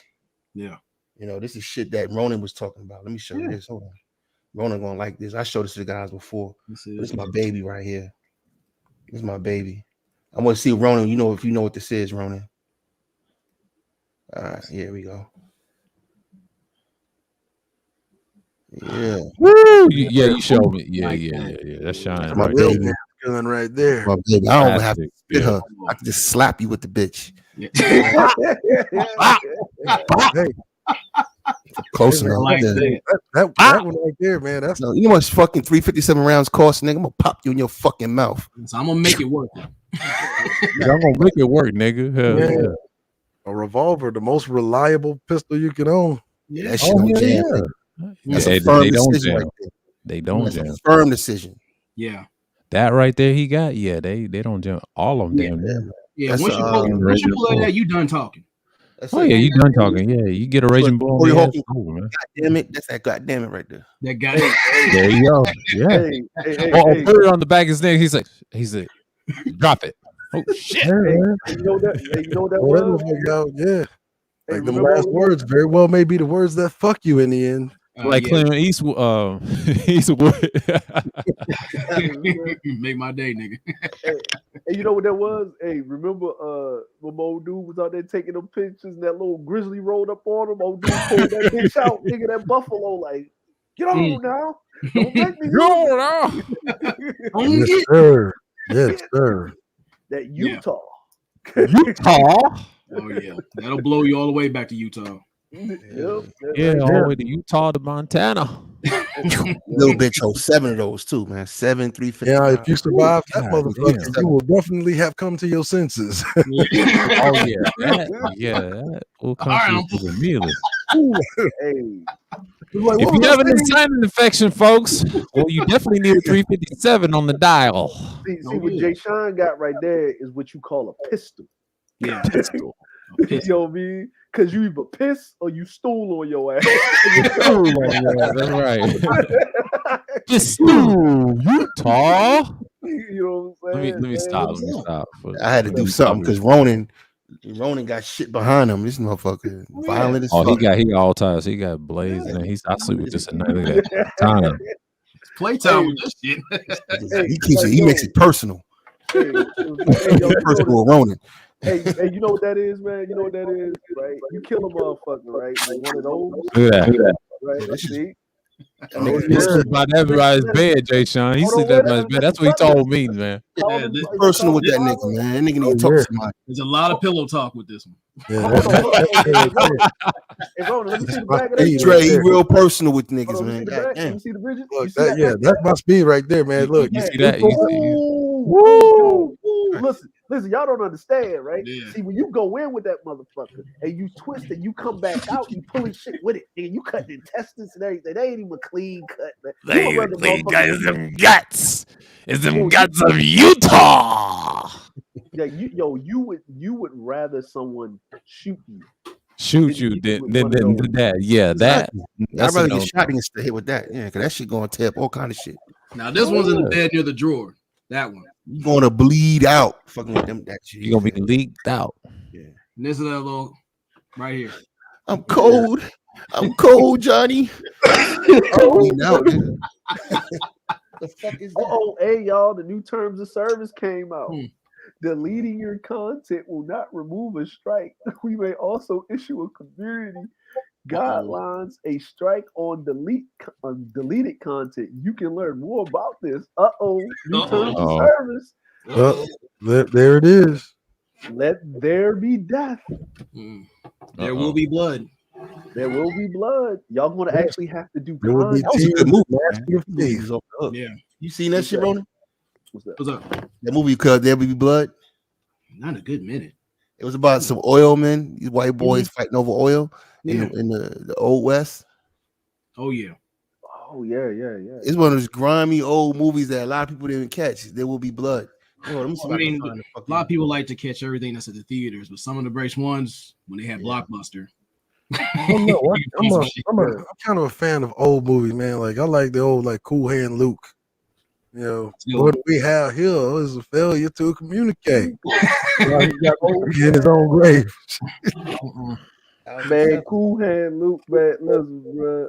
That showed you white privilege right there. How many times that nigga escaped? How many times that white boy escaped? Not only did it show you white privilege, it showed you just how savage white people deal with each other.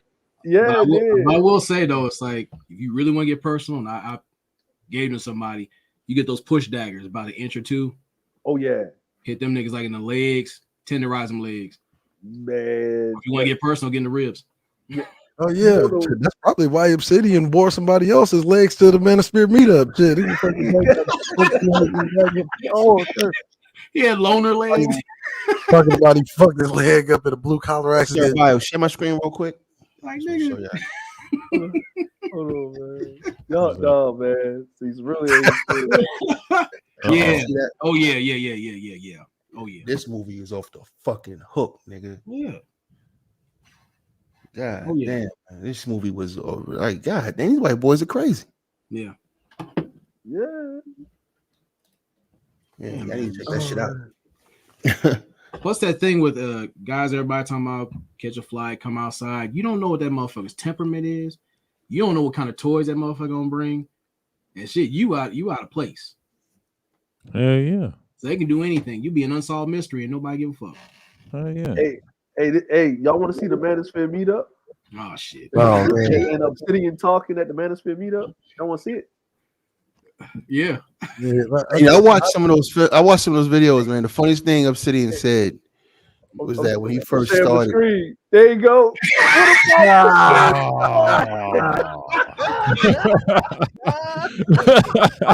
That nigga's stupid. So Obsidian got out of the wheelchair and shit. No one knows what he did, man.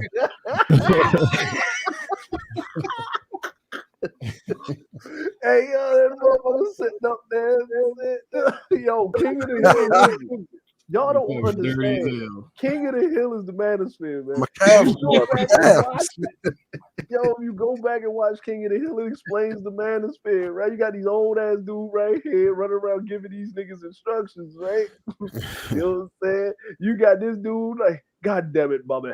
Right? You know what I'm saying? You got Daryl over here getting his wife smashed down by John Redcord, and you got this fluffy body dude over here, man. That's so sad. I sell propane and propane gas for separate. Yo. Nah, my favorite character on King of the Hill was Boomhauser. That mother, man. Yeah. Man. Oh boy, yo, when he said Obsidian, this is all I can think of. Motherfucker got his feet. Calves, boy, my calves. What about my shins, boy? What about my shins? He got his feet sewn to his kneecaps because he lost his shins. Yo, I was cracking the fuck up. Like my man supposed to be 6 feet tall, but he ain't. Yo. All right, let me stop. Like, hey, Obsidian. Just 2 fingers. Just 2 fingers. 2 fingers. I'll sign you up for the new program that'll replace your legs. Yo, he running around here looking like the winter derelict. Winter derelict. Yeah. Yo, Cash App man.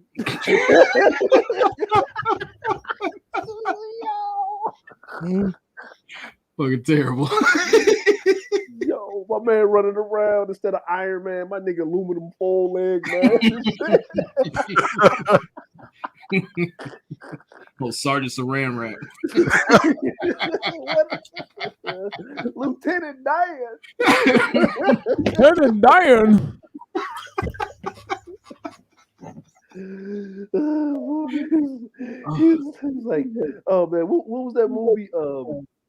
Tom Cruise was in. Like he was trying to get all of the Vietnam vets. They shit. You know what I mean? They stuff, but he was down there in Mexico and shit, talking about, you know what I'm saying?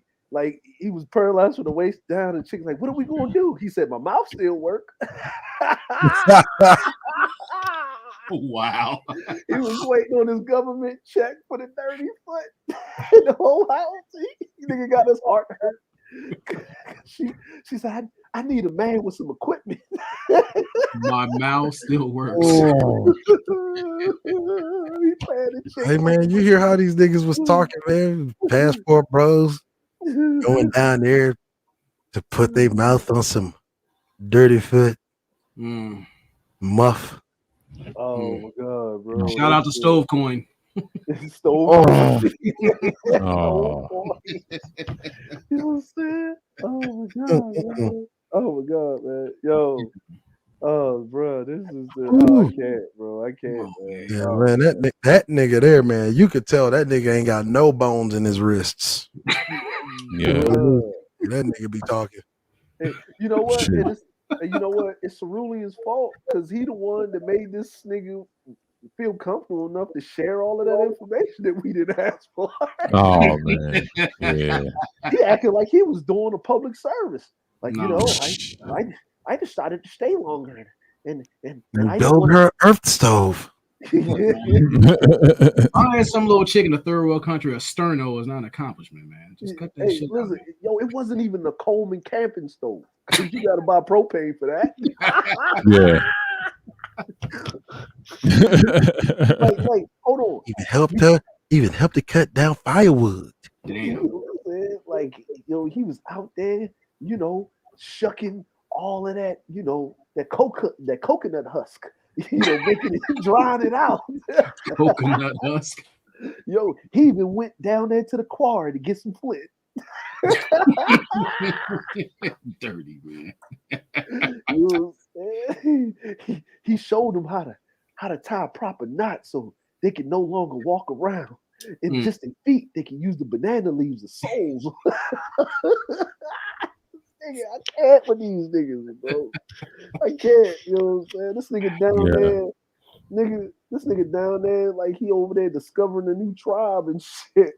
Like he doing a documentary or something. It's National Urkel Graphic, man. That's all that shit. Yeah. The elusive dirty foot in the Dominican Republic.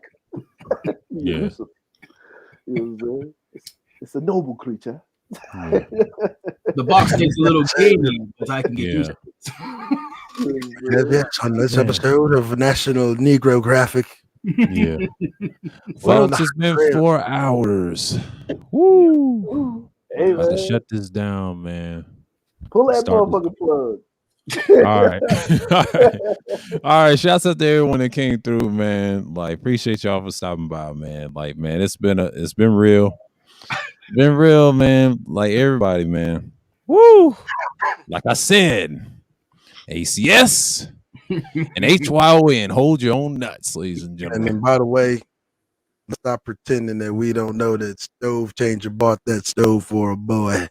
Right. That's right. That's it, folks. That's slanderous. Grace God.